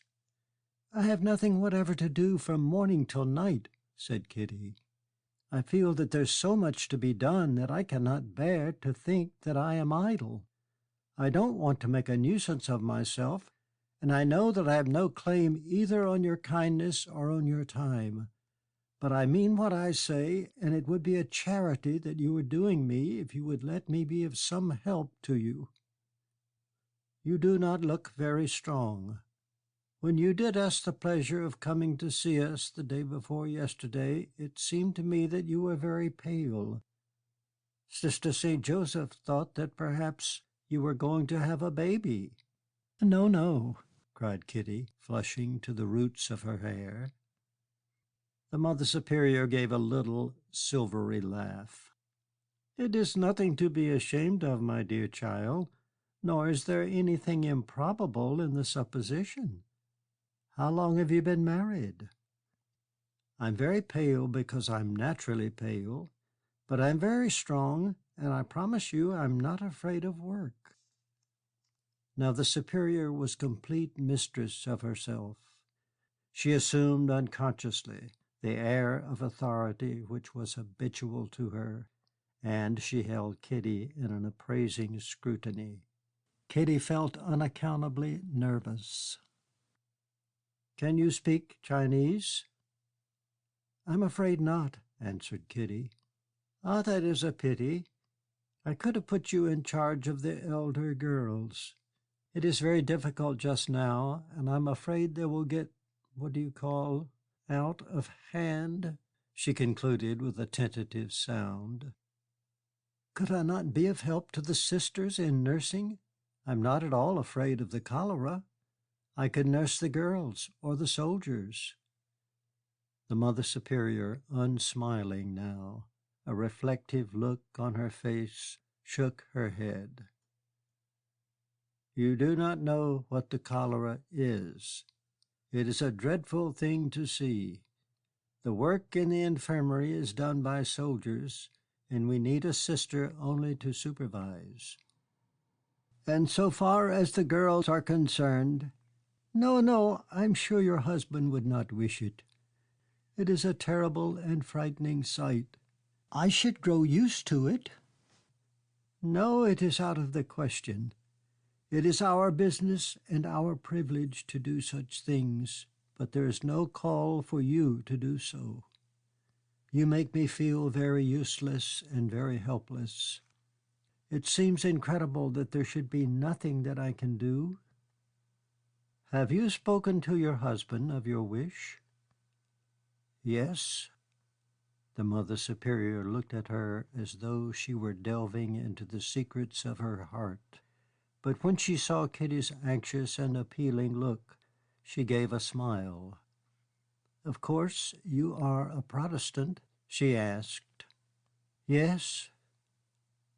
It doesn't matter. Dr. Watson, the missionary who died, was a Protestant, and it made no difference. He was all that was most charming to us. We owe him a deep debt of gratitude.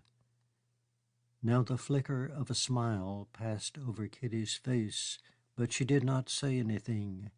The Mother Superior seemed to reflect. She rose to her feet.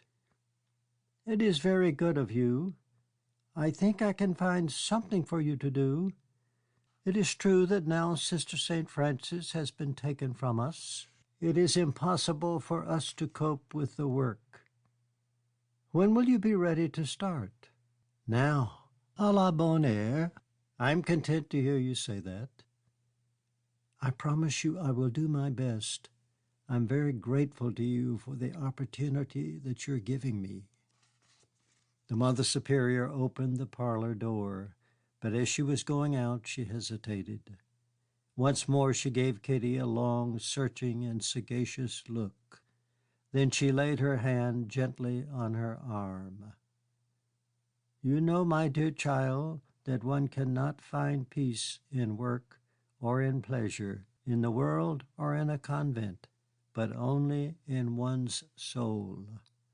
Kitty gave a little start, but the Mother Superior passed swiftly out.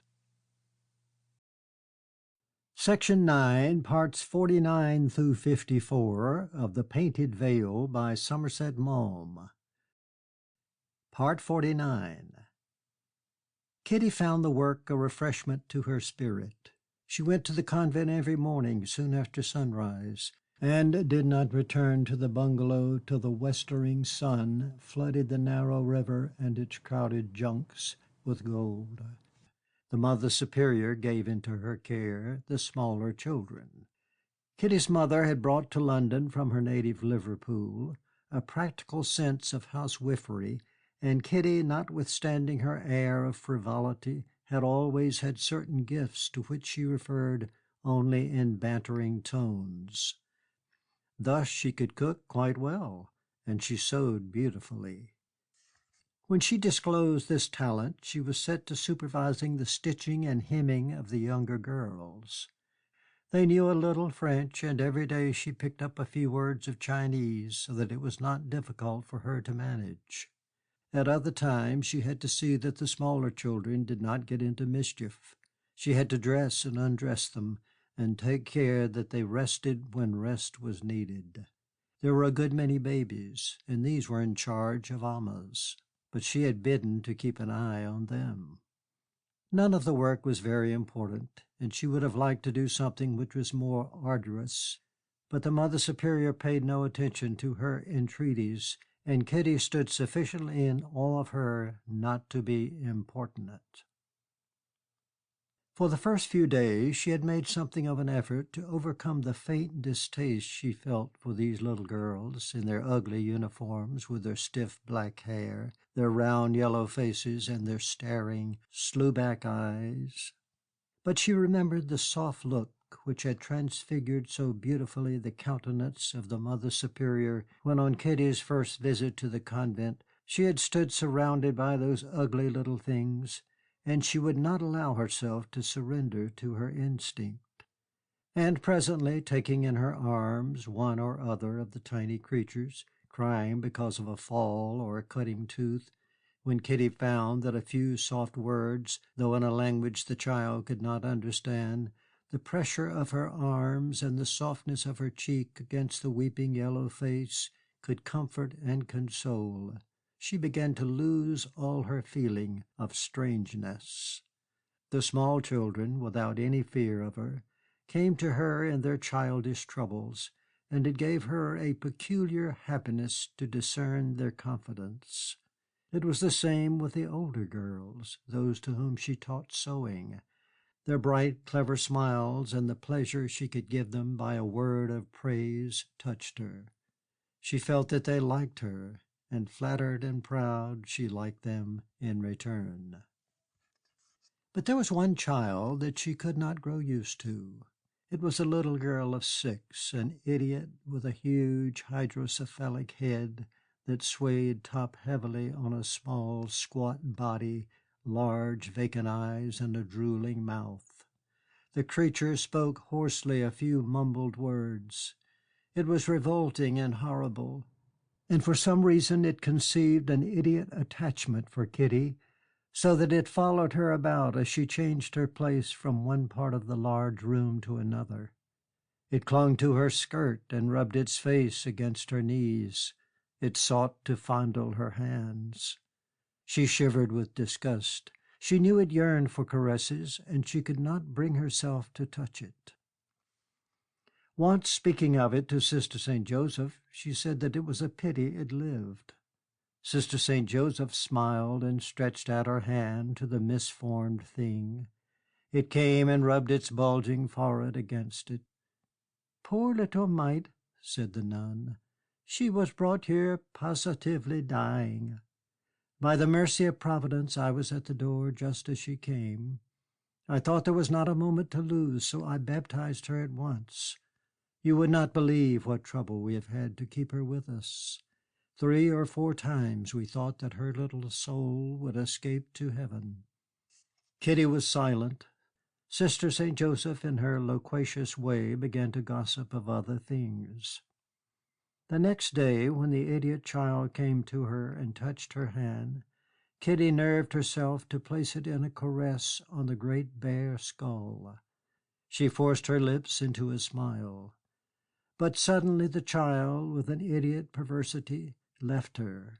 It seemed to lose interest in her, and that day and the following days paid her no attention. Kitty did not know what she had done, and tried to lure it to her with smiles and gestures, but it turned away and pretended not to see her. Part 50. Since the nuns were busy from morning till night with 100 duties, Kitty saw little of them but at the services in the bare, humble chapel. In her first day, the Mother Superior, catching sight of her seated at the back behind the girls on the benches according to their ages, stopped and spoke to her. "You must not think it necessary for you to come to the chapel when we do," she said. "You are a Protestant, and you have your own convictions." "But I like to come, Mother. I find that it rests me." The Mother Superior gave her a moment's glance and slightly inclined her grave head. "Of course you will do exactly as you choose. I merely wanted you to understand that you are under no obligation."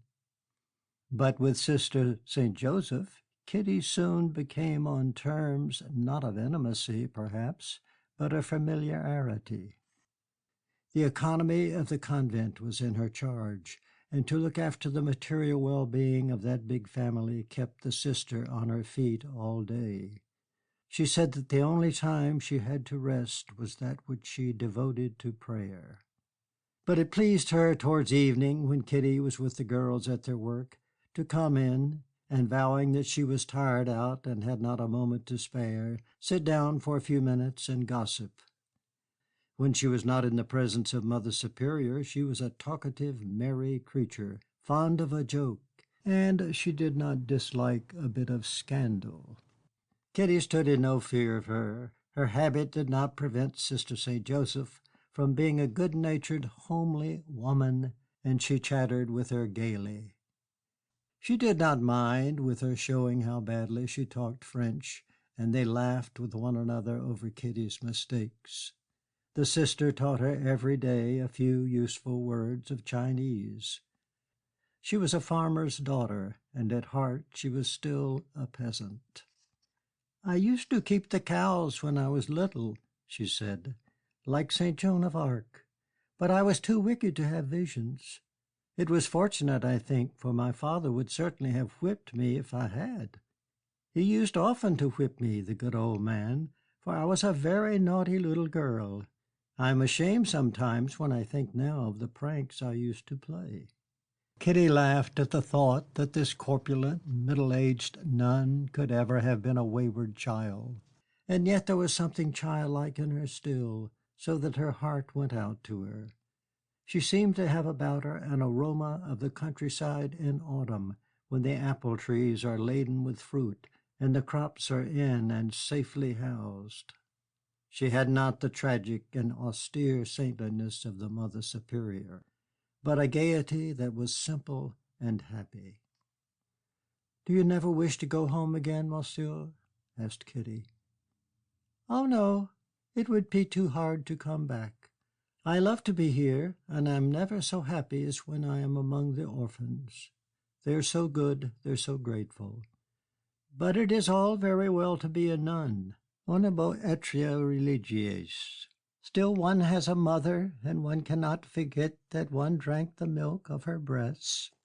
She is old, my mother, and it is hard never to see her again. But then she is fond of her daughter-in-law, and my brother is good to her. His son is growing up now. I should think they will be glad of an extra pair of strong arms on the farm. He was only a child when I left France, but he promised to have a fist that you could fell an ox with." It was almost impossible in that quiet room, listening to the nun, to realize that on the other side of these four walls cholera was raging. Sister St. Joseph had an unconcern which conveyed itself to Kitty. She had a naive curiosity about the world and its inhabitants. She asked Kitty all kinds of questions about London and England, a country, she thought, where so thick was the fog that you could not see your hand at midday, and she wanted to know if Kitty went to balls and whether she lived in a grand house and how many brothers and sisters she had. She spoke often of Walter. The Mother Superior said he was wonderful, and every day they prayed for him. How lucky Kitty was to have a husband who was so good and so brave and so clever. Part 51. But sooner or later Sister St. Joseph returned to the subject of the Mother Superior. Kitty had been conscious from the beginning that the personality of this woman dominated the convent. She was regarded by all that dwelt there with love, certainly, and with admiration, but also with awe and not a little dread. Notwithstanding her kindliness, Kitty herself felt like a schoolgirl in her presence. She was never quite at her ease with her, for she was filled with a sentiment which was so strange that it embarrassed her, reverence. Sister St. Joseph, with an ingenious desire to impress, told Kitty how great the family was to which the Mother Superior belonged. She had among her ancestors persons of historic importance, and she was en bonne cousine with half the kings in Europe. Alfonso of Spain had hunted at her father's, and they had chateaux all over France. It must have been hard to leave so much grandeur. Kitty listened smilingly, but not a little impressed. "Du reste, you have only to look at her," said the sister, "to see that qu'un familier sèche le dessous du panier." "She has the most beautiful hands that I have ever seen," said Kitty.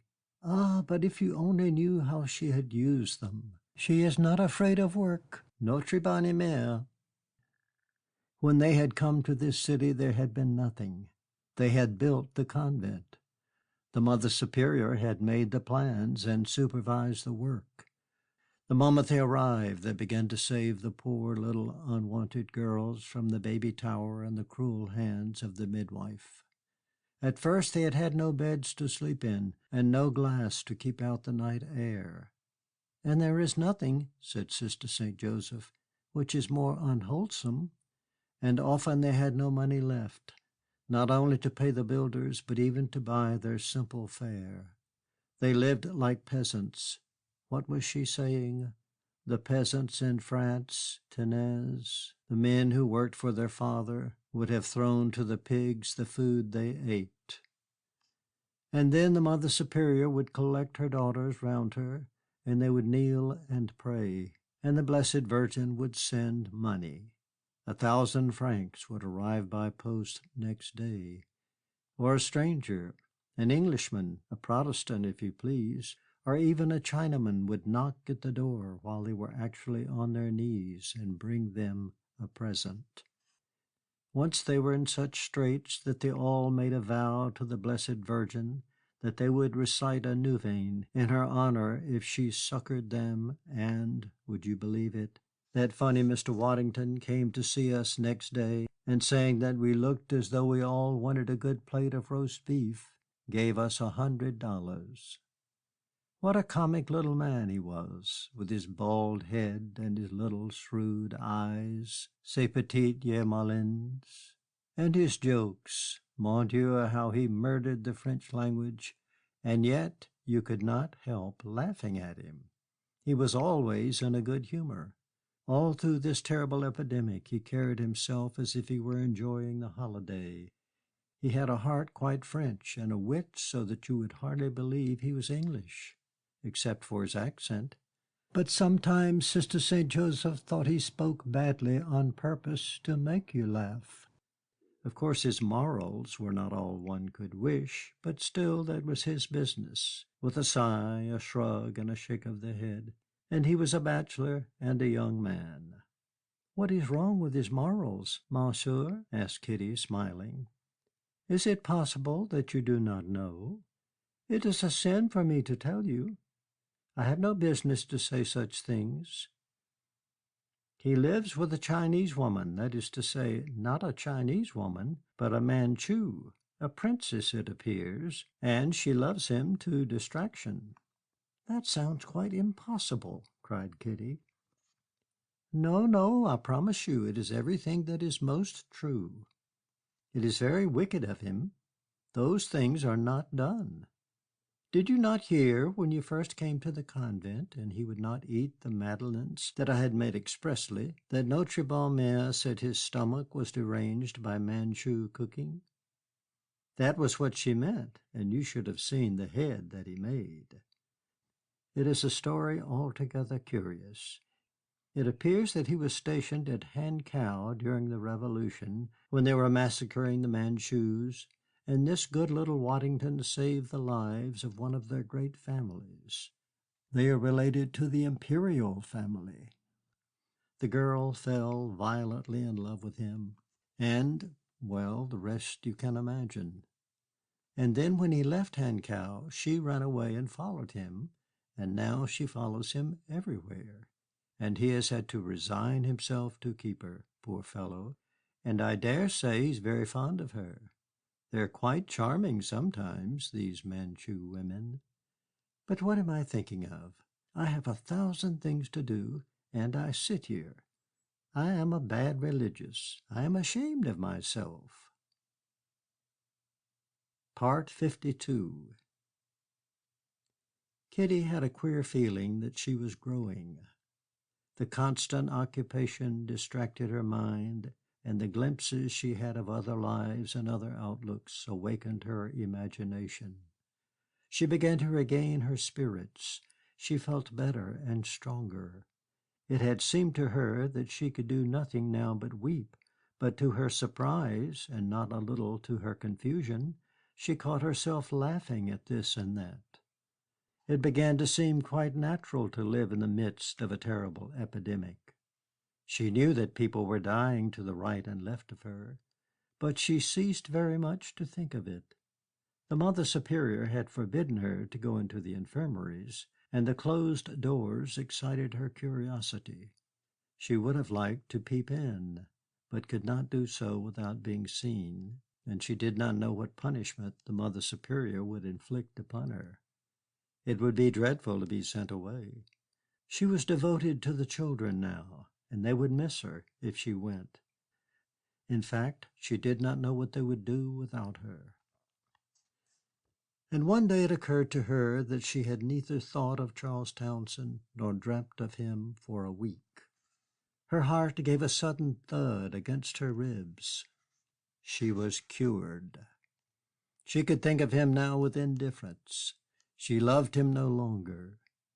Oh, the relief and the sense of liberation! It was strange to look back and remember how passionately she had yearned for him. She thought she would die when he failed her. She thought life thenceforward had nothing to offer but misery. And now already she was laughing. A worthless creature. What a fool she had made of herself. And now, considering him calmly, she wondered what on earth she had seen in him. It was lucky that Waddington knew nothing. She could never have endured his malicious eyeing and his ironical innuendos. She was free, free at last, free. She could hardly prevent herself from laughing aloud. The children were playing some romping game, and it was her habit to look on with an indulgent smile, restraining them when they had made too much noise, and taking care that in their boisterousness none was hurt. But now, in her high spirits, feeling as young as any of them, she joined in the game. The little girls received her with delight. They chased up and down the room, shouting at the top of their shrill voices, with fantastic and almost barbarous glee. They grew so excited that they leaped into the air with joy. The noise was terrific. Suddenly the door opened, and Mother Superior stood on the threshold. Kitty, abashed, extricated herself from the clutches of a dozen little girls who, with wild shrieks, had seized her. "Is this how you keep these children good and quiet?" asked the Mother Superior, a smile on her lips. "We were having a game, Mother. They got excited. It is my fault. I led them on." The Mother Superior came forward, and as usual the children clustered about her.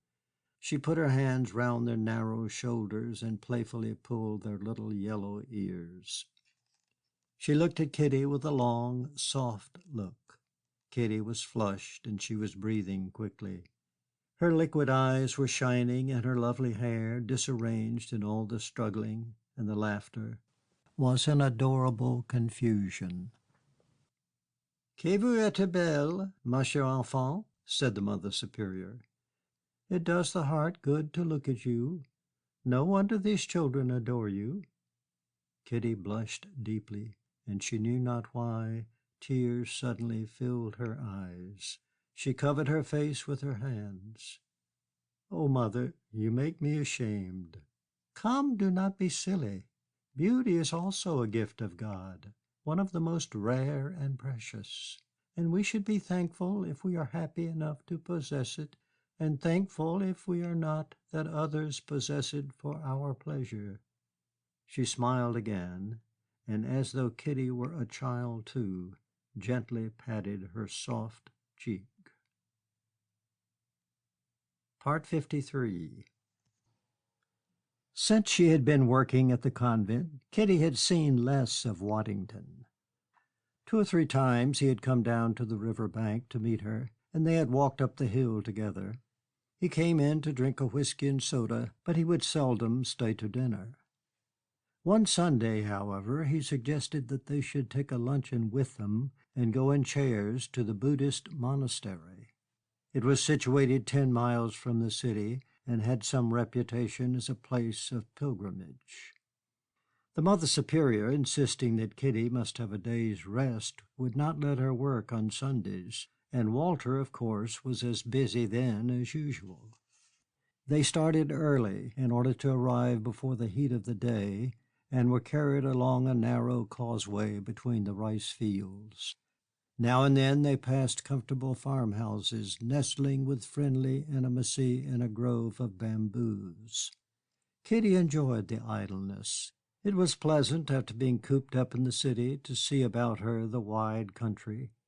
They came to the monastery, straggling low buildings by the side of the river, agreeably shaded by trees, and were led by smiling monks through courtyards empty with a solemn emptiness, and shown temples with grimacing gods.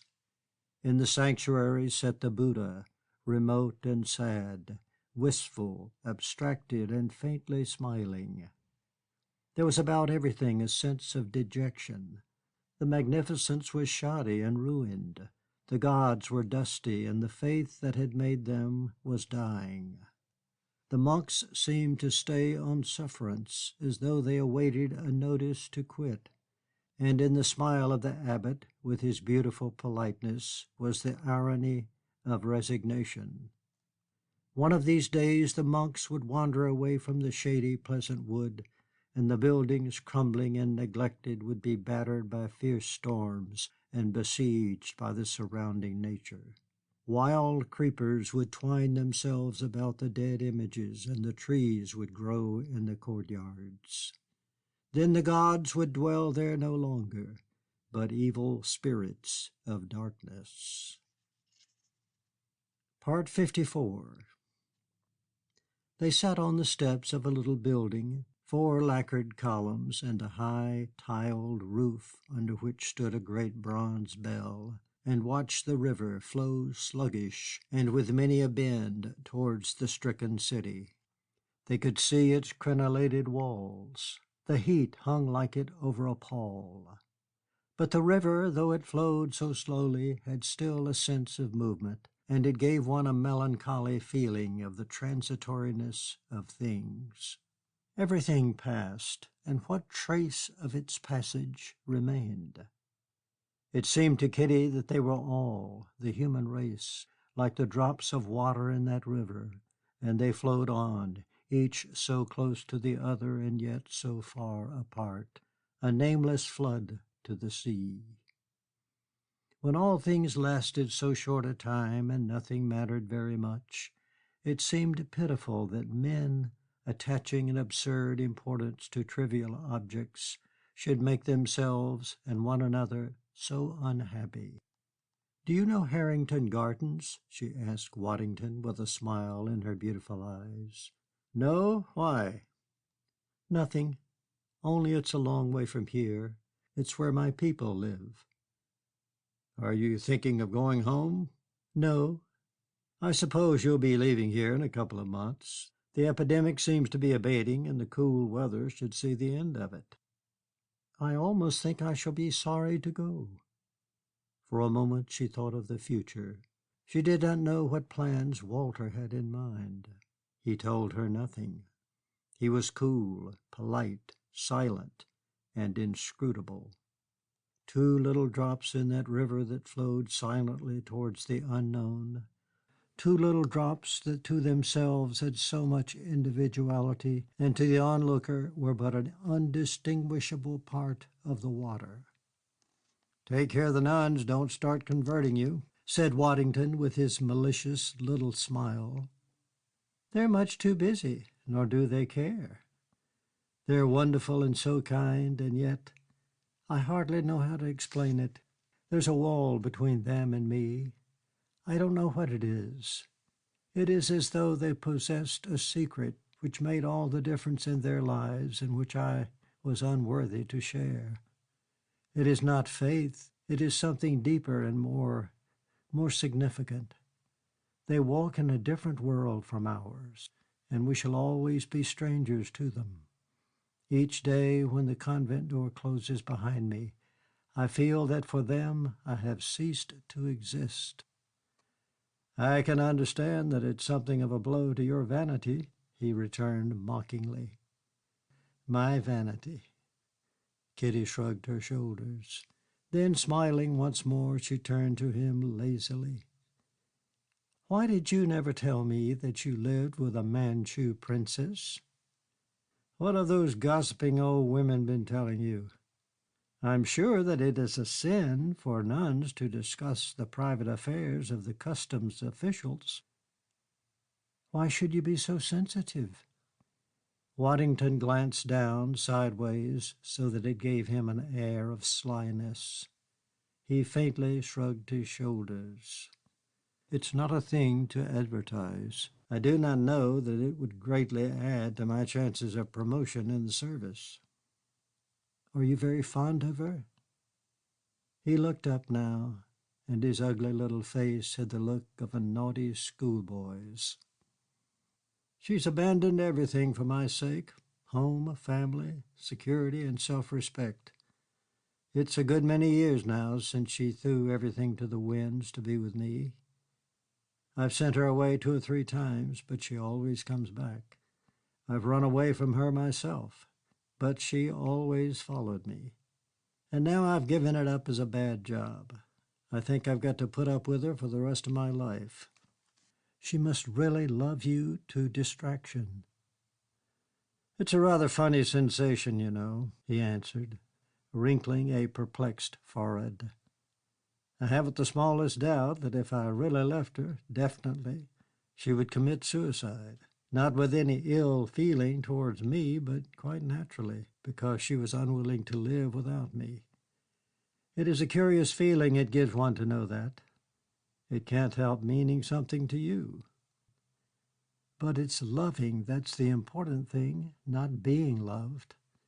One's not even grateful to the people who love one. If one doesn't love them, they only bore one. I have no experience of the plural, he replied. Mine is only in the singular. Is she really an imperial princess? No, that's a romantic exaggeration of the nuns. She belongs to one of the great families of the Manchus, but they have, of course, been ruined by the Revolution. She's all the same a very great lady. He said it in a tone of pride, so that his smile flickered in Kitty's eyes. Are you going to stay here for the rest of your life, then? In China? Yes. What would she do elsewhere? When I retire, I shall take a little Chinese house in Peking and spend the rest of my days there. Have you any children? No. She looked at him curiously. It was strange that this little bald-headed man with his monkey face should have aroused in the alien woman so devastating a passion. She could not tell why the way he spoke of her, notwithstanding his casual manner and his flippant phrases, giving her the impression so strongly of the woman's intense and unique devotion. It troubled her a little. It does seem a long way to Harrington's Gardens, she smiled. Why do you say that? I don't understand anything. Life is so strange. I feel like someone who's lived all his life by a duck pond and suddenly is shown the sea. It makes me a little breathless, and yet it fills me with elation. I don't want to die. I want to live. I'm beginning to feel a new courage. I feel like one of those old soldiers who set sail for undiscovered seas, and I think my soul hankers for the unknown. Waddington looked at her reflectively. Her abstracted gaze rested on the smoothness of the river. 2 little drops that flowed silently, silently towards the dark, eternal sea. May I come and see the Manchu lady? Asked Kitty, suddenly raising her head. She can't speak a word of English. You've been very kind to me. You've done a great deal for me. Perhaps I could show her by my manner that I had a friendly feeling towards her. Waddington gave a thin, mocking little smile, but he answered with good humor, I will come and fetch you one day, and she shall give you a cup of jasmine tea. She would not tell him that this story of an alien love had from the first moment strangely intrigued her fancy, and the Manchu princess stood now as the symbol of something that vaguely but insistently beckoned to her. She pointed enigmatically to a mystic land of the spirit. Section 10, parts 55 through 59 of The Painted Veil by Somerset Maugham. Part 55. But a day or two later, Kitty made an unforeseen discovery. She went to the convent as usual and set about her first work of seeing that the children were washed and dressed. Since the nuns held firmly that the night air was harmful, the atmosphere in the dormitory was close and fetid. After the freshness of the morning, it always made Kitty a little uncomfortable, and she hastened to open such windows as would. But today she felt on a sudden desperately sick, and with her head swimming she stood at the window trying to compose herself. It had never been as bad as this before. Then nausea overwhelmed her, and she vomited. She gave a cry so that the children were frightened, and the older girl who was helping her ran up, and, seeing Kitty white and trembling, stopped short with an exclamation, "Cholera!" The thought flashed through Kitty's mind, and then a death-like feeling came over her. She was seized with terror. She struggled for a moment against the night that seemed agonizingly to run through her veins. She felt horribly ill. And then darkness. When she opened her eyes, she did not know at first where she was. She seemed to be lying on the floor, and, moving her head slightly, she thought that there was a pillow under it.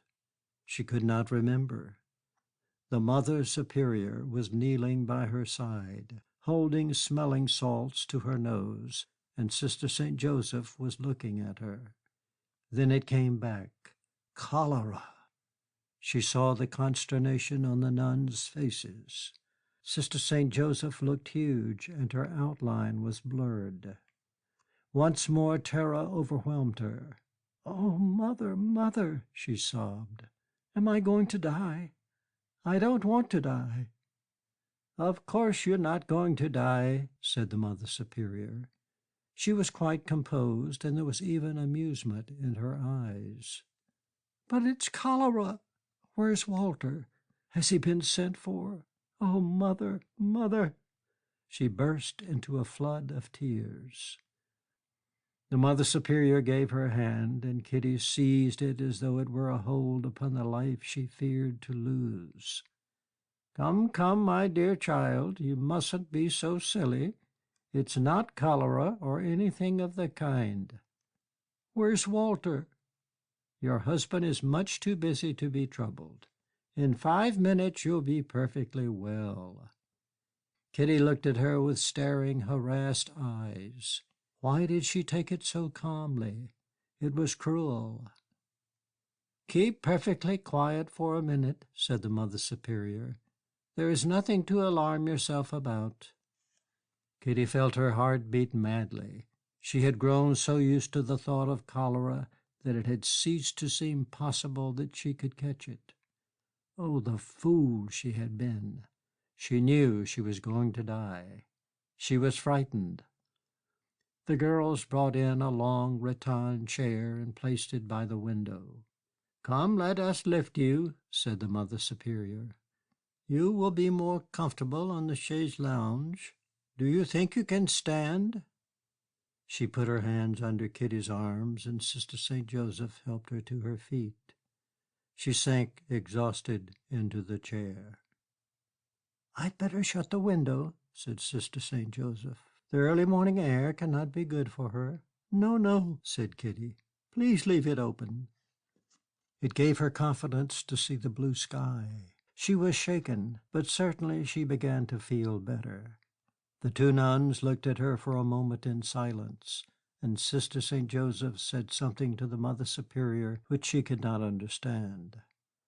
Then the Mother Superior sat on the side of the chair and took her hand.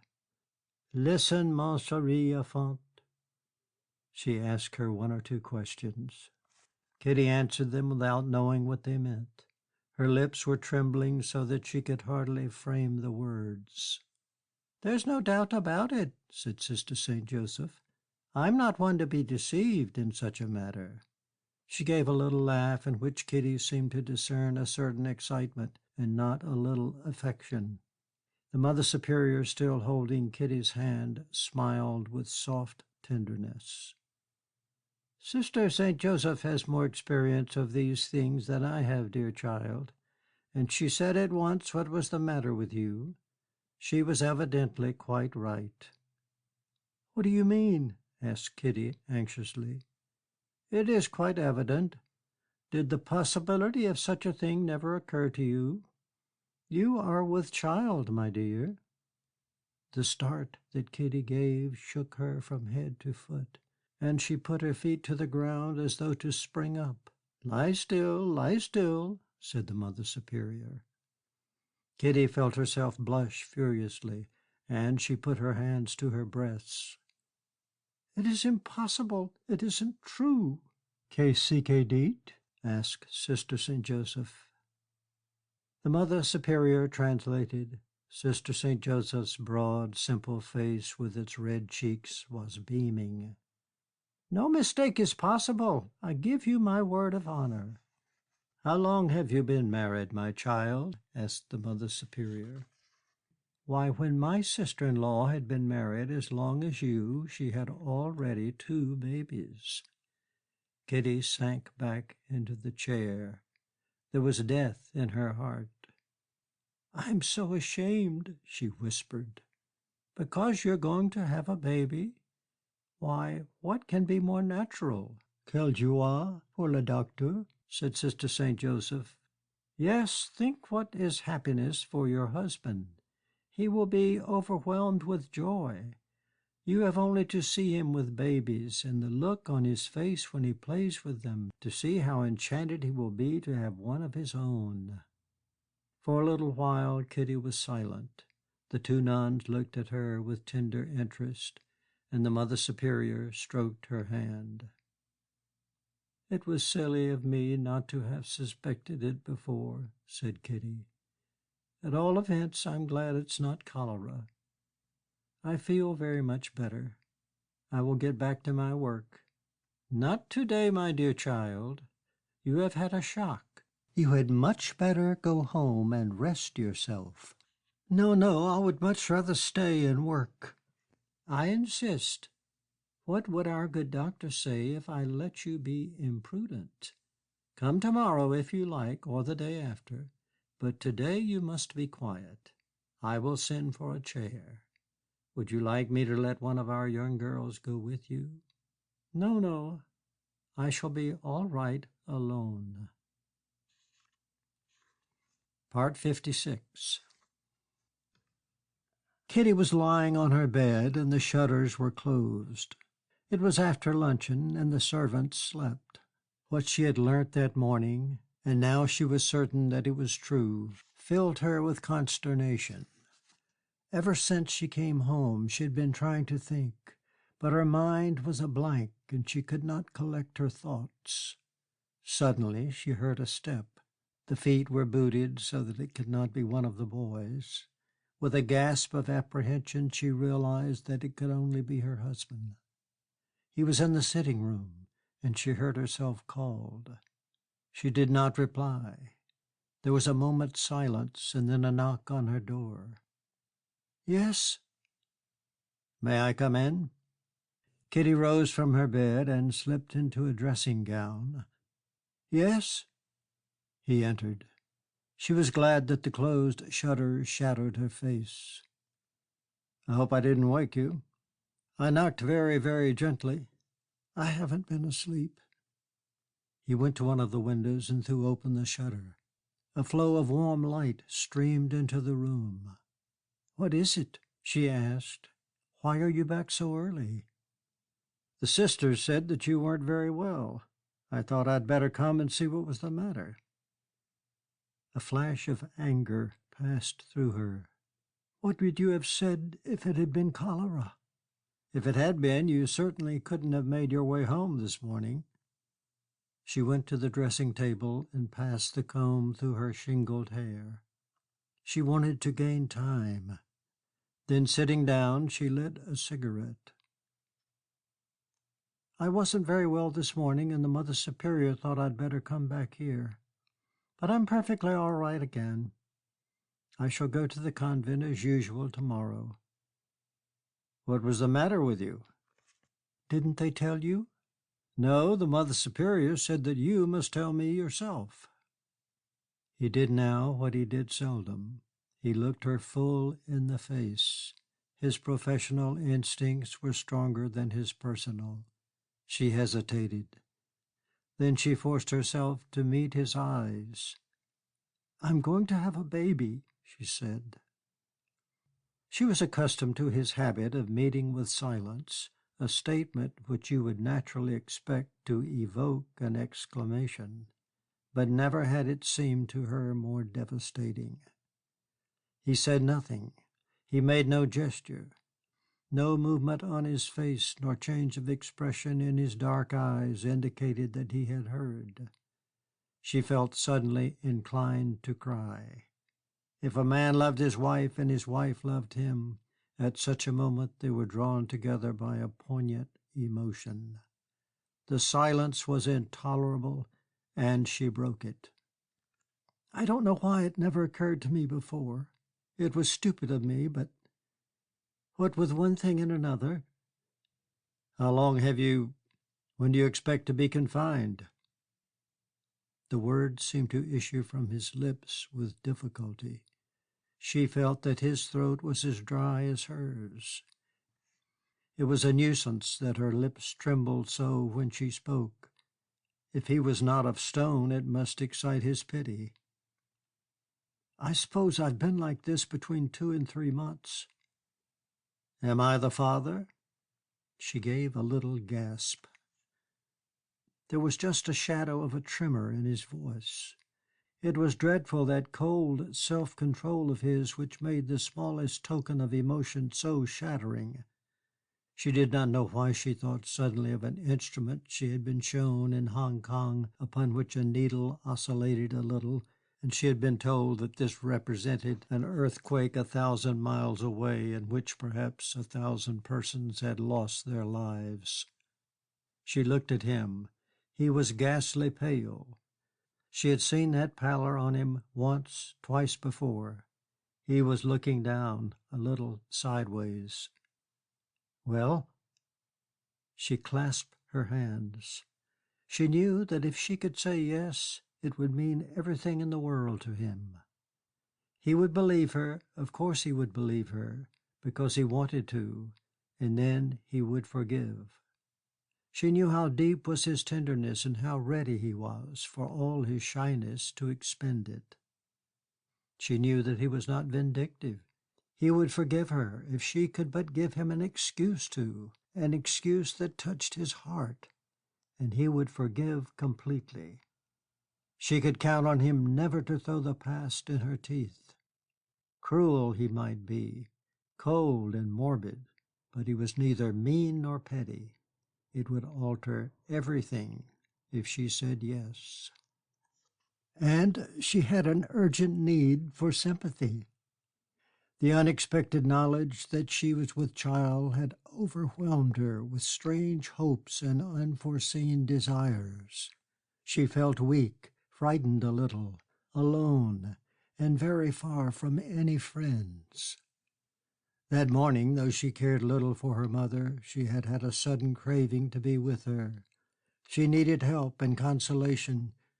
She did not love Walter. She knew that she never could.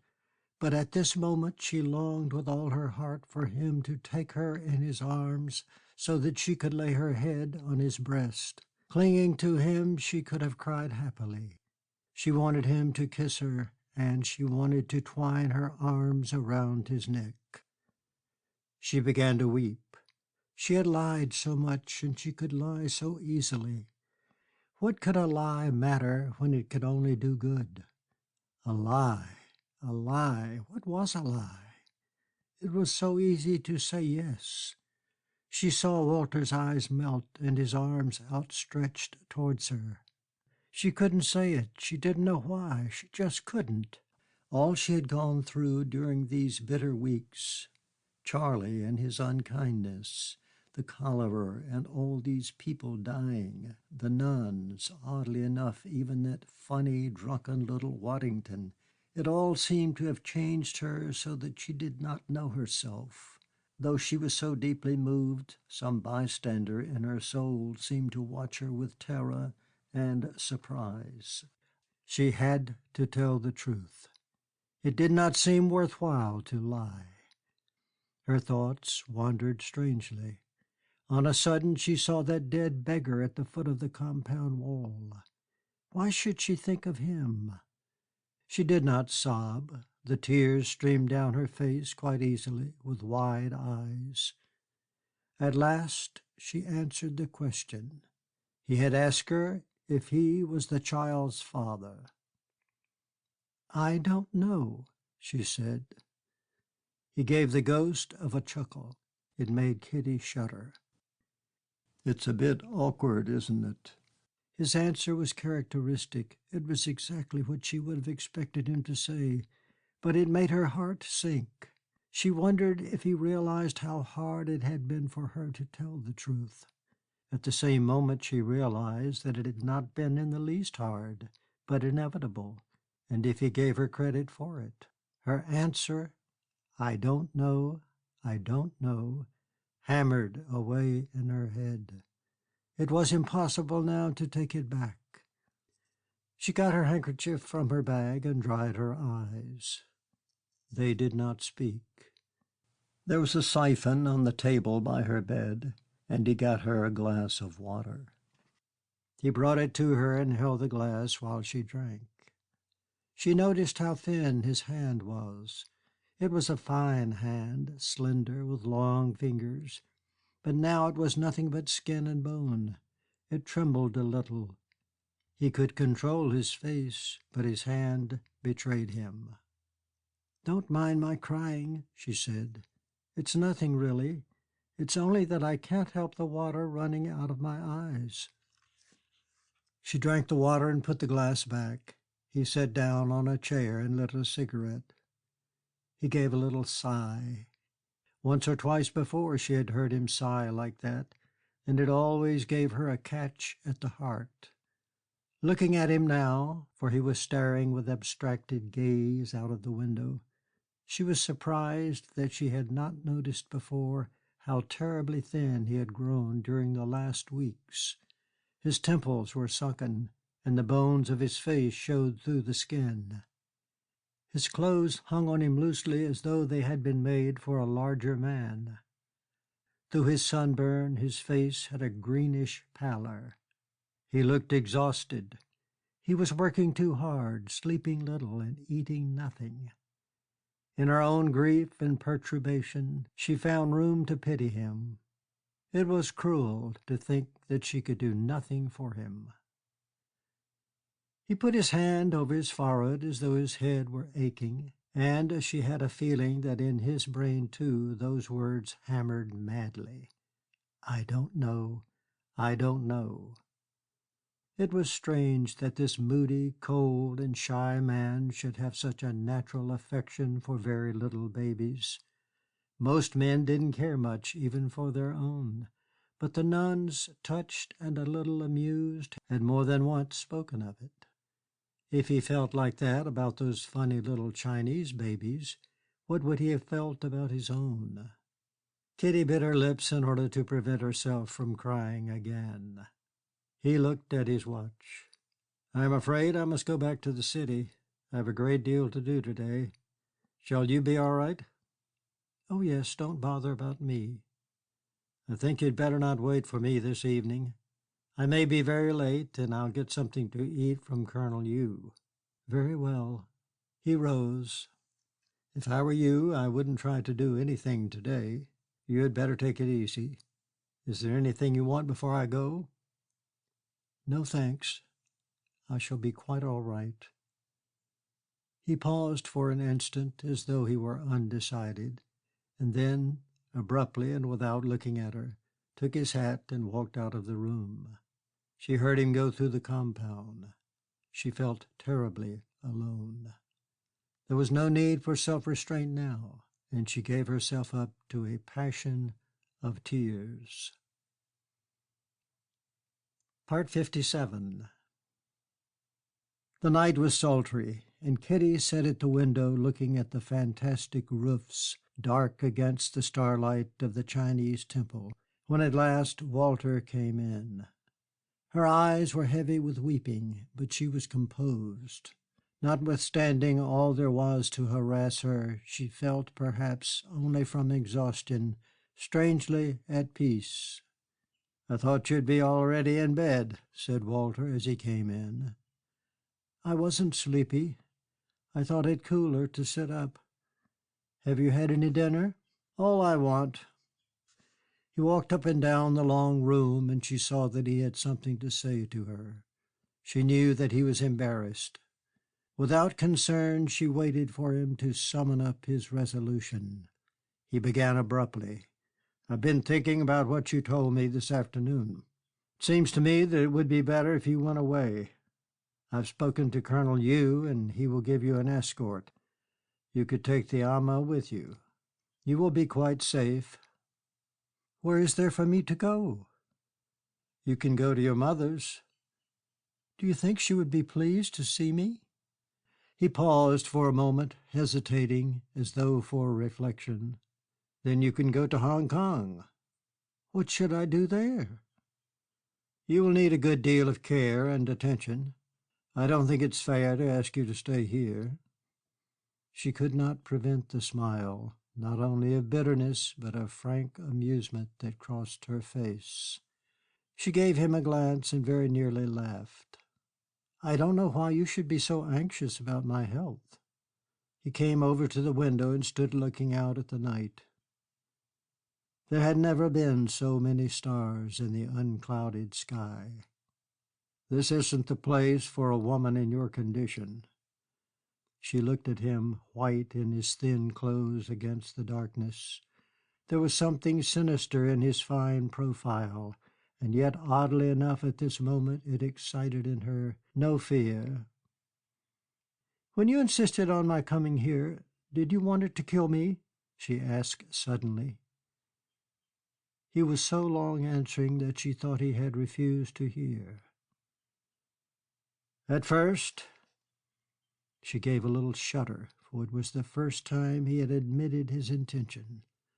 But she bore him no ill will for it. Her feeling surprised herself.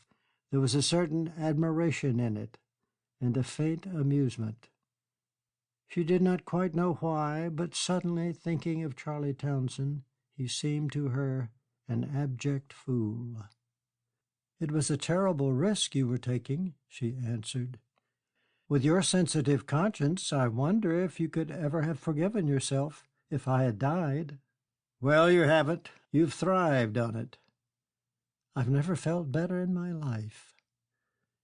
She had an instinct to throw herself on the mercy of his humor. After all they had gone through, when they were living amid those scenes of horror and desolation, it seemed inept to attach importance to the ridiculous act of fornication. When death stood round the corner, taking lives like a gardener digging up potatoes, it was foolishness to care what dirty things this person or that did with his body. If she could only have realized how little Charlie meant to her, so that now already she had difficulty in calling up his features to her imagination, and how entirely the love of him had passed out of her heart. Because she had no feeling for Townsend, the various acts she had committed with him had lost their significance. She had regained her heart, and what she had given of her body seemed not to matter a rap. She was inclined to say to Walter, "Look here, don't you think we've been silly long enough? We've sulked with one another like children. Why can't we kiss and be friends? There's no reason why we shouldn't be friends just because we're not lovers." He stood very still, and the lamplight made the pallor of his impressive face startling. She did not trust him. If she said the wrong thing, he would turn upon her with such an icy sternness. She knew by now his extreme sensitiveness, for which his acid irony was a protection, and how quickly he could close his heart if his feelings were hurt. She had a moment's irritation at his stupidity. Surely what troubled him most was the wound of his vanity. She vaguely realized that this is the hardest of all wounds to heal. It was singular that men attached so much importance to their wives' faithfulness. When first she had gone with Charlie, she had expected to feel quite different, a changed woman. But she had seemed to herself exactly the same. She had experienced only well-being and a greater vitality. She wished now that she had been able to tell Walter that the child was his. The lie would have meant so little to her, and the assurance would have been so great a comfort to him. And after all, it might not be a lie. It was funny that something in her heart which had prevented her from giving herself the benefit of the doubt. How silly men were! Their part in procreation was so unimportant. It was the woman who carried the child through long months of uneasiness and bore it with pain, and yet a man, because of his momentary connection, made such preposterous claims. Why should that make any difference to him in his feelings towards the child? Then Kitty's thoughts wandered to the child which she herself would bear. She thought of it not with emotion, nor with a passion of maternity, but with an idle curiosity. "I dare say you'd like to think it over a little," said Walter, breaking the long silence. "Think what?" He turned a little as if he were surprised. "About when you want to go." "But I don't want to go." "Why not?" "I like my work at the convent. I think I'm making myself useful. I should prefer to stay as long as you do." "I think I should tell you that in your present condition you're probably more liable to catch any infection that happens to be about."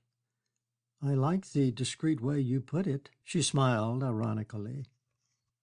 "You're not staying for my sake." She hesitated. He little knew that now the strongest emotion he excited in her, and the most unexpected, was pity. "No, you don't love me. I often think I rather bore you." "I shouldn't have thought you were the sort of person to put yourself out for a few stuffy nuns and a parcel of Chinese brats." Her lips outlined a smile.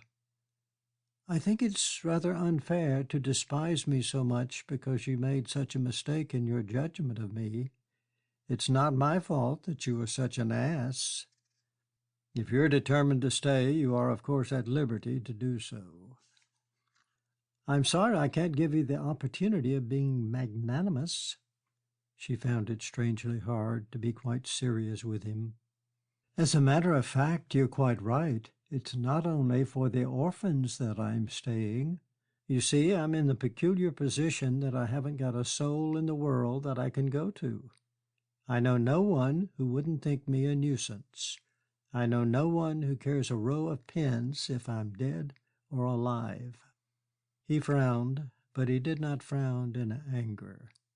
"We have made a dreadful hash of things, haven't we?" he said. "Do you still want to divorce me? I don't think I care any more." "You must know that by bringing you here I've condoned the offense." "I didn't know. You see, I haven't made a study of infidelity. What are we going to do, then, when we leave here? Are we going to live together?" "Oh, don't you think we can let the future take care of itself?" There was a weariness of death in his voice. Part 58. 2 or 3 days later, Waddington fetched Kitty from the convent, for her restlessness had induced her immediately to resume her work, and took her to drink the promised cup of tea with his mistress. Kitty had on more than one occasion dined at Waddington's house. It was a square, white, and pretentious building, such as the customs build for their officials all over China, and the dining room in which they ate, the dining room in which they sat, were furnished with prim and solid furniture.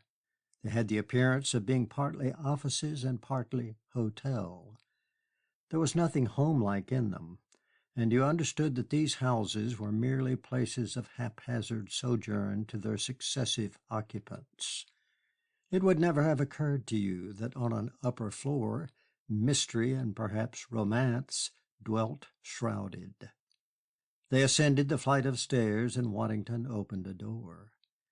Kitty went into a large bare room with whitewashed walls on which hung scrolls in various calligraphies. At a square table, on a stiff armchair, both of black wood and heavily carved, sat the manchu. She rose as Kitty and Waddington entered, but made no step forward. "Here she is," said Waddington, and added something in Chinese. Kitty shook hands with her. She was slim in her long embroidered gown, and somewhat taller than Kitty, used to the Southern people, had expected. She wore a jacket of pale green silk, with tight sleeves that came over her wrists, and on her black hair, elaborately dressed, was the headdress of the Manchu woman. Her face was covered with powder, and her cheeks from the eyes to the mouth heavily rouged.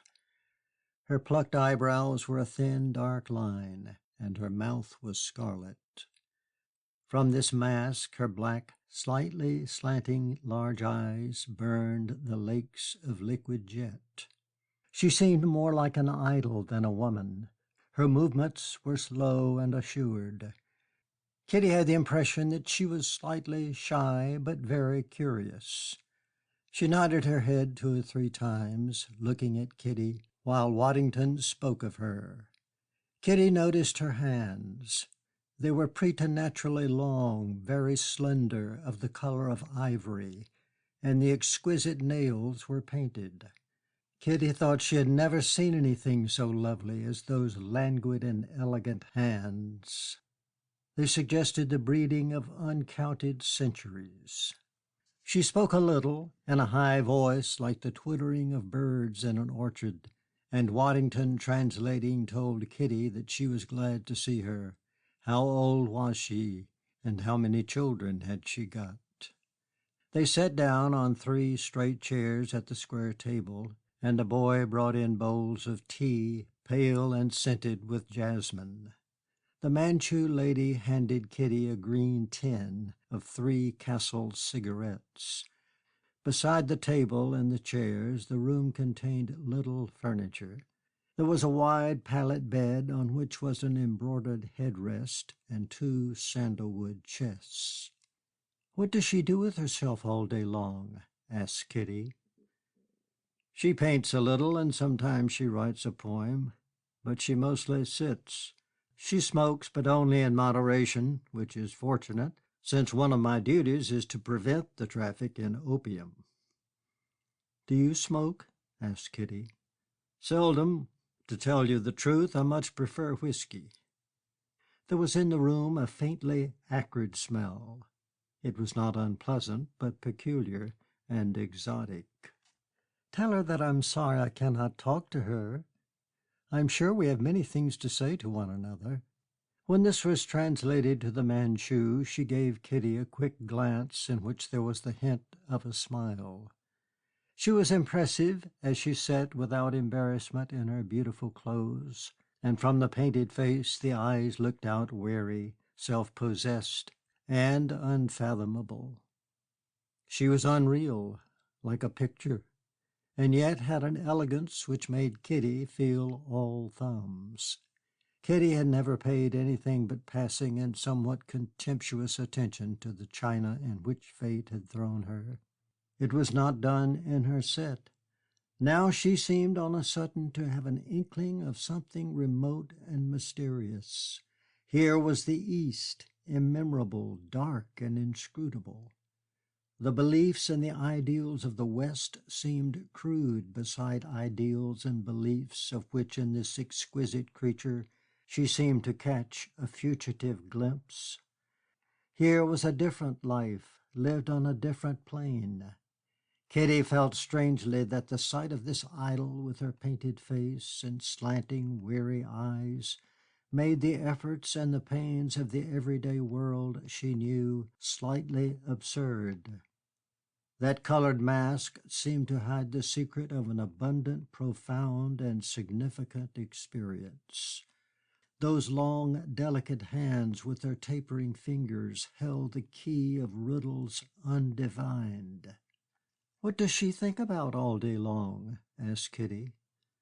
"Nothing," smiled Waddington. "She's wonderful. Tell her I've never seen such beautiful hands. I wonder what she sees in you." Waddington, smiling, translated the question. "She says I'm good." "As if a woman ever loved a man for his virtue," Kitty mocked. The Manchu laughed but once. This was when Kitty, for something to say, expressed admiration of a jade bracelet she wore. She took it off, and Kitty, trying to put it on, found, though her hands were small enough, that it would not pass over her knuckles. Then the Manchu burst into childlike laughter. She said something to Waddington and called for an ama. She gave her an instruction, and the ama in a moment brought in a pair of very beautiful Manchu shoes. "She wants to give you these if you can wear them," said Waddington. "You'll find they make quite good bedroom slippers." "They fit me perfectly," said Kitty, not without satisfaction. But she noticed a roguish smile on Waddington's face. "Are they too big for her?" she asked quickly. "Miles." Kitty laughed, and when Waddington translated, the Manchu and the ama laughed also. When Kitty and Waddington a little later were walking up the hill together, she turned to him with a friendly smile. "You did not tell me that you had a great affection for her." "What makes you think I have?" "I saw it in your eyes. It's strange. It must be like loving a phantom or a dream. Men are incalculable. I thought you were like everybody else, and now I feel that I don't know the first thing about you." As they reached the bungalow, he asked her abruptly, "Why did you want to see her?" Kitty hesitated for a moment before answering. "I'm looking for something, and I don't quite know what it is. But I know that it is very important for me to know it, and if I did, it would make all the difference. Perhaps the nuns know it. When I'm with them, I feel they hold a secret which they will not share with me. I don't know why it came into my head that if I saw this Manchu woman, I should have an inkling of what I am looking for. Perhaps she could tell me, if she could." "What makes you think she knows it?" Kitty gave him a sidelong glance, but did not answer. Instead, she asked him a question. "Do you know it?" He smiled and shrugged his shoulders. "Tao. Some of us look for the way in opium, and some in God. Some of us in whiskey, and some in love. It is all the same way, and it leads nowhither." Section 11, parts 59 through 63 of The Painted Veil by Somerset Maugham. Part 59. Kitty fell again into the comfortable routine of her work, and though in the early morning feeling far from well, she had spirit enough not to let it decompose her. She was astonished at the interest the nuns took in her. Sisters who, when she saw them in a corridor, had done no more than bid her good morning, now on a flimsy pretext came into the room in which she was occupied and looked at her, chatting a little, with a sweet and childlike excitement. Sister St. Joseph told her with a repetition which was sometimes tedious, how she had been saying to herself for days past, "Now I wonder," or "I shouldn't be surprised," and then, when Kitty fainted, "There can be no doubt, it jumps to the eyes." She told Kitty long stories of her sister-in-law's confinements, which but for Kitty's quick sense of humor would have not been a little alarming. Sister St. Joseph combined in a pleasant fashion the realistic outlook of her upbringing. A river wound through the meadows of her father's farm, and the poplars that stood on its bank trembled in the faintest breeze, with a charming intimacy with religious things. One day, firmly convinced that a heretic could know nothing of such matters, she told Kitty of the Annunciation. "I can never read those lines in the Holy Writ without weeping," she said. "I do not know why, but it gives me such a funny feeling." And then in French, in words that to Kitty sounded unfamiliar and in their precision a trifle cold, she quoted, "And the angel came in unto her and said, Hail, full of grace, the Lord is with thee. Blessed art thou among women." The mystery of birth flew through the convent like a little fitful wind playing among the white blossoms of an orchard. The thought that Kitty was with child disturbed and excited those sterile women. She frightened them a little now, and fascinated them. They looked upon the physical side of her condition with robust common sense, for they were the daughters of peasants and fishermen, but in their childlike hearts was awe. They were troubled by the thought of her burden, and yet happy and strangely exalted. Sister St. Joseph told her that they all prayed for her, and Sister St. Martin had said what a pity it was that she was not a Catholic. But the Mother Superior had reproved her. She said that it was possible to be a good woman, une brave femme, she put it, even though one was Protestant, and le bon Dieu would in some way or other arrange all that. Kitty was both touched and diverted by the interest she aroused, but surprised beyond measure when she found that even the Mother Superior, so austere in her saintliness, treated her with a new complacence. She had always been kind to Kitty, but in a remote fashion. Now she used her with a tenderness in which there was something maternal. Her voice had in it a new and gentle note, and in her eyes was a sudden playfulness as though Kitty were a child who had done a clever and amusing thing. It was oddly moving. Her soul was like a calm gray sea rolling majestically, awe-inspiring in its somber greatness, and then suddenly a ray of sunshine made it alert, friendly, and gay.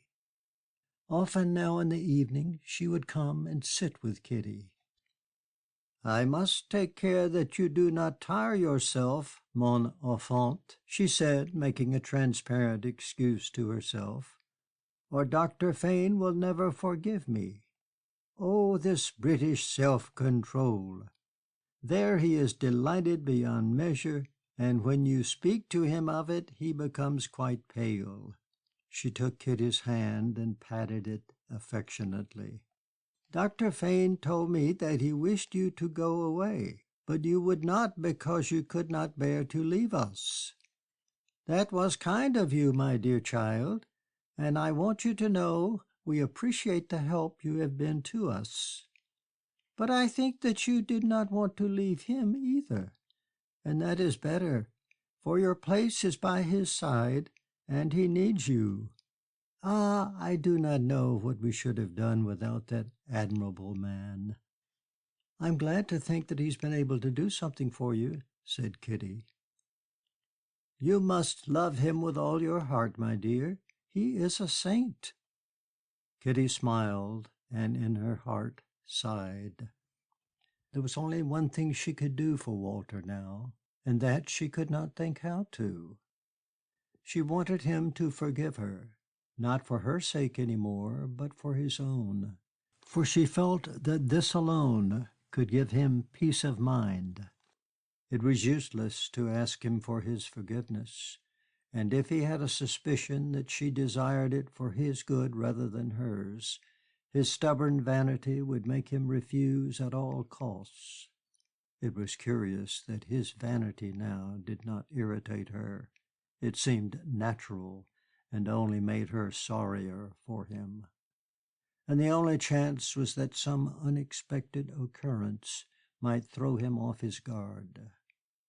She had an idea that he would welcome an uprush of emotion which would liberate him from his nightmare of resentment, but that in his pathetic folly he would fight when it came with all his might against it. Was it not pitiful that men, tarrying so short a space in a world where there was so much pain, should thus torture themselves? Part 60. Though the Mother Superior talked with Kitty not more than 3 or 4 times, and once or twice but 10 minutes, the impression she made upon Kitty was profound. Her character was like a country which on first acquaintance seems grand, but inhospitable, but in which presently you discover smiling little villages among fruit trees in the folds of the majestic mountains, and pleasant ambling rivers that flow kindly through lush meadows. But these comfortable scenes, though they surprise and even reassure you, are not enough to make you feel at home in the land of tawny heights and wind-swept spaces. It would have been impossible to become intimate with the Mother Superior. She had that something impersonal about her which Kitty had felt with the other nuns, even with the good-humored, chatty Sister St. Joseph. But with her it was a barrier which was almost palpable. It gave you quite a curious sensation, chilling but awe-inspiring, that she could walk on the same earth as you, attend to mundane affairs, and yet live so obviously upon a plane you could not reach. She once said to Kitty, "It is not enough that a religious should be continually in prayer with Jesus. She should be herself a prayer." Though her conversation was interwoven with her religion, Kitty felt that this was natural to her, and that no effort was made to influence the heretic. It seemed strange to her that the Mother Superior, with her deep sense of charity, should be content to leave Kitty in a condition of what seemed to her sinful ignorance. One evening the two of them were sitting together. The days were shortening now, and the mellow light of the evening was agreeable and a little melancholy. The Mother Superior looked very tired. Her tragic face was drawn and white. Her fine dark eyes had lost their fire. Her fatigue, perhaps, urged her to a rare mood of confidence. "This is a memorable day for me, my child," she said, breaking from a long reverie, "for this is the anniversary of the day on which I finally determined to enter religion. For 2 years I had been thinking of it, but I had suffered, as it were, a fear of this calling, for I dreaded that I might be recaptured by the spirit of the world. But that morning when I communicated, I made the vow that I would before nightfall announce my wish to my dear mother. After I had received the Holy Communion, I asked our Lord to give me peace of mind. 'Thou shalt have it only,' the answer seemed to come to me, 'when thou hast ceased to desire it.'" The Mother Superior seemed to lose herself in thoughts of the past.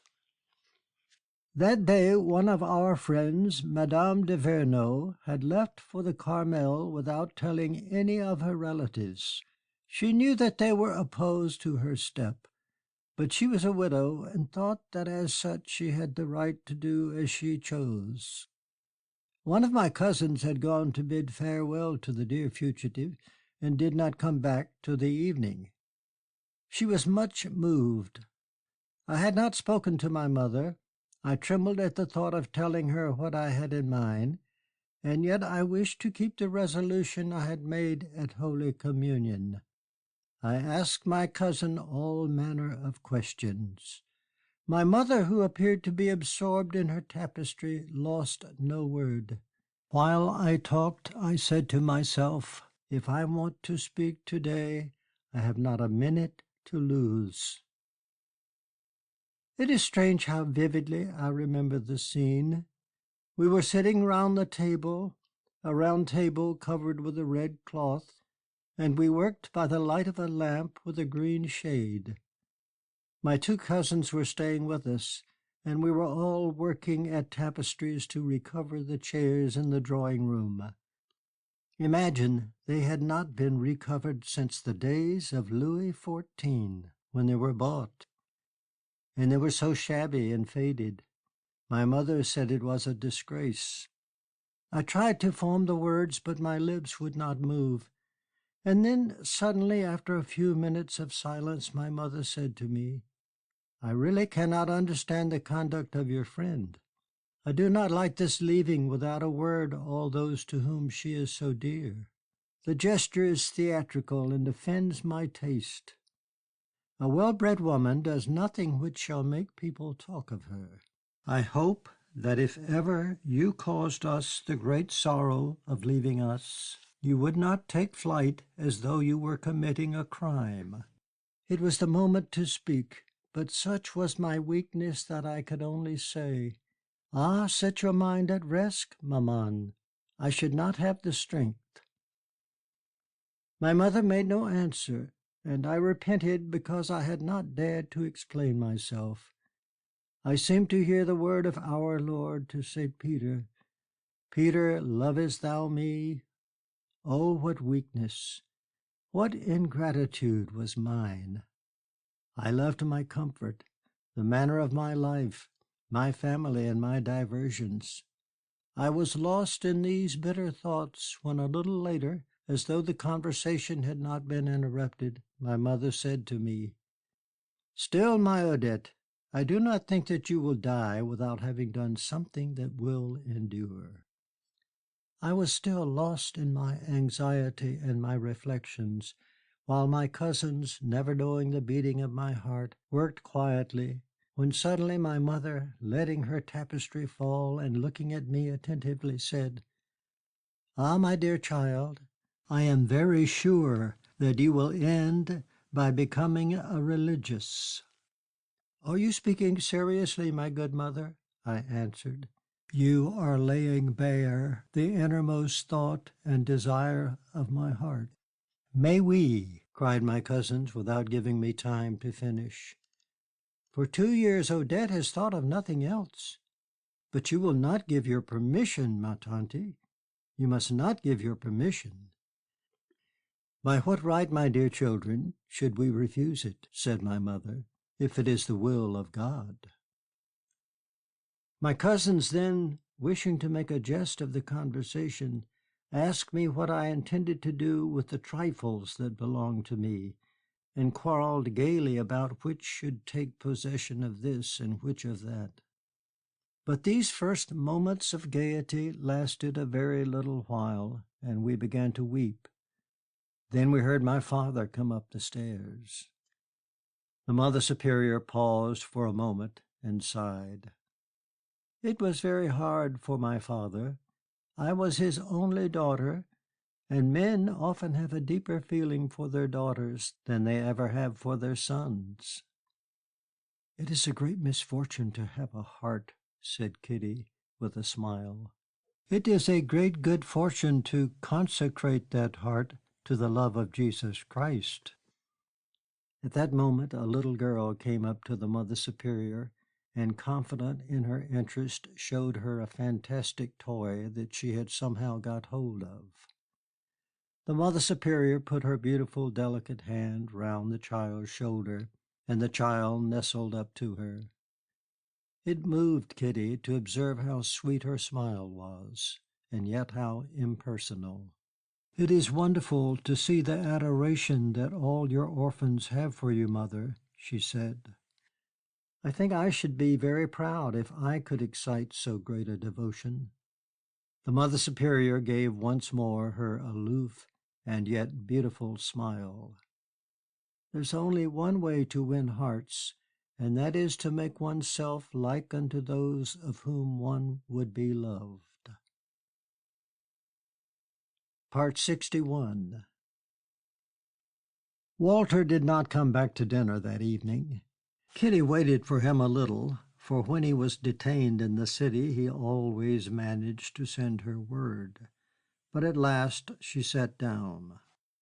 She made no more than a pretense of eating the many courses which the Chinese cook, with his regard for propriety, notwithstanding pestilence and the difficulty of provisioning, invariably set before her, and then, sinking into the long rattan chair by the open window, surrendered herself to the beauty of the starry night. The silence rested her. She did not try to read.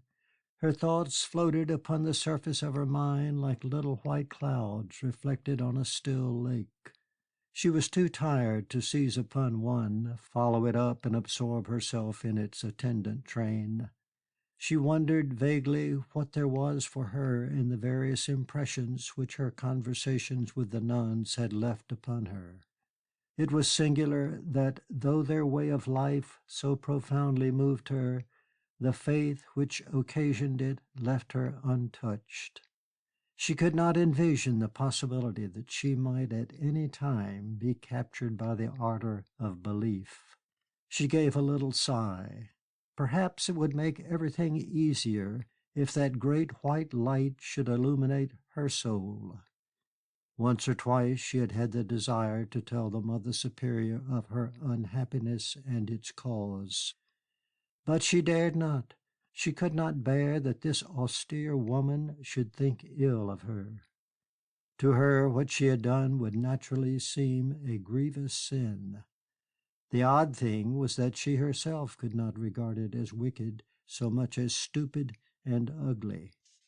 Perhaps it was due to an obtusiveness in herself that she looked upon her connection with Townsend as regrettable and shocking even, but to be forgotten rather than to be repented of.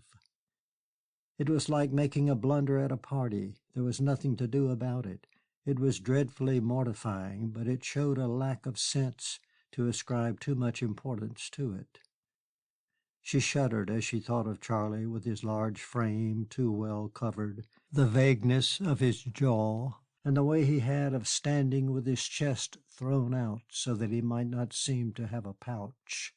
His sanguine temperament showed itself in the little red veins which soon would form a network on his ruddy cheeks. She had liked his bushy eyebrows. There was to her in them now something animal and repulsive. And the future. It was curious how indifferent it left her. She could not see into it at all. Perhaps she would die when the baby was born. Her sister Doris had always been much stronger than she, and Doris had nearly died. She had done her duty and produced an heir to the new baronetcy. Kitty smiled as she thought of her mother's satisfaction. If the future was so vague, it meant perhaps that she was destined never to see it. Walter would probably ask her mother to take care of the child, if the child survived, and she knew well enough to be sure that, however uncertain of his paternity, he would treat it with kindness. Walter could be trusted under any circumstances to behave admirably. It was a pity that with his great qualities, his unselfishness and honor, his intelligence and sensibility, he should be so unlovable. She was not in the least frightened of him now, but sorry for him, and at the same time she could not help thinking him slightly absurd. The depth of his emotion made him vulnerable, and she had a feeling that somehow and at some time she could so work upon it as to induce him to forgive her. The thought haunted her now that in thus giving him peace of mind she would make the only possible amends for the anguish she had caused him. It was a pity he had so little sense of humor. She could see them both some day laughing together at the way they had tormented themselves. She was tired. She took the lamp into her room and undressed. She went to bed and presently fell asleep. Part 62. But she was awakened by a loud knocking. At first, since it was interwoven with the dream from which she was aroused, she could not attach the sound to reality. The knocking went on, and she was conscious that it must be at the gateway of the compound. It was quite dark. She had a watch with phosphorized hands, and saw that it was 2:30. It must be Walter coming back. How late he was, and he could not awake the boy. The knocking went on, louder and louder, and in the silence of the night it was really not a little alarming. The knocking stopped, and she heard the withdrawing of the heavy bolt. Walter had never come back so late. Poor thing, he must be tired out. She hoped he would have the sense to go straight to bed instead of working as usual in that laboratory of his. There was a sound of voices, and people came into the compound. That was strange, for Walter, coming home late in order not to disturb her, took pains to be quiet. 2 or 3 persons ran swiftly up the wooden steps and came into the room next door. Kitty was a little frightened. At the back of her mind was always the fear of an anti-foreign riot. Had something happened? Her heart began to beat quickly, but before she had time to put her vague apprehension into shape, someone walked across the room and knocked at her door. "Mrs. Fane?" She recognized Waddington's voice. "Yes, what is it?" "Will you get up at once? I have something to say to you." She rose and put on a dressing gown. She unlocked the door and opened it. Her glance took in Waddington in a pair of Chinese trousers and a pongee coat, the houseboy holding a hurricane lamp, and a little farther back 3 Chinese soldiers in khaki. She started as she saw the consternation on Waddington's face. His head was tousled as though he had just jumped out of bed. "What's the matter?" she gasped. "You must keep calm. There's not a moment to lose. Put on your clothes at once and come with me." "But what is it? Has something happened in the city?" The sight of the soldiers suggested to her at once that there had been an outbreak, and they were come to protect her. "Your husband's been taken ill. We want you to come at once." "Walter?" she cried. "You mustn't be upset. I don't exactly know what's the matter. Colonel Yu sent this officer to me and asked me to bring you to the Yamen at once." Kitty stared at him for a moment. She felt a sudden cold in her heart, and then she turned. "I shall be ready in 2 minutes." "I came just as I was," he answered. "I was asleep. I just put on a coat and some shoes." She did not hear what he said. She dressed by the light of the stars, taking the first things that came to hand. Her fingers on a sudden were so clumsy that it seemed to take her an age to find the little clasp that closed her dress. She put round her shoulders the Cantonese shawl she had worn in the evening. "I haven't put a hat on. There's no need, is there?" "No." The boy held the lantern in front of them, and they hurried down the steps and out of the compound gate. "Take care you don't fall," said Waddington. "You'd better hang on to my arm." The soldiers followed immediately behind them. "Colonel Yu has sent chairs. They are waiting on the other side of the river." They walked quickly down the hill. Kitty could not bring herself to utter the question that trembled so horribly on her lips. She was mortally afraid of the answer. They came to the bank, and there, with a thread of light at the bow, a sampan was waiting for them. "Is it cholera?" she said then. "I'm afraid so." She gave a little cry and stopped short. "I think you ought to come as quickly as you can." He gave her his hand to help her into the boat. The passage was short and the river almost stagnant. They stood in a bunch at the bow, while a woman with a child tied on her hip with one oar impelled the sampan across. "He was taken ill this afternoon. The afternoon of yesterday, that is," said Waddington. "Why wasn't I sent for at once?" Although there was no reason for it, they spoke in whispers. In the darkness Kitty could only feel how intense was her companion's anxiety. "Colonel Yu wanted to, but he wouldn't let him. Colonel Yu has been with him all the time." "He ought to have sent for me all the same. It's heartless." "Your husband knew that you had never seen anyone with cholera. It's a terrible and revolting sight. He didn't want you to see it." "After all, he is my husband," she said in a choking voice. Waddington made no reply. Why am I allowed to come now?" Waddington put his hand on her arm. "My dear, you must be very brave. You must be prepared for the worst." She gave a wail of anguish and turned away a little, for she saw that the 3 Chinese soldiers were looking at her. She had a sudden strange glimpse of the whites of their eyes. "Is he dying?" "I only know the message Colonel Yu gave to this officer who came and fetched me. As far as I can judge, collapse has set in." "Is there no hope at all?" "I am dreadfully sorry. I'm afraid that if we don't get there quickly, we shan't find him alive." She shuddered. The tears began to stream down her cheeks. "You see, he's been overworking. He has no powers of resistance." She withdrew from the pressure of his arm with a gesture of irritation. It exasperated her that he should talk in that low, anguished voice.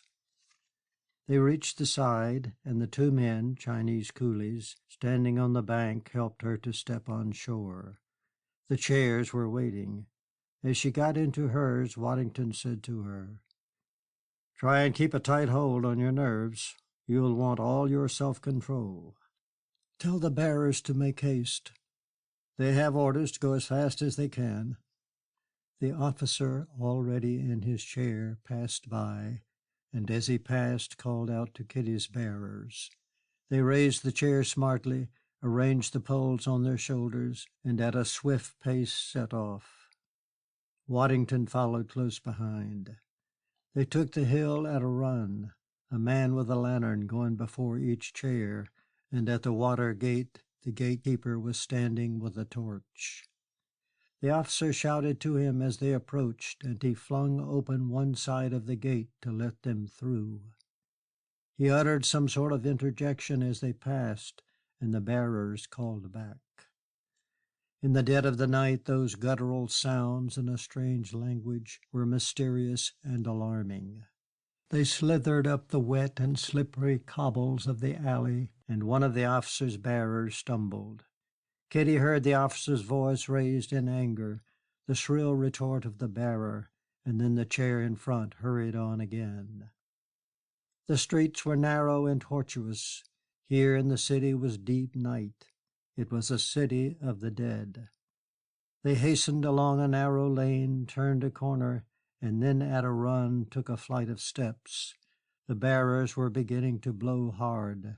They walked with long, rapid strides in silence.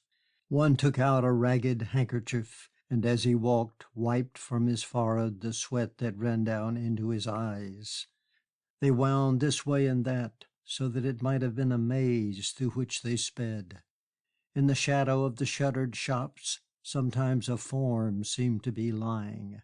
But you did not know whether it was a man who slept to awake at dawn or a man who slept to awake never. The narrow streets were ghostly in their silent emptiness, and when on a sudden a dog barked loudly, it sent a shock of terror through Kitty's tortured nerves. She did not know where they went. The way seemed endless. Could they not go faster? Faster, faster. The time was going, and at any moment it might be too late. Part 63. Suddenly, walking along a blank long wall, they came to a gateway flanked by sentry boxes, and the bearers set down the chairs. Waddington hurried up to Kitty. She had already jumped out. The officer knocked loudly on the door and shouted. A postern was opened, and they passed into a courtyard. It was large and square. Huddled against the walls, under the eaves of the overhanging roofs, soldiers wrapped in their blankets were lying in huddled groups. They stopped for a moment while the officer spoke to a man who might have been a sergeant on guard. He turned and said something to Waddington. "He's still alive," said Waddington in a low voice. "Take care how you walk." Still preceded by the men with lanterns, they made their way across the yard, up some steps, through a great doorway, and then down into another wide court.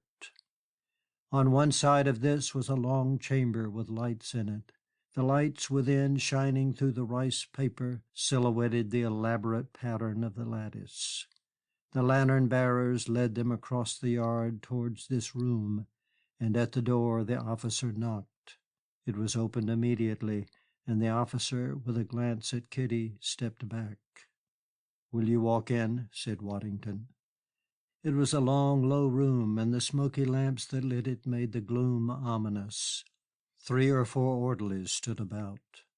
On a pallet against the wall opposite the door, a man was lying huddled under a blanket.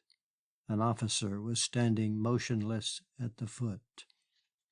Kitty hurried up and leaned over the pallet.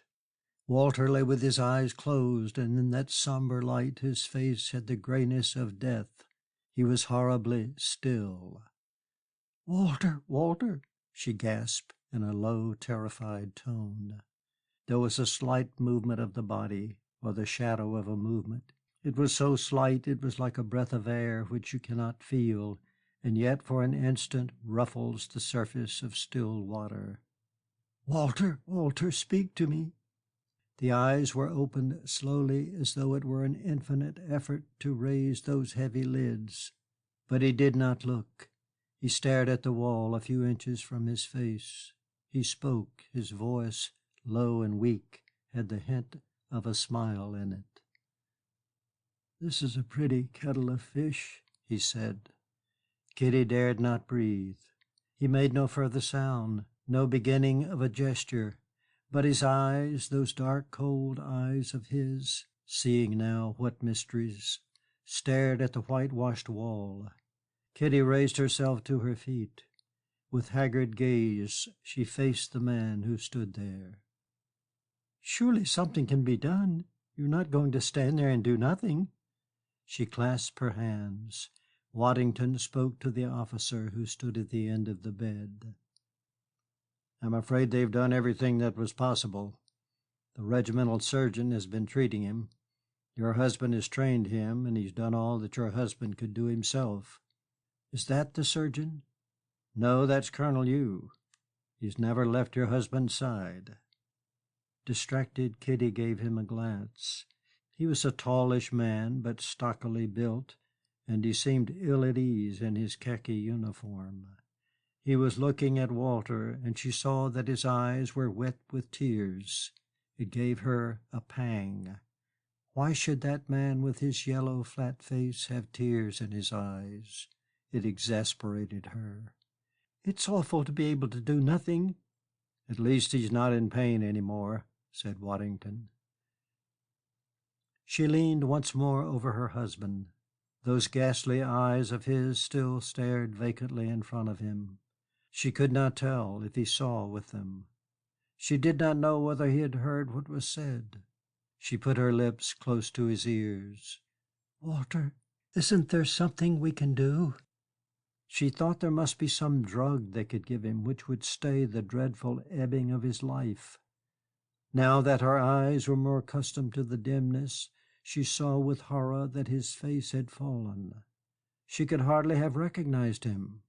It was unthinkable that in a few short hours he should look like another man.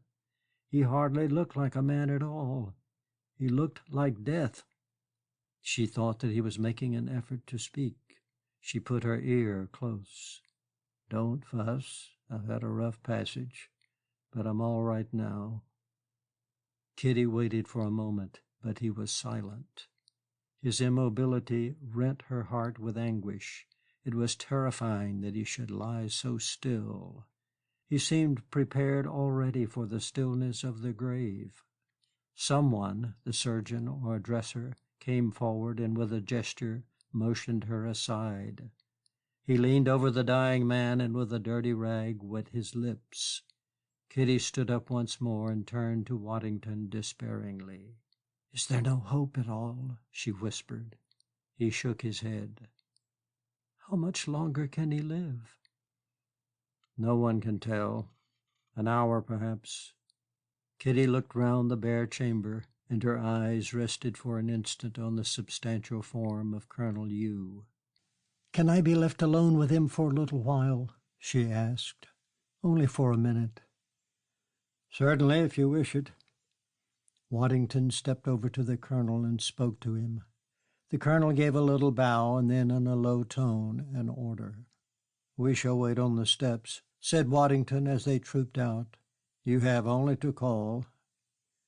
Now that the incredible had overwhelmed her consciousness like a drug coursing through her veins, and she realized that Walter was going to die, she had but one thought, and that was to make his end easier for him by dragging from his soul the rancor which poisoned it.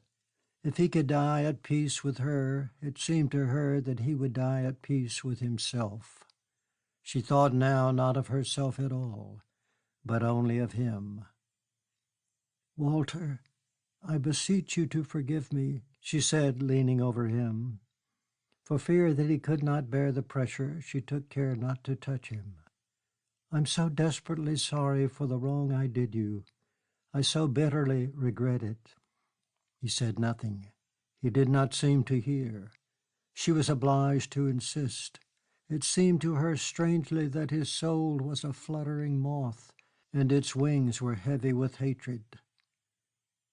"Darling." A shadow passed over his wan and sunken face. It was less than a movement, and yet it gave all the effect of a terrifying convulsion. She had never used that word to him before. Perhaps in his dying brain there passed the thought, confused and difficultly grasped, that he had only heard her use it, a commonplace of her vocabulary to dogs and babies and motor cars. Then something horrible occurred. She clenched her hands, trying with all her might to control herself, for she saw 2 tears run slowly down his wasted cheeks. "Oh, my precious, my dear, if you ever loved me, I know you loved me, and I was hateful. I beg you to forgive me. I've no chance now to show my repentance. Have mercy on me. I beseech you to forgive." She stopped. She looked at him, all breathless, waiting passionately for a reply. She saw that he tried to speak. Her heart gave a great bound. It seemed to her that it would be in a manner a reparation for the suffering she had caused him if at this last moment she could effect his deliverance from that load of bitterness. His lips moved. He did not look at her. His eyes stared unseeing at the whitewashed wall.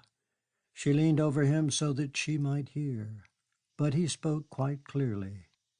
"The dog it was that died." She stayed as still as though she were turned to stone. She could not understand and gazed at him in terrified perplexity.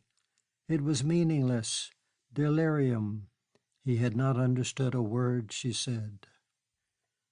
It was impossible to be so still and yet to live. She stared. His eyes were open. She could not tell if he breathed. She began to grow frightened. "Walter," she whispered. "Walter." At last, suddenly, she raised herself. A sudden fear seized her. She turned and went to the door. "Will you come, please? He doesn't seem to—" They stepped in. The Chinese surgeon went up to the bed. He had an electric torch in his hand, and he lit it and looked at Walter's eyes. Then he closed them. He said something in Chinese. Waddington put his arm around Kitty. "I'm afraid he's dead." Kitty gave a deep sigh. A few tears fell from her eyes. She felt dazed rather than overcome. The Chinese stood about round the bed, helplessly, as though they did not quite know what to do next. Waddington was silent. In a minute the Chinese began to speak in a low tone among themselves.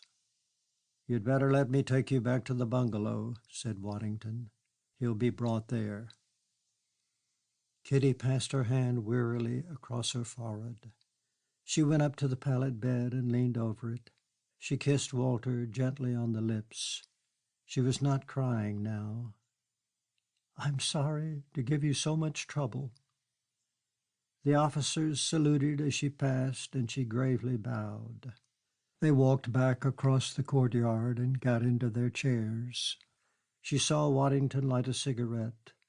A little smoke lost in the air. That was the life of a man. Section 12, Parts 64 through 71 of The Painted Veil by Somerset Maugham. Part 64. Dawn was breaking now, and here and there a Chinese was taking down the shutters of his shop. In its dark recesses, by the light of a taper, a woman was watching her hands and face. In a tea-house at a corner, a group of men were eating an early meal. The gray cold light of the rising day sidled along the narrow lanes like a thief.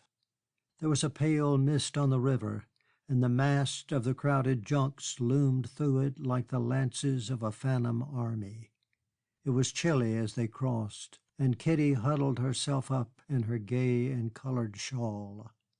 They walked up the hill, and they were above the mist. The sun shone from an unclouded sky. It shone as though this were a day like another, and nothing had happened to distinguish it from its fellows. "Wouldn't you like to lie down?" said Waddington when they entered the bungalow. "No, I'll sit at the window." She sat at the window so often and so long during the weeks that had passed, and her eyes now were so familiar with the fantastic, garish, beautiful, and mysterious temple on its great bastion, that it rested her spirit. It was so unreal, even in the crude light of midday, that it withdrew her from the reality of life. "I'll get the boy to make you some tea. I'm afraid it will be necessary to bury him this morning. I'll make all arrangements." "Thank you." Part 65. They buried him 3 hours later. It seemed horrible to Kitty that he must be put into a Chinese coffin, as though in so strange a bed he must rest uneasily. But there was no help for it. The nuns, learning of Walter's death as they learned everything that happened in the city, sent by a messenger a cross of dahlias, stiff and formal, but made as though by the accustomed hands of a florist, and the cross, alone on the Chinese coffin, looked grotesque and out of place. When all was ready, they had to wait for Colonel Yu, who had sent to Waddington to say that he desired to attend the funeral. He came accompanied by an A.D.C. They walked up the hill, the coffin borne by half a dozen coolies, to a little plot of land where lay buried the missionary whose place Walter had taken. Waddington had found among the missionary's effects an English prayer book, and in a low voice, with an embarrassment that was unusual to him, read the burial service. Perhaps reciting those solemn but terrible words, the thought hovered in his mind that if he in his turn fell a victim to the pestilence, there would be no one now to say them over him. The coffin was lowered into the grave, and the grave diggers began to throw in the earth. Colonel Yu, who had stood with bared head by the graveside, put on his hat, saluted Kitty gravely, said a word or two to Waddington, and, followed by his A.D.C., walked away. The coolies, curious to watch a Christian burial, had lingered, and now in a straggling group, their yokes trailing in their hands, sauntered off. Kitty and Waddington waited till the grave was filled and then placed on the mound, smelling of fresh earth, the nuns' prim dahlias. She had not wept, but when the first shovelful of earth rattled on the coffin, she felt a dreadful pang at her heart. She saw that Waddington was waiting for her to come away. "Are you in a hurry?" she asked. "I don't want to go back to the bungalow just yet." "I have nothing to do. I am entirely in your hands." Part 66. They sauntered along the causeway till they came to the top of the hill on which stood that archway, the memorial to a virtuous widow, which had occupied so large a part of Kitty's impression of the place. It was a symbol, but of what she scarcely knew. She could not tell why it bore a note of sardonic irony. "Shall we sit down a little? We haven't sat here for ages." The plain was spread before her widely. It was tranquil and serene in the morning light. "It's only a few weeks that I've been here, and it seems a lifetime." He did not answer, and for a while she allowed her thoughts to wander. She gave a sigh. "Do you think that the soul is immortal?" she asked. He did not seem surprised at the question. "How should I know?" "Just now, when they washed Walter, before they put him into the coffin, I looked at him. He looked very young, too young to die. Do you remember that beggar that we saw the first time you took me for a walk? I was frightened, not because he was dead, but because he looked as though he had never been a human being. He was just a dead animal. And now again, with Walter, it looked so like a machine that has run down. That's what is so frightening. And if it is only a machine, how futile is all this suffering and the heart pains and the misery."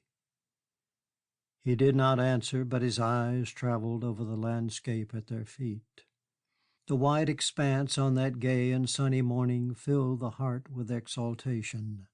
The trim little rice fields stretched as far as the eye could see, and in many of them the blue-clad peasants with their buffaloes were working industriously.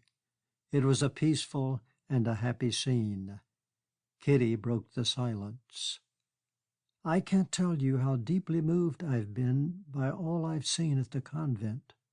They're wonderful, those nuns. They make me feel utterly worthless.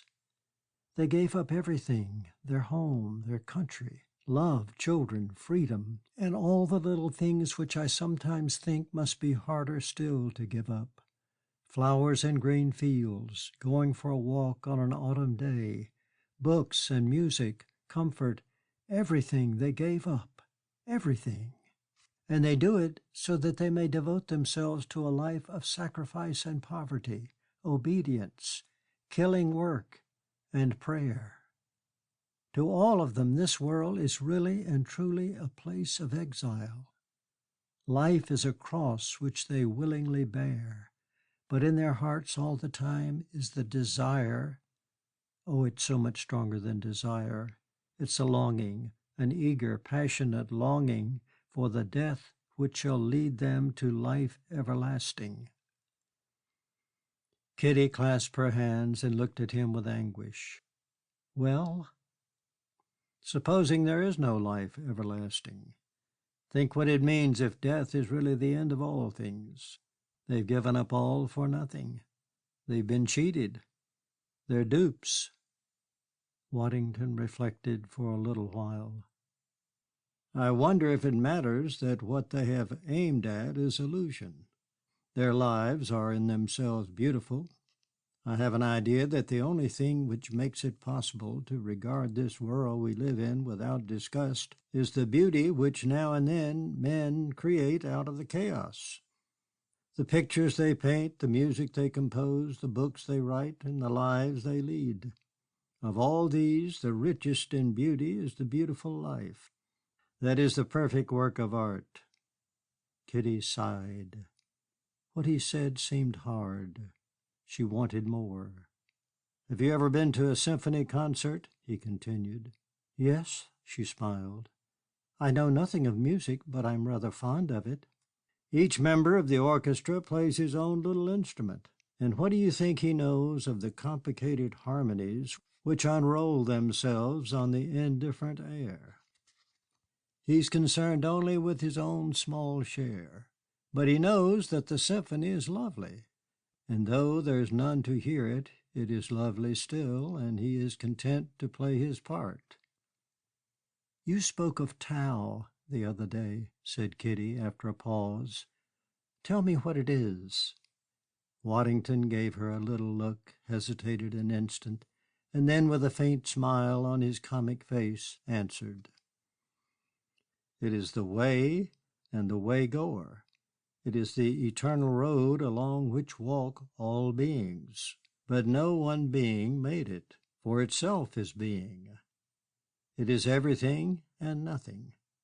From it all things spring, all things conform to it, and to it at last all things return.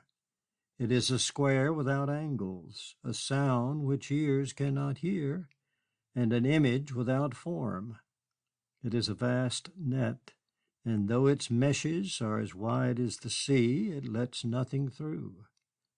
It is the sanctuary where all things find refuge. It is nowhere, but without looking out of the window you may see it. Desire not to desire, it teaches, and leave all things to take their course. He that humbles himself shall be preserved entire. He that bends shall be made straight. Failure is the foundation of success, and success is the lurking place of failure. But who can tell when the turning point will come? He who strives after tenderness can become even as a little child. Gentleness brings victory to him who attacks, and safety to him who defends. Mighty is he who conquers himself. Does it mean anything? Sometimes, when I've had half a dozen whiskeys and look at the stars, I think perhaps it does. Silence fell upon them, and when it was broken, it was again by Kitty. "Tell me, is 'the dog it was that died' a quotation?" Waddington's lips outlined a smile, and he was ready with his answer. But perhaps at that moment his sensibilities were abnormally acute. Kitty was not looking at him, but there was something about her expression which made him change his mind. "If it is, I don't know it," he answered wearily. "Why?" "Nothing. It crossed my mind. It had a familiar ring." There was another silence. "When you were alone with your husband," said Waddington presently, "I had a talk with the regimental surgeon. I thought we ought to have some details." "Well?" "He was in a very hysterical state. I couldn't really quite understand what he meant.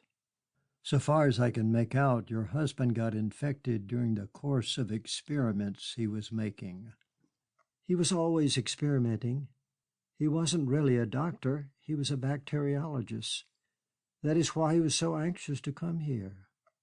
"But I can't quite make out from the surgeon's statements whether he was infected accidentally or whether he was actually experimenting on himself." Kitty grew very pale. The suggestion made her shudder. Waddington took her hand. "Forgive me for talking about this again," he said gently, "but I thought it might comfort you. I know how frightfully difficult it is on these occasions to say anything that is of the least use. I thought it might mean something to you that Walter died a martyr to science and to his duty." Kitty shrugged her shoulders with a suspicion of impatience. "Walter died of a broken heart," she said. Waddington did not answer. She turned and looked at him slowly. Her face was white and set. What did he mean by saying, "The dog it was that died"? What is it? It is the last line of Goldsmith's eulogy. Part 67. Next morning Kitty went to the convent.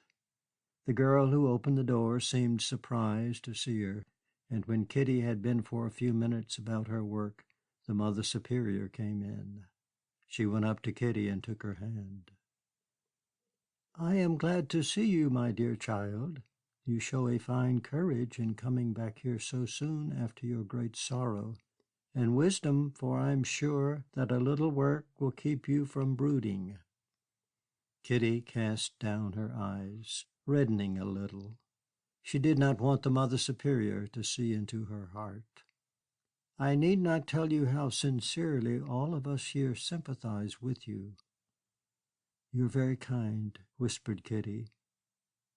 "We all pray for you constantly and for the soul of him you have lost." Kitty made no reply.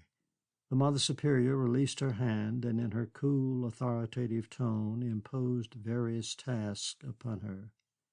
She patted 2 or 3 children on the head, gave them her aloof but winning smile, and went about her more pressing affairs. Part 68. A week went by. Kitty was sewing. The Mother Superior entered the room and sat down beside her. She gave Kitty's work a shrewd glance. "You sew very well, my dear. It is a rare accomplishment for young women of your world nowadays." "I owe it to my mother." "I am sure that your mother will be very glad to see you again." Kitty looked up. There was that in the Mother Superior's manner which prevented the remark from being taken as a casual politeness. She went on. "I allowed you to come here after the death of your dear husband because I thought occupation would distract your mind. I did not think you were fit at that moment to take the long journey to Hong Kong by yourself, nor did I wish you to sit alone in your house with nothing to do but to remember your loss. But now 8 days have passed. It is time for you to go." "I don't want to go, Mother. I want to stay here." "There is nothing for you to stay for. You came to be with your husband. Your husband is dead. You are in a condition in which you will shortly need a care and attention which it is impossible for you to get here. It is your duty, my dear child, to do everything in your power for the welfare of the being that God has entrusted to your care." Kitty was silent for a moment. She looked down. "I was under the impression that I was of some use here. It has been a great pleasure to me to think that I was. I hoped that you would allow me to go on with my work till the epidemic had come to an end." "We are all very grateful for what you have done for us," answered the Superior with a slight smile.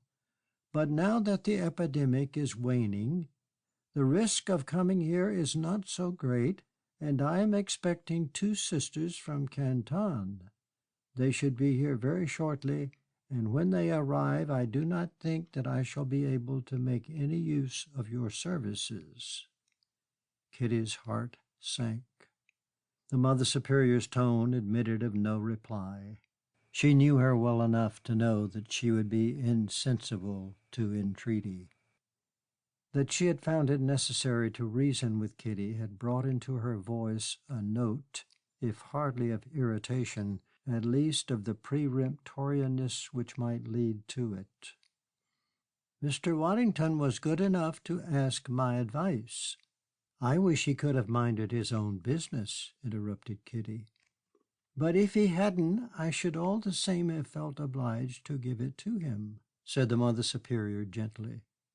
"At the present moment your place is not here, but with your mother. Mr. Waddington has arranged with Colonel Yu to give you a strong escort so that you will be perfectly safe on the journey, and he has arranged for bearers and coolies. The Amma will go with you, and arrangements will be made at the cities you pass through. In fact, everything possible for your comfort has been done." Kitty's lips tightened. She thought that they might at least have consulted her in a matter which only concerned herself. She had to exercise some self-control in order not to answer sharply. "And when am I to start?" The Mother Superior remained quite placid. "The sooner you get back to Hong Kong and then sail to England, the better, my dear child. We thought you would like to start at dawn day after tomorrow." "So soon?" Kitty felt a little inclined to cry. But it was true enough. She had no place there. "You all seem in a great hurry to be rid of me," she said ruefully. Kitty was conscious of a relaxation in the Superior's demeanor. She saw that Kitty was prepared to yield, and unconsciously she assumed a more gracious tone. Kitty's sense of humor was acute, and her eyes twinkled as she reflected that even the saints like to have their own way.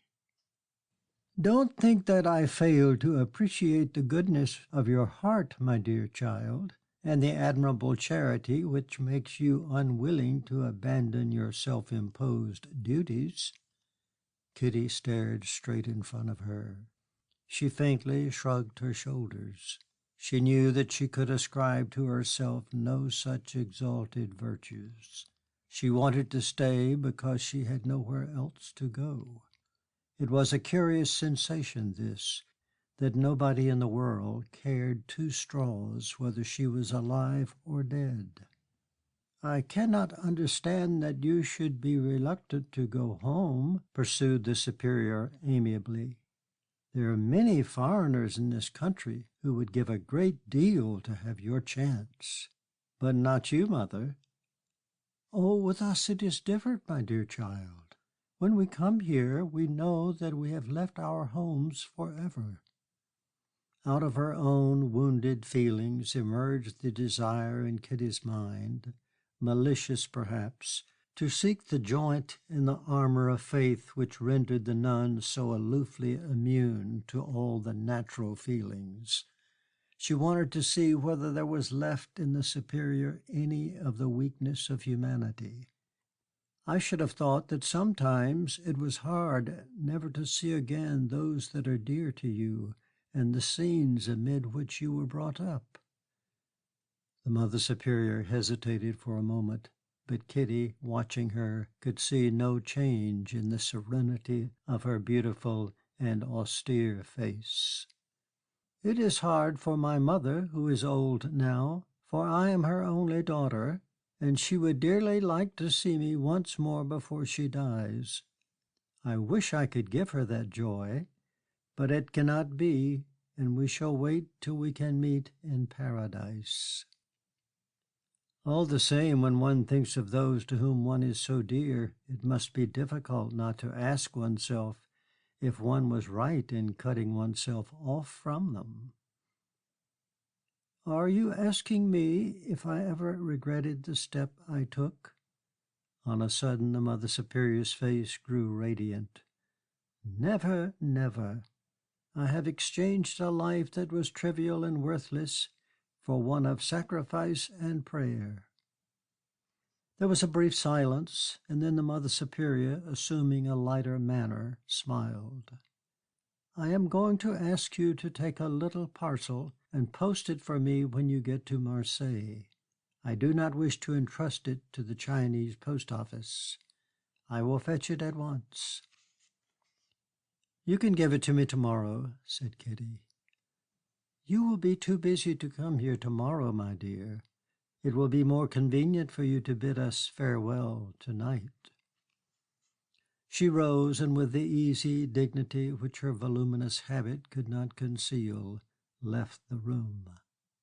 In a moment Sister St. Joseph came in. She was come to say good-bye. She hoped that Kitty would have a pleasant journey. She would be quite safe, for Colonel Yu was sending a strong escort with her, and the sisters constantly did the journey alone, and no harm came to them. And did she like the sea? Mon Dieu, how ill she was when there was a storm in the Indian Ocean. Madame, her mother, would be pleased to see her daughter, and she must take care of herself. After all, she had another little soul in her care now, and they would all pray for her. She would pray constantly for her and the dear little baby, and for the soul of the poor, brave doctor. She was voluble, kindly, and affectionate. And yet Kitty was deeply conscious that for Sister St. Joseph, her gaze intent on eternity, she was but a wraith without body or substance. She had a wild impulse to seize the stout, good-natured nun by the shoulders and shake her, crying, "Don't you know that I am a human being, unhappy and alone, and I want comfort and sympathy and encouragement? Oh, can't you turn a minute away from God and give me a little compassion? Not the Christian compassion that you have for all suffering things, but just human compassion for me?" The thought brought a smile to Kitty's lips. How very surprised Sister St. Joseph would be. She would certainly be convinced of what now she only suspected, that all English people were mad. "Fortunately, I am a very good sailor," Kitty answered. "I've never been seasick yet." The Mother Superior returned with a small, neat parcel. "They're handkerchiefs that I have made for the name day of my mother," she said. "The initials have been embroidered by our little girls." Sister St. Joseph suggested that Kitty would like to see how beautifully the work was done, and the Mother Superior, with an indulgent, deprecating smile, untied the parcel. The handkerchiefs were of a very fine lawn, and the initials embroidered in a complicated cipher were surmounted by a crown of strawberry leaves. When Kitty had properly admired the workmanship, the handkerchiefs were wrapped up again and the parcel handed to her. Sister St. Joseph, with an "Ah bien, Madame, Zavouquette," and a repetition of her polite and impersonal salutations, went away. Kitty realized that this was the moment to take her leave of the Superior. She thanked her for her kindness to her. They walked together along the bare, whitewashed corridors. "Would it be asking too much of you to register the parcel when you arrive at Marseilles?" said the Superior. "Of course I'll do that," said Kitty. The name seemed very grand, but the place mentioned attracted her attention. "But that is one of the châteaux I've seen. I was motoring with friends in France." "It is very possible," said the Mother Superior. "Strangers are permitted to view it on 2 days a week. I think if I'd ever lived in such a beautiful place, I should never have had the courage to leave it. It is, of course, a historical monument. It is scarcely intimate. If I regretted anything, it would not be that, but the little château that we lived in when I was a child. It was in the Pyrenees. I was born within sound of the sea. I do not deny that sometimes I should like to hear the waves beating against the rocks." Kitty had an idea that the Mother Superior, divining her thought and the reason for her remarks, was shyly making fun of her. But they reached the little unpretentious door of the convent. To Kitty's surprise, the Mother Superior took her in her arms and kissed her. The pressure of her pale lips on Kitty's cheeks, she kissed her first on one side and then on the other, was so unexpected that it made her flush and inclined to cry. "Good-bye. God bless you, my dear child." She held her for a moment in her arms. "Remember, it is nothing to do your duty that is demanded of you, and is no more meritorious than to wash your hands when they are dirty. The only thing that counts is the love of duty. When love and duty are one, then grace is in you, and you will enjoy a happiness which passes all understanding." The convent door closed for the last time behind her. Part 69. Waddington walked with Kitty up the hill, and they turned aside for a moment to look at Walter's grave. At the memorial arch he said good-bye to her, and looking at it for the last time, she felt that she could reply to the enigmatic irony of its appearance with an equal irony of her own. She stepped into her chair. One day passed after the other. The sights of the wayside served as a background to her thoughts. She saw them as it were in duplicate, rounded as though in a stereoscope, with an added significance, because to everything she saw was added the recollection of what she had seen when but a few short weeks before she had taken the same journey in the contrary direction. The coolies with their loads straggled disorderly, 2 or 3 together, and then 100 yards behind, one by himself, and then 2 or 3 more. The soldiers of the escort shuffled along with a clumsy walk that covered 5 and 20 miles a day. The ama was carried by 2 bearers, and Kitty, not because she was heavier, but for faith's sake, by 4. Now and then they met a string of coolies lolloping by in line with their heavy burdens. Now and then a Chinese official in a sedan who looked at the white woman with inquisitive eyes. Now they came across the peasants in faded blue and huge hats on their way to the market, and now a woman, old or young, tottering along on her bound feet. They passed up and down little hills laid out with trim rice fields, and farmhouses nestling cozily in a grove of bamboos. They passed through ragged villages and populous cities, walled like the cities in a missile. The sun of the early autumn was pleasant, and if at daybreak, when the shimmering dawn lent the neat fields the enchantment of a fairy tale, it was cold, the warmth later was very grateful. Kitty was filled by it with a sense of beatitude which she made no effort to resist. The vivid scenes, with their elegant color, their unexpected distinction, and their strangeness, were like an arras before which, like mysterious shadowy shapes, played the phantoms of Kitty's fancy. They seemed wholly unreal. Maitanfoo, with its crenulated walls, was like the painted canvas placed on the stage of an old play to represent a city. The nuns, Waddington, and the Manchu woman who loved him, were fantastic characters in a mask, and the rest, the people sidling along the tortuous streets and those who died, were nameless supers. Of course they all had, a significance of some sort, but what was it? It was though they performed a ritual dance, elaborate and ancient, and you knew that those complicated measures had a meaning which was important for you to know, and yet you could see no clue, no clue. It seemed incredible to Kitty.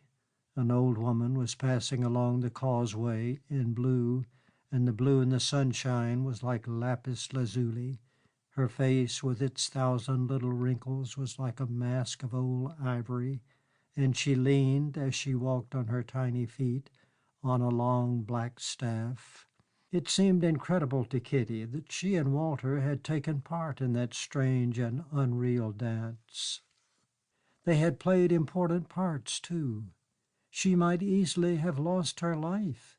He had. Was it a joke? Perhaps it was nothing but a dream from which she would suddenly awake with a sigh of relief. It seemed to have taken place a long time ago in a far-off place. It was singular how shadowy the persons of that play seemed against the sunny background of real life. And now it seemed to Kitty like a story she was reading. It was a little startling that it seemed to concern her so little. She found already that she could not recall with distinctness Waddington's face, which had been so familiar to her. This evening they should reach the city on the Western River from which she was to take the steamer. Thence it was but a night's run to Hong Kong. Part 70. At first, because she had not wept when Walter died, she was ashamed. It seemed dreadfully callous. Why, the eyes of the Chinese officer, Colonel Yu, had been wet with tears. She was dazed by her husband's death. It was difficult to understand that he could not come into the bungalow again, and that when he got up in the morning she would not hear him take his bath in the Soochow tub. He was alive, and now he was dead. The sisters wondered at her Christian resignation, and admired the courage with which she bore her loss. But Waddington was shrewd. For all his grave sympathy, she had a feeling that, how should she put it, that he had his tongue in his cheek. Of course, Walter's death had been a shock to her. She did not want him to die. But after all, she didn't love him. She had never loved him. It was decent to hear herself with becoming sorrow. It would be ugly and vulgar even to let anyone see in her heart. But she had gone through too much to make pretenses to herself. It seemed to her that this, at least the last 2 weeks, had taught her, that if it is necessary sometimes to lie to others, it is always despicable to lie to oneself. She was sorry that Walter had died in that tragic manner, but she was sorry with a purely human sorrow, such as she might have felt if it had been an acquaintance. She would acknowledge that Walter had admirable qualities. It just happened that she did not like him. He had always bored her. She would not admit that his death was a relief to her. She could say honestly that if by a word of hers she could bring him back to life, she would say it. But she could not resist the feeling that his death made her way, to some extent, a trifle easier. They would never have been happy together, and yet to part would have been terribly difficult. She was startled at herself for feeling as she did. She supposed that people would think her heartless and cruel if they knew. Well, they shouldn't know. She wondered if all her fellows had in their hearts shameful secrets which they spent their time guarding from curious glances. She looked very little into the future, and she made no plans. The only thing she knew was that she wanted to stay in Hong Kong as short a while as might be. She looked forward to arriving there with horror.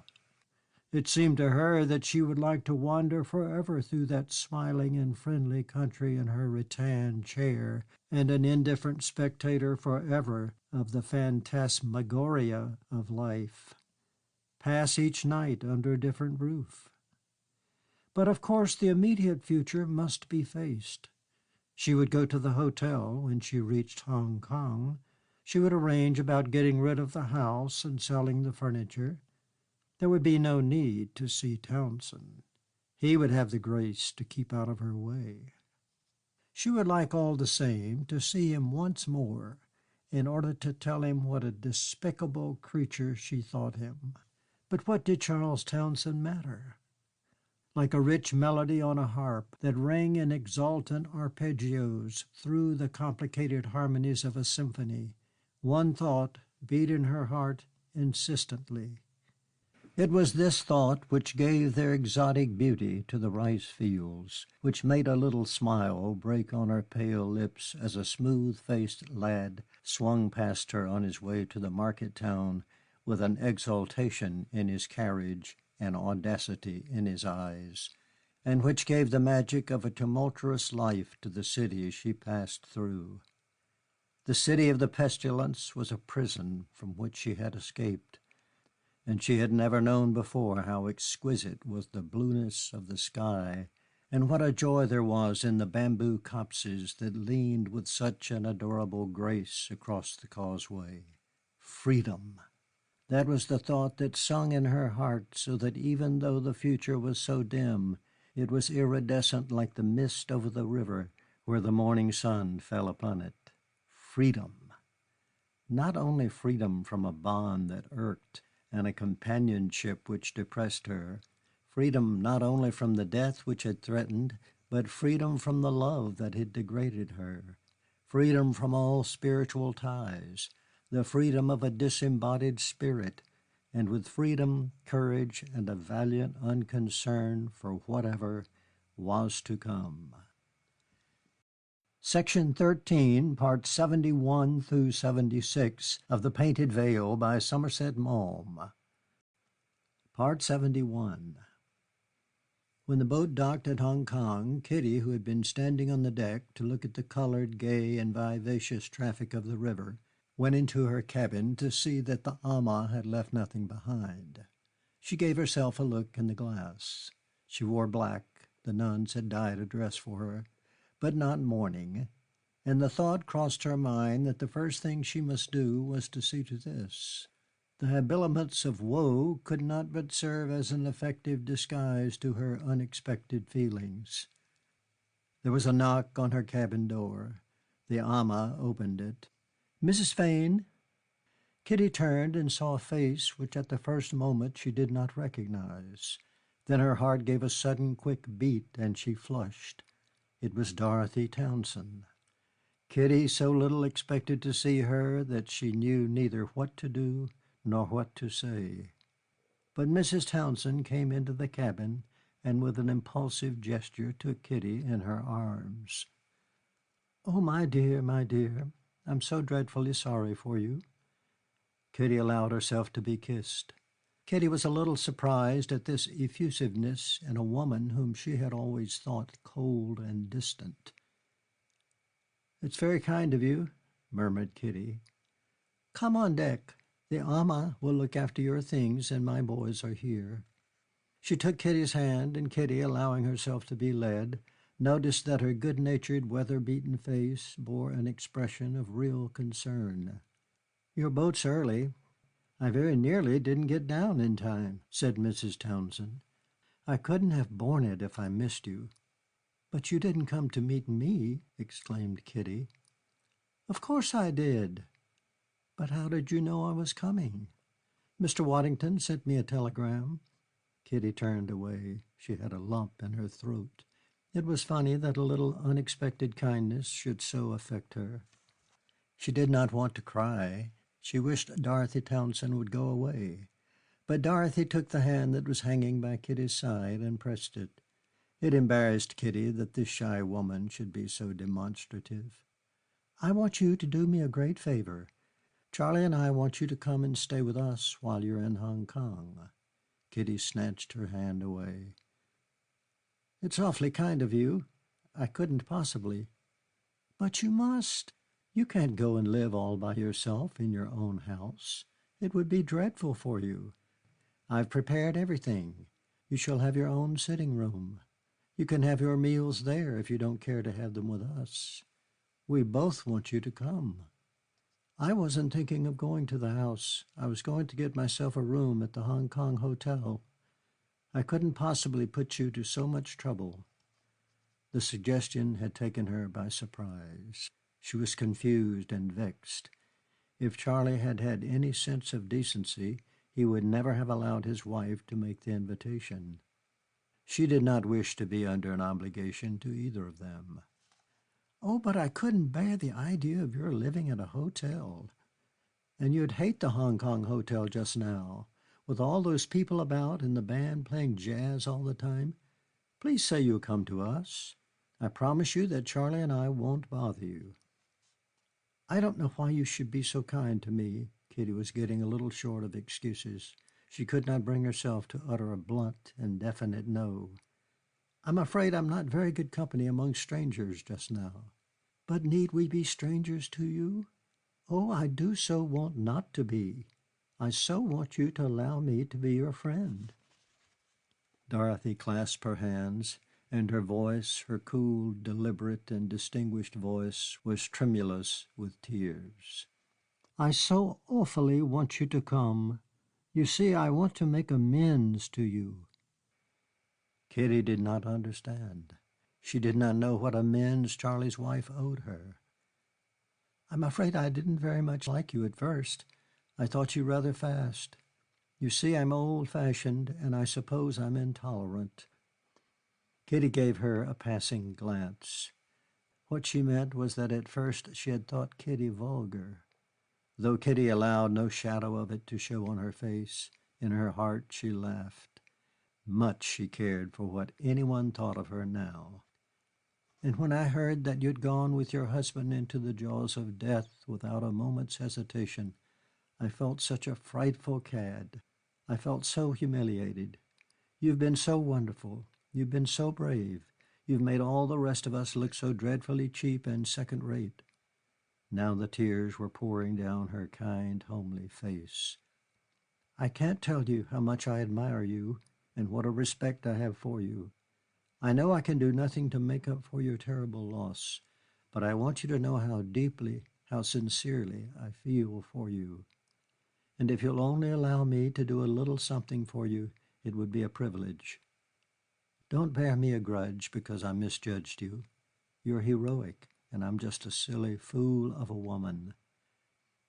Kitty looked down at the deck. She was very pale. She wished that Dorothy would not show such uncontrollable emotion. She was touched, it was true, but she could not help a slight feeling of impatience that this simple creature should believe such lies. "If you really mean that you'd like to have me, of course I shall be glad to come," she sighed. Part 72. The Townsends lived on the peak in a house with a wide view over the sea, and Charlie did not as a rule come up to luncheon.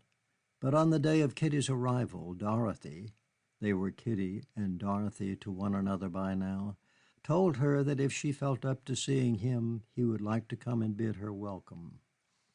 Kitty reflected that since she must see him, she might as well see him at once, and she looked forward with grim amusement to the embarrassment she must cause him. She saw very well that the invitation to stay had arisen in his wife's fancy, and notwithstanding his own feelings, he had immediately approved. Kitty knew how great his desire was always to do the right thing, and to offer her a gracious hospitality was obviously very much the right thing. But he could hardly remember that last interview of theirs without mortification. To a man so vain as Townsend, it must be galling like an ulcer that would not heal. She hoped that she had hurt him as much as he had hurt her. He must hate her now. She was glad to think that she did not hate but only despised him. It gave her a sardonic satisfaction to reflect that whatever his feelings, he would be obliged to make much of her. When she left his office that afternoon, he must have hoped with all his heart that he would never set eyes on her again. And now, sitting with Dorothy, she waited for him to come in.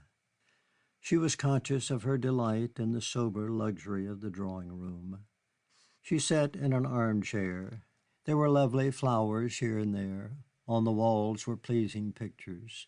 The room was shaded and cool. It was friendly and homelike. She remembered with a faint shudder the bare and empty parlor of the missionary's bungalow, the rattan chairs and the kitchen table with its cotton cloth, the stained shelves with all those cheap editions of novels, and the little skimpy red curtains that had such a dusty look. Oh, it had been so uncomfortable. She supposed that Dorothy had never thought of that. They heard a motor drive up, and Charlie strode into the room. "Am I late? I hope I haven't kept you waiting. I had to see the governor, and I simply couldn't get away." He went up to Kitty and took both her hands. "I'm so very, very glad you've come here. I know Dorothy has told you that we want you to stay as long as ever you like, and that we want you to look upon our house as your home. But I want to tell you so myself as well. If there's anything in the world I can do for you, I shall only be too happy." His eyes wore a charming expression of sincerity. She wondered if he saw the irony in hers. "I'm awfully stupid at saying such things, and I don't want to seem a clumsy fool. But I do want you to know how deeply I sympathize with you in your husband's death. He was a thundering good chap, and he'll be missed here more than I can say." "Don't, Charlie," said his wife. "I'm sure Kitty understands. Here are the cocktails." Following the luxurious custom of the foreigners in China, two boys in uniform came into the room with savories and cocktails. Kitty refused. "Oh, you must have one," insisted Townsend in his breezy, cordial way. "It'll do you good, and I'm sure you haven't had such a thing as a cocktail since you left Hong Kong. Unless I'm very mistaken, you couldn't get ice in Maitanfoo." "You're not mistaken," said Kitty. For a moment she had a picture before her mind's eye of that beggar with the tousled head and the blue rags through which you saw the emaciated limbs, who had lain dead against the compound wall. Part 73. They went in to luncheon. Charlie, sitting at the head of his table, easily took charge of the conversation. After those first few words of sympathy, he treated Kitty not as though she had just suffered a devastating experience, but rather as though she had come in from Shanghai for a change after an operation for appendicitis. She needed cheering, and he was prepared to cheer her. The best way of making her feel at home was to treat her as one of the family. He was a tactful man. He began talking of the autumn race meeting and the polo. By Jove, he would have to give up playing polo if he couldn't get his weight down, and a chat he had had that morning with the governor. He spoke of a party they had been to on the Admiral's flagship, the state of affairs in Canton, and of the links at Lushan. In a few minutes Kitty felt that she might have been away for no longer than a weekend. It was incredible that over there, up country, 600 miles away, the distance from London to Edinburgh, wasn't it? Men, women, and children had been dying like flies. Soon she found herself asking about so-and-so who had broken a collarbone at polo, and if Mrs. This had gone home or Mrs. That was playing in the tennis tournament. Charlie made his little jokes, and she smiled at them.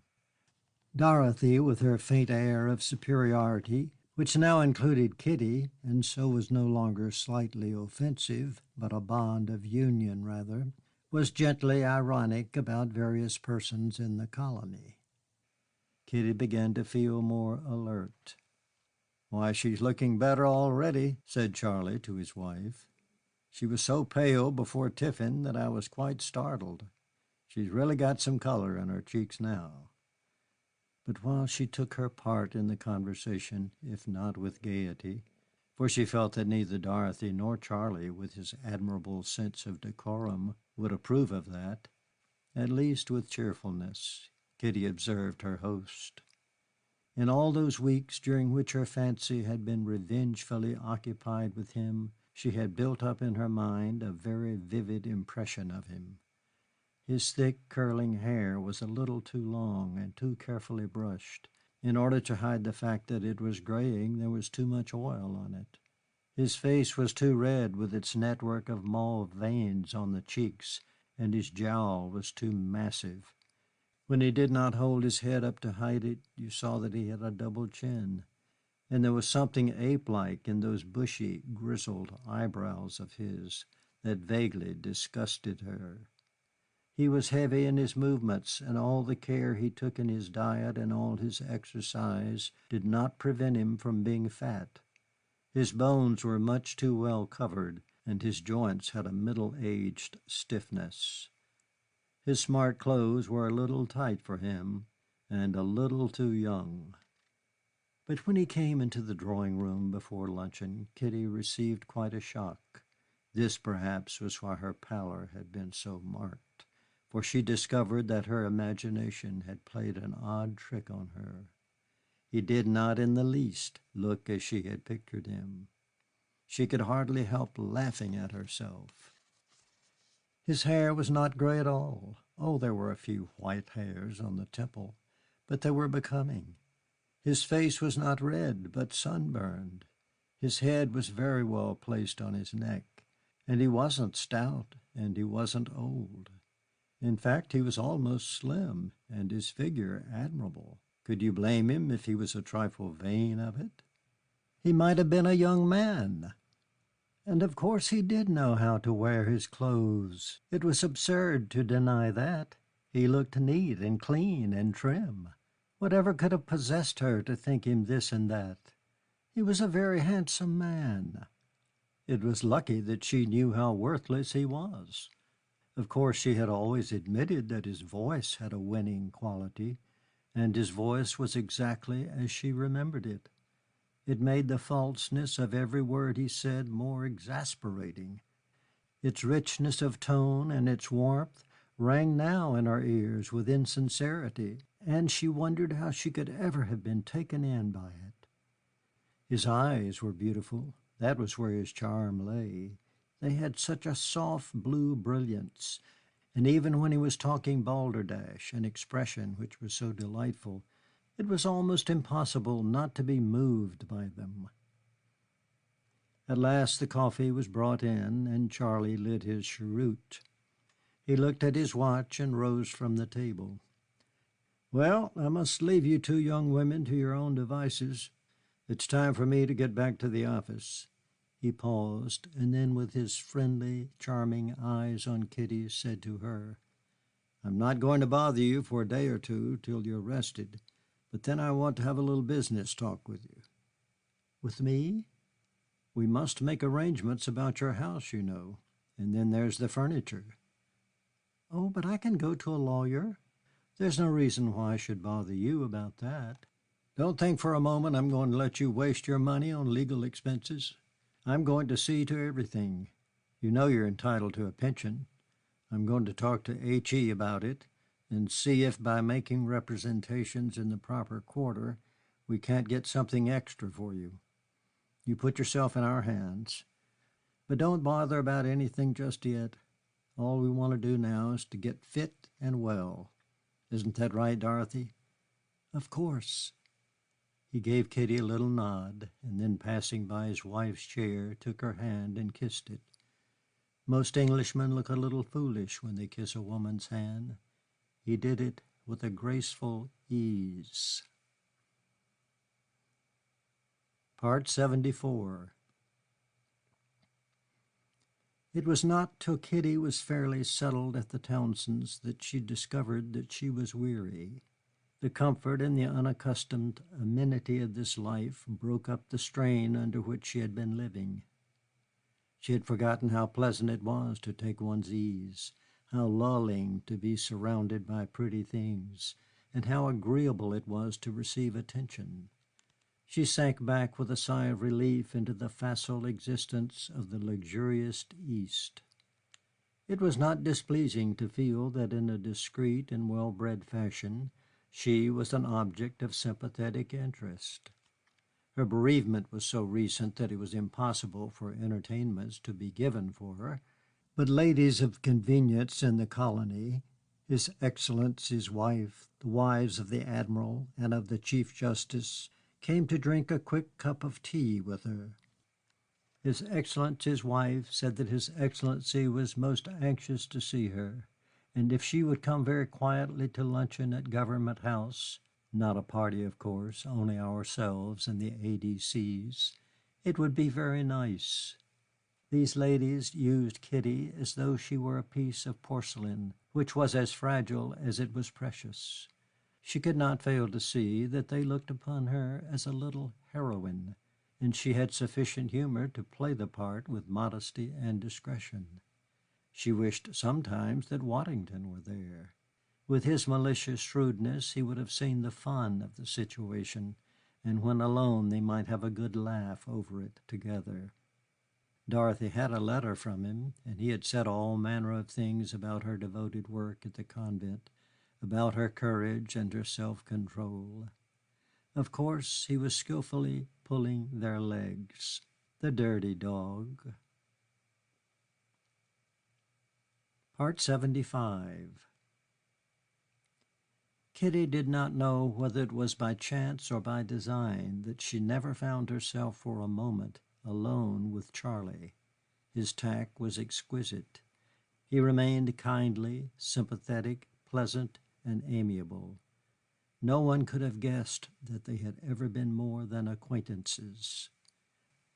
But one afternoon, when she was lying on a sofa outside her room reading, he passed along the veranda and stopped. "What's that you're reading?" he asked. "A book." She looked at him with irony. He smiled. "Dorothy's gone to a garden party at Government House." "I know. Why haven't you gone too?" "I didn't feel I could face it, and I thought I'd come back and keep you company. The car's outside. Would you like to come for a drive around the island?" "No, thank you." He sat down on the foot of the sofa on which she lay. "We haven't had a chance to talk by ourselves since you got here." She looked straight into his eyes with cool insolence. "Do you think we have anything to say to one another?" "Volumes." She shifted her feet so that she should not touch him. "Are you still angry with me?" he asked, the shadow of a smile on his lips and his eyes melting. "Not a bit," she laughed. "I don't think you'd laugh if you weren't. You're mistaken. I despise you too much to be angry with you." He was unruffled. "I think you're rather hard on me. Looking back calmly, don't you honestly think I was right?" "From your standpoint." "Now that you know Dorothy, you must admit she's rather nice." "Of course. I shall always be grateful for her great kindness to me." "She's 1 in 1,000. I should never have had a moment's peace if we'd bolted. It would have been a rotten trick to play on her, and after all, I had to think of my children. It would have been an awful handicap for them." For a minute she held him in her reflective gaze. She felt completely mistress of the situation. "I've watched you very carefully during the week I've been here. I've come to the conclusion that you really are fond of Dorothy. I should never have thought you capable of it." "I told you I was fond of her. I wouldn't do anything to cause her a moment's uneasiness. She's the best wife a man ever had." "Have you ever thought that you owed her any loyalty?" "What the eye doesn't see, the heart doesn't grieve for," he smiled. She shrugged her shoulders. "You're despicable." "I'm human. I don't know why you should think me such a cad because I fell head over ears in love with you. I didn't particularly want to, you know." It gave her a little twist of the heartstrings to hear him say that. "I was fair game," she answered bitterly. "Naturally, I couldn't foresee that we were going to get into such a devil of a scrape." "And in any case, you had a pretty shrewd idea that if anyone suffered, it wouldn't be you." "I think that's a bit thick. After all, now it's all over, you must see I acted for the best of both of us. You lost your head, and you ought to be jolly glad that I kept mine. Do you think it would have been a success if I'd done what you wanted me to? We were dashed uncomfortable in the frying pan, but we should have been a damn sight worse off in the fire. And you haven't come to any harm. Why can't we kiss and make friends?" She almost laughed.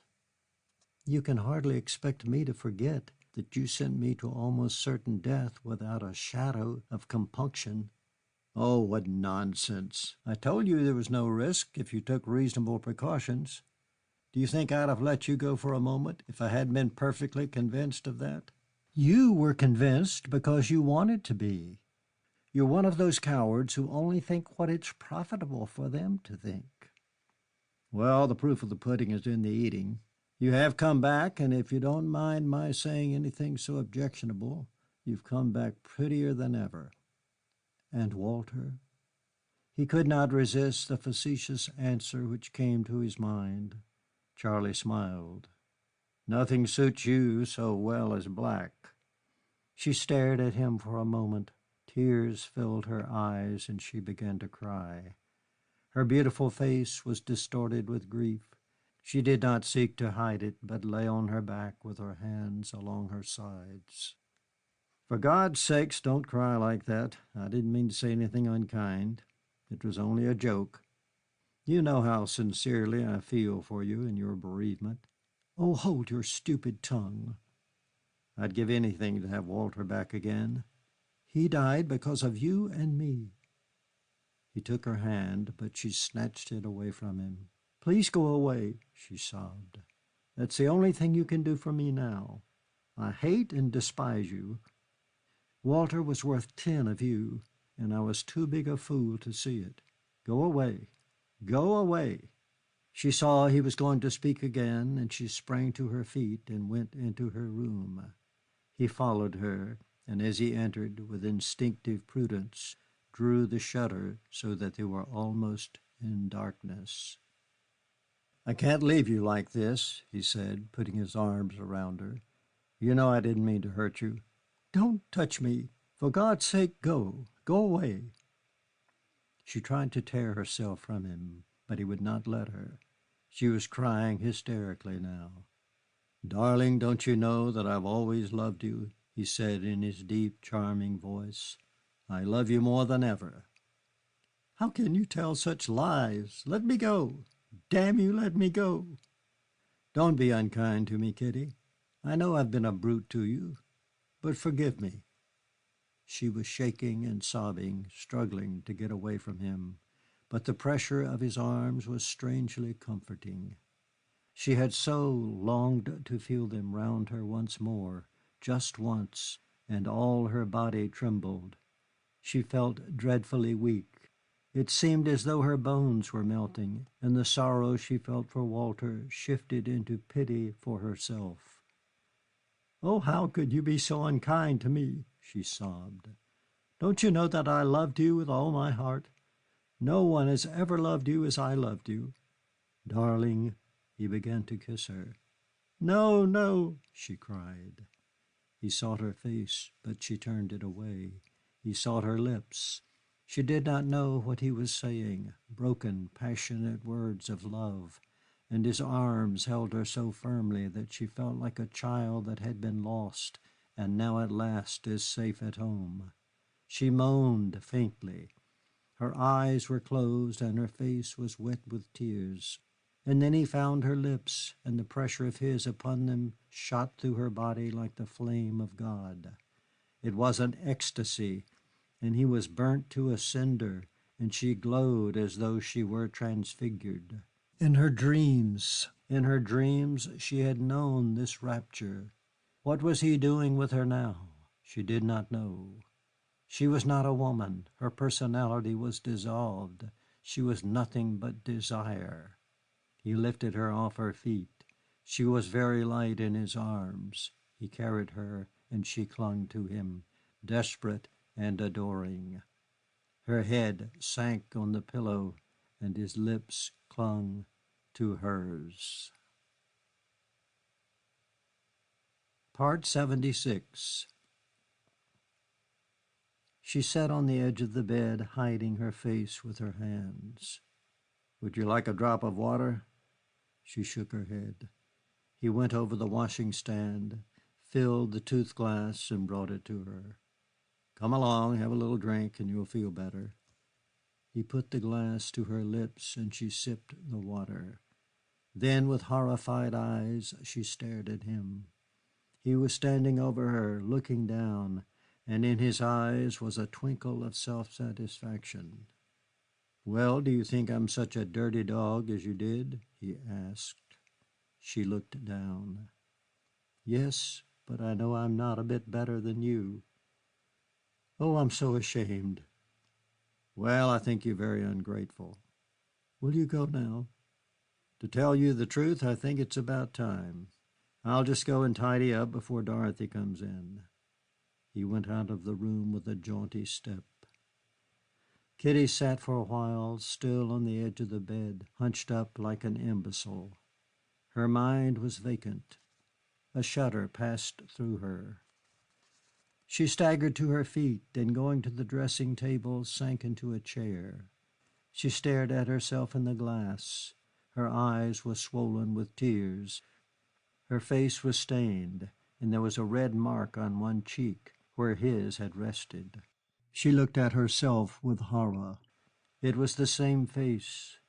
She had expected in it she knew not what change of degradation. "Swine!"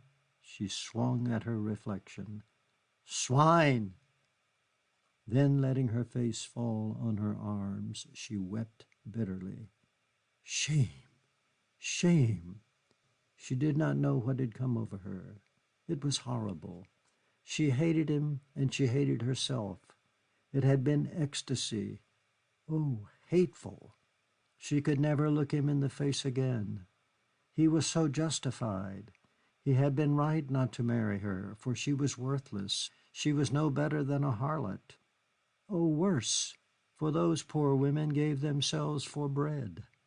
And in this house, too, into which Dorothy had taken her in her sorrow and cruel desolation. Her shoulders shook with her sobs. Everything was gone now. She had thought herself changed. She had thought herself strong. She thought she had returned to Hong Kong a woman who possessed herself. New ideas flittered about her heart like little yellow butterflies in the sunshine, and she had hoped to be so much better in the future. Freedom, like a spirit of light, had beckoned her on, and the world was like a spacious plain through which she could walk light of foot with head erect. She had thought herself free from lust and vile passions, free to live the clean and healthy life of the spirit. She had likened herself to the white egrets that fly with leisurely flight across the rice fields at dusk, and they are like the soaring thoughts of a mind at rest with itself. And she was a slave, weak, weak. It was hopeless. It was no good to try. She was a slut. She would not go in to dinner. She sent the boy to tell Dorothy that she had a headache and preferred to remain in her room. Dorothy came in, and seeing her red, swollen eyes, talked for a little in her gentle, commiserating way of trivial things. Kitty knew that Dorothy thought she had been crying on account of Walter, and sympathizing like the good and loving wife she was, respected the natural sorrow. "I know it's very hard, dear," she said as she left Kitty, "but you must try to have courage. I'm sure your dear husband wouldn't wish you to grieve for him." Section 14, Parts 77 through 80 of The Painted Veil by Somerset Maugham. Part 77. But next morning Kitty rose early, and, leaving a note for Dorothy to say that she had gone out on business, took a tram down the hill. She made her way through the crowded streets with their motor cars, rickshaws, and chairs, and the motley throng of Europeans and Chinese to the offices of the P&O Company. A ship was sailing in 2 days, the first ship out of the port, and she had made up her mind that at all cost she must go on it. When the clerk told her that every berth was booked, she asked to see the chief agent. She sent in her name, and the agent, whom she had met before, came out to fetch her into his office. He knew her circumstances, and when she told him what she wished, he sent for the passenger list. He looked at it with perplexity. "I beseech you to do what you can for me," she urged him. "I don't think there's anyone in the colony who wouldn't do anything in the world for you, Mrs. Fane," he answered. He sent for a clerk and made inquiries. Then he nodded. "I'm going to shift 1 or 2 people.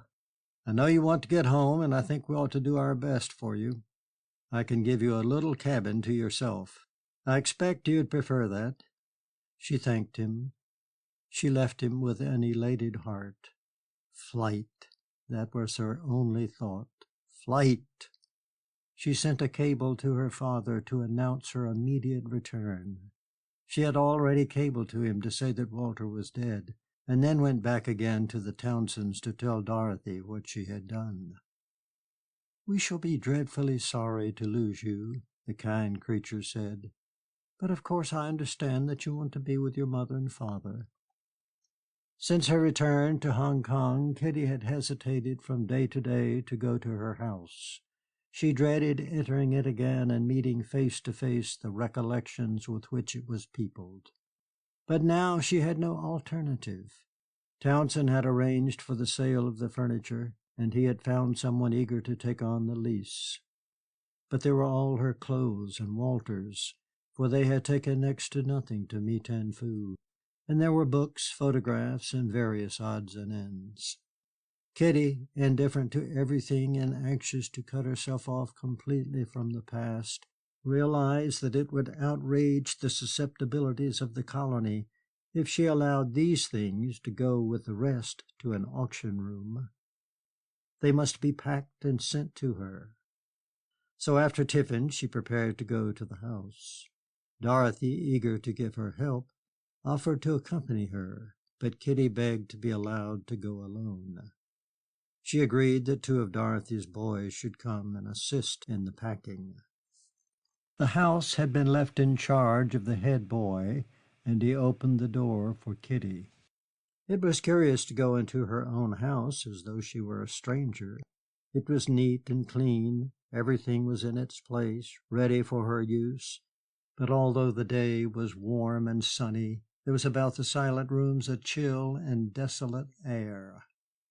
The furniture was stiffly arranged, exactly where it should be, and the vases which should have held flowers were in their places. The book which Kitty had laid face downwards she did not remember when still lay face downwards. It was as though the house had been left empty but a minute before, and yet that minute was fraught with eternity, so that you could not imagine that ever again that house would echo with talk and resound with laughter. On the piano the open music of a foxtrot seemed to wait to be played, but you had a feeling that if you struck the keys no sound would come. Walter's room was as tidy as when he was there. On the chest of drawers were two large photographs of Kitty, one in her presentation dress and one in her wedding gown. But the boys fetched up the trunks from the box room, and she stood over them watching them pack. They packed neatly and quickly. Kitty reflected that in the 2 days she had, it would be easy to get everything done. She must not let herself think. She had no time for that. Suddenly she heard a step behind her, and turning round saw Charles Townsend. She felt a sudden chill at her heart. "What do you want?" she said. "Will you come into your sitting room? I have something to say to you." "I'm very busy." "I shall only keep you 5 minutes." She said no more, but with a word to the boys to go on with what they were doing, preceded Charles into the next room. She did not sit down in order to show him that she expected him not to detain her. She knew that she was very pale and her heart was beating fast, but she faced him coolly, with hostile eyes. "What is it you want?" "I've just heard from Dorothy that you're going the day after tomorrow. She told me that you had come up here to do your packing, and she asked me to ring up and find out if there was anything I could do for you." "I'm grateful to you, but I can manage quite well by myself." "So I imagined. I didn't come here to ask you that. I came to ask if your sudden departure is due to what happened yesterday." "You and Dorothy have been very good to me. I didn't wish you to think I was taking advantage of your good nature." "That's not a very straight answer." "What does it matter to you?" "It matters a great deal. I shouldn't like to think that anything I'd done had driven you away." She was standing at the table. She looked down. Her eyes fell on the sketch. It was months old now. It was that paper which Walter had stared at all through the terrible evening when, and Walter now was. She raised her eyes. "I feel absolutely degraded. You can't possibly despise me as much as I despise myself." "But I don't despise you. I meant every word that I said yesterday. What's the good of running away like this? I don't know why we can't be good friends. I hate the idea of your thinking I've treated you badly." "Why couldn't you leave me alone? Hang it all, I'm not a stick or a stone. It's so unreasonable the way you look at it. It's so morbid. I thought after yesterday you'd feel a little more kindly to me. After all, we're only human." "I don't feel human. I feel like an animal, a pig or a rabbit or a dog. Oh, I don't blame you. I was just as bad. I yielded to you because I wanted you. But it wasn't the real me. I'm not that hateful, beastly, lustful woman. I disown her. It wasn't me that lay on that bed panting for you when my husband was hardly cold in his grave, and your wife had been so kind to me, so indescribably kind. It was only the animal in me, dark and fearful like an evil spirit, and I disown and hate and despise it. And ever since, when I've thought of it, my gorge rises and I feel that I must vomit." He frowned a little and gave a short, uneasy snicker. "Well, I'm fairly broad-minded, but sometimes you say things that positively shock me." "I should be sorry to do that. You'd better go now. You're a very unimportant little man, and I'm silly to talk to you seriously." He did not answer for a while, and she saw by the shadow in his blue eyes that he was angry with her. He would heave a sigh of relief when, tactful and courteous as ever, he had finally seen her off. It amused her to think of the politeness with which, while they shook hands and he wished her a pleasant journey, she would thank him for his hospitality, but she saw his expression change. "Dorothy tells me you're going to have a baby," he said. She felt herself color, but she allowed no gesture to escape her. "I am." "Am I by any chance the father?"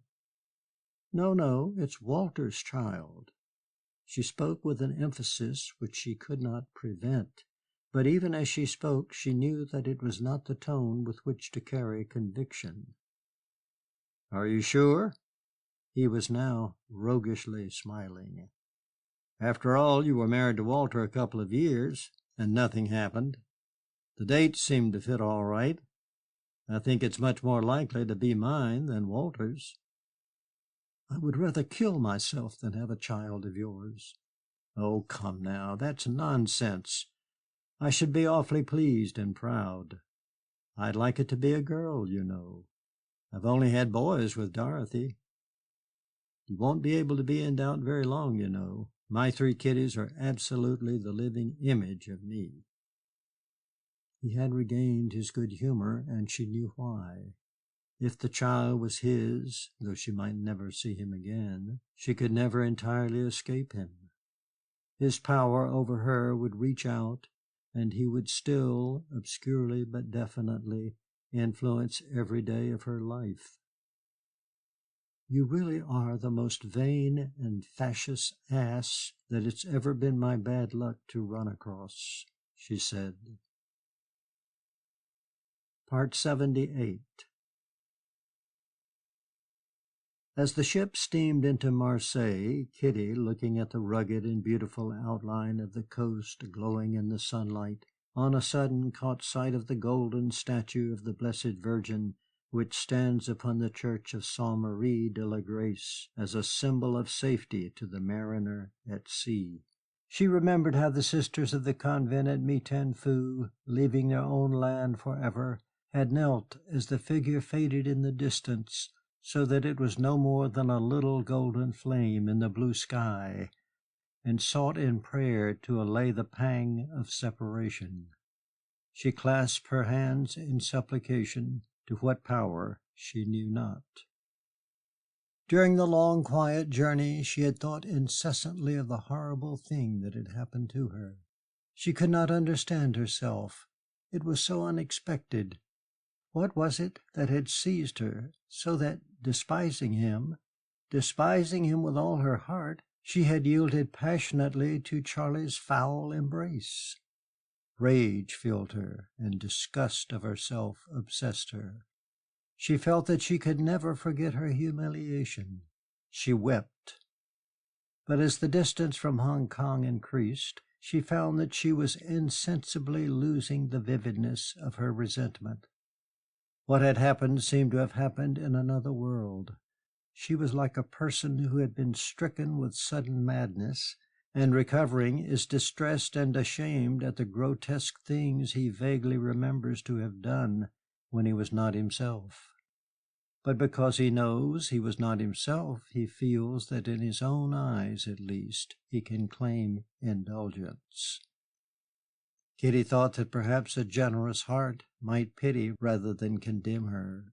But she sighed as she thought how woefully her self-confidence had been shattered. The way had seemed to stretch before her straight and easy, and now she saw that it was a tortuous way and that pitfalls awaited her. The vast spaces and the tragic and beautiful sunsets of the Indian Ocean rested her. She seemed born then to some country where she might in freedom possess her soul. If she could only regain her self-respect at the cost of a bitter conflict, well, she must find the courage to affront it. The future was lonely and difficult.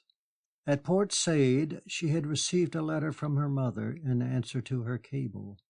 It was a long letter written in the large and fanciful writing which was taught to young ladies in her mother's youth. Its ornateness was so neat that it gave you an impression of insincerity.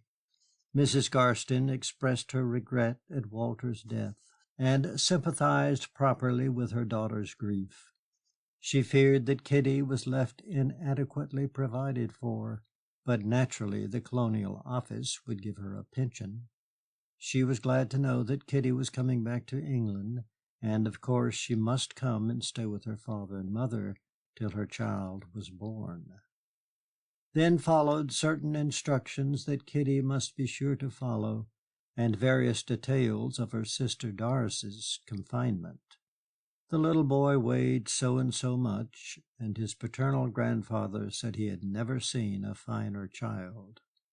Doris was expecting again, and they hoped for another boy, in order to make the succession to the baronetcy quite sure. Kitty saw that the point of the letter lay in the definite date set for the invitation. Mrs. Garstin had no intention of being saddled with a widowed daughter in modest circumstances. It was singular, when she reflected how her mother had idolized her, that now, disappointed in her, she found her merely a nuisance. How strange was the relation between parents and children! When they were small, the parents doted on them, passed through agonies of apprehension at each childish ailment, and the children clung to their parents with love and adoration. A few years passed, the children grew up, and persons not of their kin were more important to their happiness than father or mother. Indifference displaced the blind and instinctive love of the past. Their meetings were a source of boredom and irritation. Distracted once at the thought of a month's separation, they were able now to look forward with equanimity to being parted for years. Her mother need not worry. As soon as she could, she would make herself a home of her own. But she must have a little time.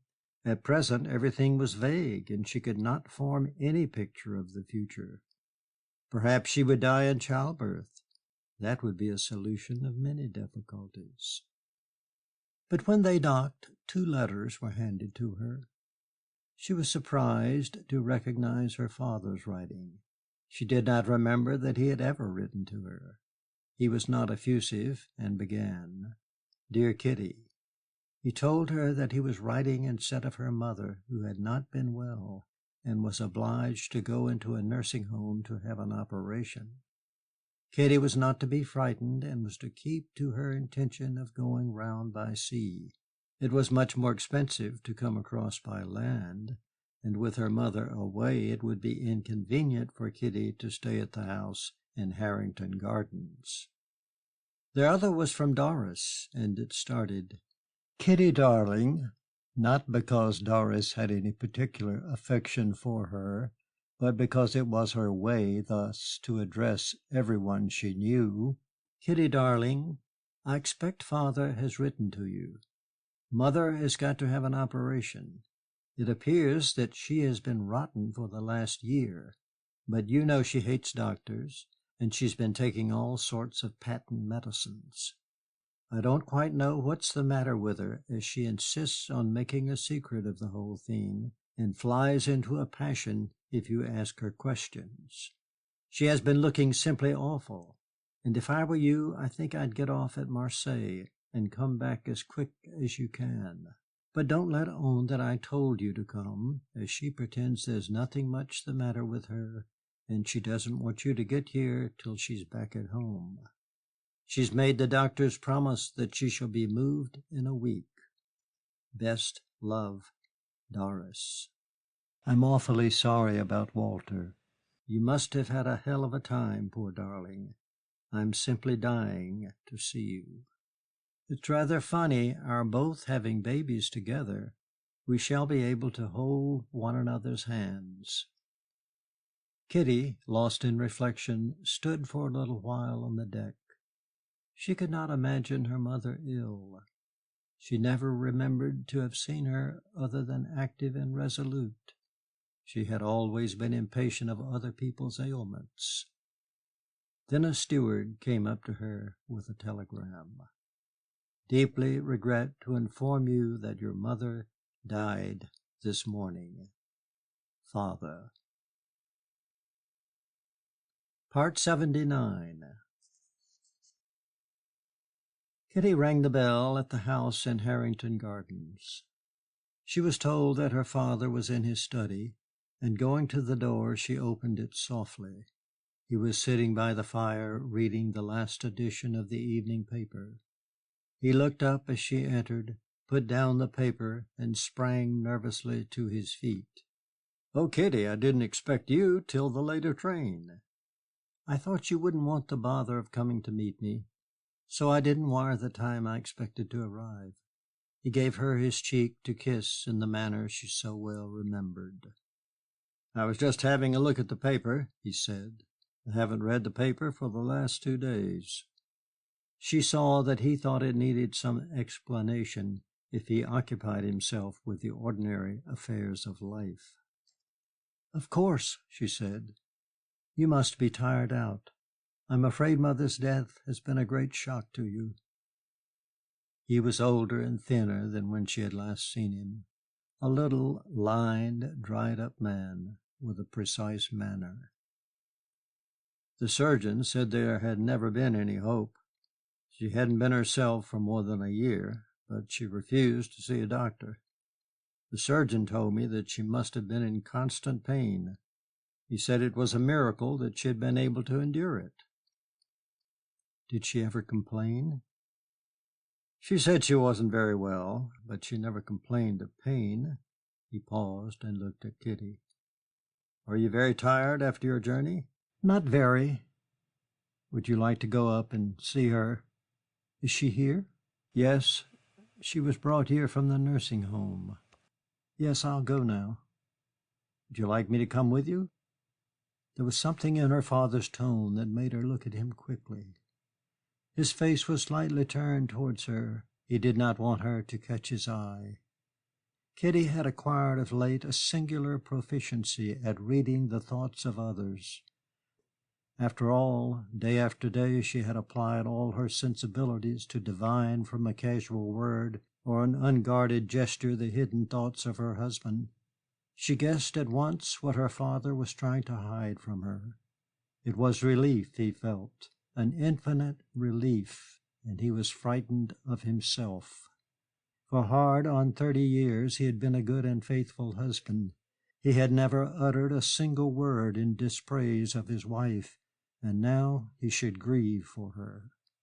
He had always done the things that were expected of him. It would have been shocking to him by the flicker of an eyelid, or by the smallest hint to betray that he did not feel what under the circumstances a bereaved husband should feel. "No, I would rather go by myself," said Kitty. She went upstairs and into the large, cold, and pretentious bedroom in which her mother for so many years had slept.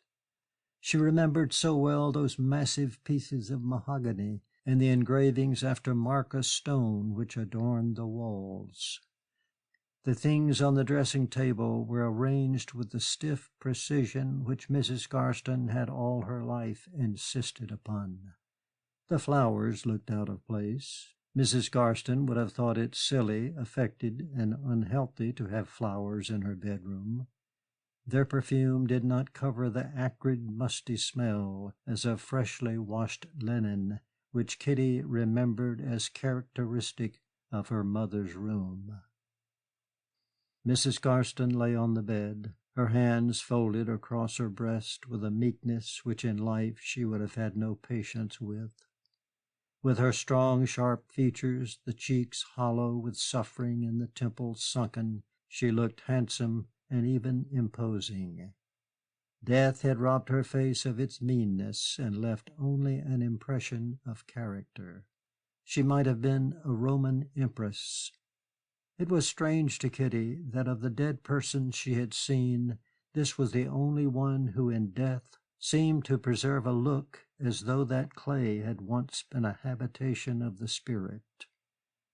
Grief she could not feel, for there had been too much bitterness between her mother and herself to leave in her heart any deep feeling of affection, and looking back on the girl she had been, she knew that it was her mother who had made her what she was. But when she looked at that hard, domineering, and ambitious woman who lay there so still and silent, with all her petty aims frustrated by death, she was aware of a vague pathos. She had schemed and intrigued all her life, and never had she desired anything but what was base and unworthy. Kitty wondered whether perhaps in some other sphere she looked upon her earthly course with consternation. Doris came in. "I thought you'd come by this train. I felt I must look in for a moment. Isn't it dreadful? Poor darling mother." Bursting into tears, she flung herself into Kitty's arms. Kitty kissed her. She knew how her mother had neglected Doris in favor of her, and how harsh she had been with her because she was plain and dull. She wondered whether Doris really felt the extravagant grief she showed. But Doris had always been emotional. She wished she could cry. Doris would think her dreadfully hard. Kitty felt that she had been through too much to feign a distress she did not feel. "Would you like to come and see father?" she asked her when the strength of the outburst had somewhat subsided. Doris wiped her eyes. Kitty noticed that her sister's pregnancy had blunted her features, and in her black dress she looked gross and blousy. "No, I don't think I will. I shall only cry again. Poor old thing, he's bearing it wonderfully." Kitty showed her sister out of the house, and then went back to her father. He was standing in front of the fire, and the newspaper was neatly folded. He wanted her to see that he had not been reading it again. "I haven't dressed for dinner," he said. "I didn't think it was necessary." Part 80. They dined. Mr. Garson gave Kitty the details of his wife's illness and death, and he told her of the kindness of the friends who had written. There were piles of sympathetic letters on his table, and he sighed when he considered the burden of answering them, and of the arrangements he had made for the funeral. Then they went back into his study. This was the only room in the house which had a fire. He mechanically took from the chimney-piece his pipe and began to fill it, but he gave his daughter a doubtful look and put it down. "Aren't you going to smoke?" she asked. "Your mother didn't very much like the smell of a pipe after dinner, and since the war I've given up cigars." His answer gave Kitty a little pang. It seemed dreadful that a man of 60 should hesitate to smoke what he wanted in his own study. "I like the smell of a pipe," she smiled. A faint look of relief crossed his face, and taking his pipe once more, he lit it. They sat opposite one another on each side of the fire. He felt that he must talk to Kitty of her own troubles. "You received the letter your mother wrote to you to Port Said, I suppose. The news of poor Walter's death was a great shock to both of us. I thought him a very nice fellow." Kitty did not know what to say. "Your mother told me that you were going to have a baby." "Yes." "And when do you expect it?" "In about 4 months." "It will be a great consolation to you. You must go and see Doris's boy. He's a fine little fellow." They were talking more distantly than if they were strangers who had just met. For if they had been, he would have been interested in her just because of that, and curious, but their common past was a wall of indifference between them. Kitty knew too well that she had done nothing to beget her father's affection. He had never counted in the house and had been taken for granted, the breadwinner who was a little despised because he could provide no more luxuriously for his family. But she had taken for granted that he loved her just because he was her father, and it was a shock to discover that his heart was empty of feeling for her. She had known that they were all bored by him, but it had never occurred to her that he was equally bored by them. He was, as ever, kind and subdued, but the sad perspicacity which she had learnt in suffering suggested to her that, though he had probably never acknowledged it to himself and never would, in his heart he disliked her. His pipe was not drawing, and he rose to find something to poke it with. Perhaps it was an excuse to hide his nervousness. "Your mother wished you to stay here till your baby was born, and she was going to have your old room got ready for you." "I know. I promise you I won't be a bother." "Oh, it's not that. Under the circumstances, it was evident that the only place for you to come to was your father's house. But the fact is, I've just been offered the post of Chief Justice of the Bahamas, and I have accepted it." "Oh, Father, I'm so glad. I congratulate you with all my heart." "The offer arrived too late for me to tell your poor mother. It would have given her a great satisfaction." The bitter irony of fate. After all her efforts, intrigues, and humiliations, Mrs. Garstin had died without knowing that her ambition, however modified by past disappointments, was at last achieved. "I'm sailing early next month. Of course this house will be put in the agent's hands, and my intention was to sell the furniture. I'm sorry that I shan't be able to have you stay here, but if you would like to have any of the furniture to furnish a flat, I shall be extremely pleased to give it to you." Kitty looked into the fire. Her heart beat quickly. It was curious that on a sudden she should be so nervous. But at last she forced herself to speak. In her voice was a little tremor. "Couldn't I come with you, Father?" "You? Oh, my dear Kitty." His face fell. She had often heard the expression, but thought it only a phrase, and now for the first time in her life she saw the movement that it described. It was so marked that it startled her. "But all your friends are here, and Doris is here. I should have thought you'd be much happier if you took a flat in London. I don't exactly know what your circumstances are, but I shall be very glad to pay the rent of it." "I have enough money to live on." "I'm going to a strange place. I know nothing of the conditions." "I'm used to strange places. London means nothing to me any more. I couldn't breathe here." He closed his eyes for a moment, and she thought he was going to cry. His face bore an expression of utter misery. It wrung her heart. She had been right. The death of his wife had filled him with relief, and now this chance to break entirely with the past had offered him freedom. He had seen a new life spread before him, and at last all these years rest and the mirage of happiness. She saw dimly all the suffering that had preyed on his heart for 30 years. At last he opened his eyes. He could not prevent the sigh that escaped him. "Of course, if you wish to come, I shall be very pleased." It was pitiful. The struggle had been short, and he had surrendered to his sense of duty.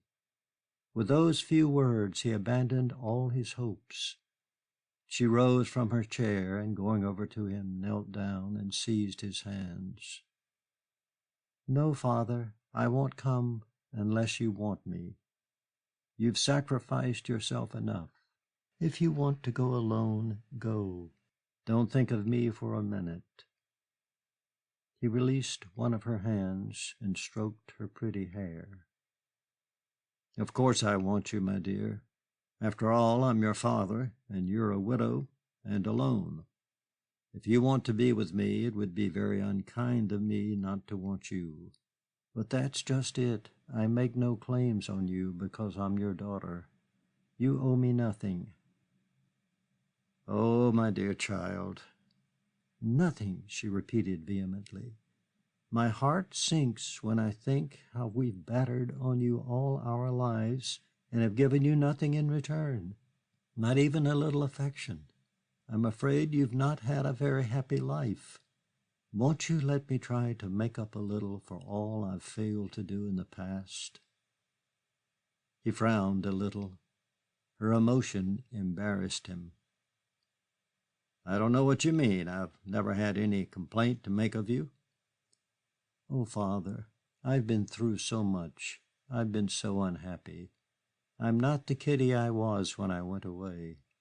I'm terribly weak, but I don't think I'm the filthy cad I was then.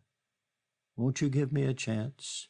I have nobody but you in the world now. Won't you let me try to make you love me? Oh, Father, I'm so lonely and so miserable. I want your love so badly."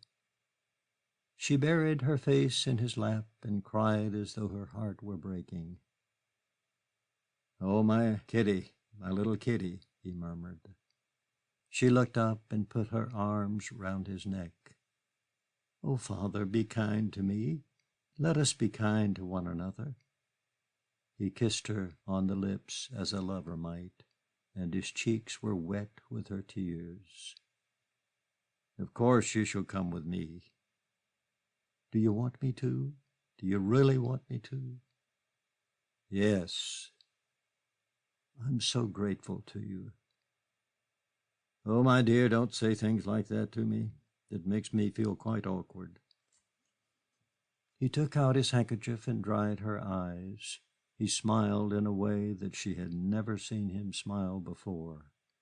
Once more she threw her arms round his neck. "We'll have such a lark, Father dear. You don't know what fun we're going to have together." "You haven't forgotten that you're going to have a baby." "I'm glad she'll be born out there within sound of the sea and under a wide blue sky." "Have you already made up your mind about the sex?" he murmured, with his thin, dry smile. "I want a girl because I want to bring her up so that she shan't make the mistakes I've made. When I look back upon the girl I was, I hate myself. But I never had a chance. I'm going to bring up my daughter so that she's free and can stand on her own feet. I'm not going to bring a child into the world and love her and bring her up just so that some man may want to sleep with her so much that he's willing to provide her with board and lodging for the rest of her life." She felt her father stiffen. He had never spoken of such things, and it shocked him to hear these words in his daughter's mouth. "Let me be frank just this once, Father. I've been foolish and wicked and hateful. I've been terribly punished. I'm determined to save my daughter from all that. I want her to be fearless and frank. I want her to be a person independent of others because she's possessed of herself. And I want her to take life like a free man and make a better job of it than I have." "Why, my love, you talk as though you were 50.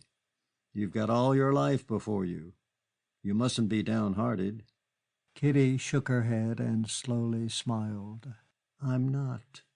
I have hope and courage." The past was finished. Let the dead bury their dead. Was that dreadfully callous? She hoped with all her heart that she had learnt compassion and charity. She could not know what the future had in store for her, but she felt in herself the strength to accept whatever was to come with a light and a buoyant spirit. Then on a sudden, for no reason that she knew of, from the depth of her unconscious arose a reminiscence of the journey she had taken, she and poor Walter, to the plague-ridden city where he had met his death. One morning they sat out in their chairs while it was still dark, and as the day broke she divined, rather than saw, a scene of such breathtaking loveliness that for a brief period the anguish of her heart was assuaged. It reduced to insignificance all human tribulation. The sun rose, dispelling the mist, and she saw winding onwards as far as the eye could reach, among the rice fields, across a little river, and through undulating country, the path they were to follow.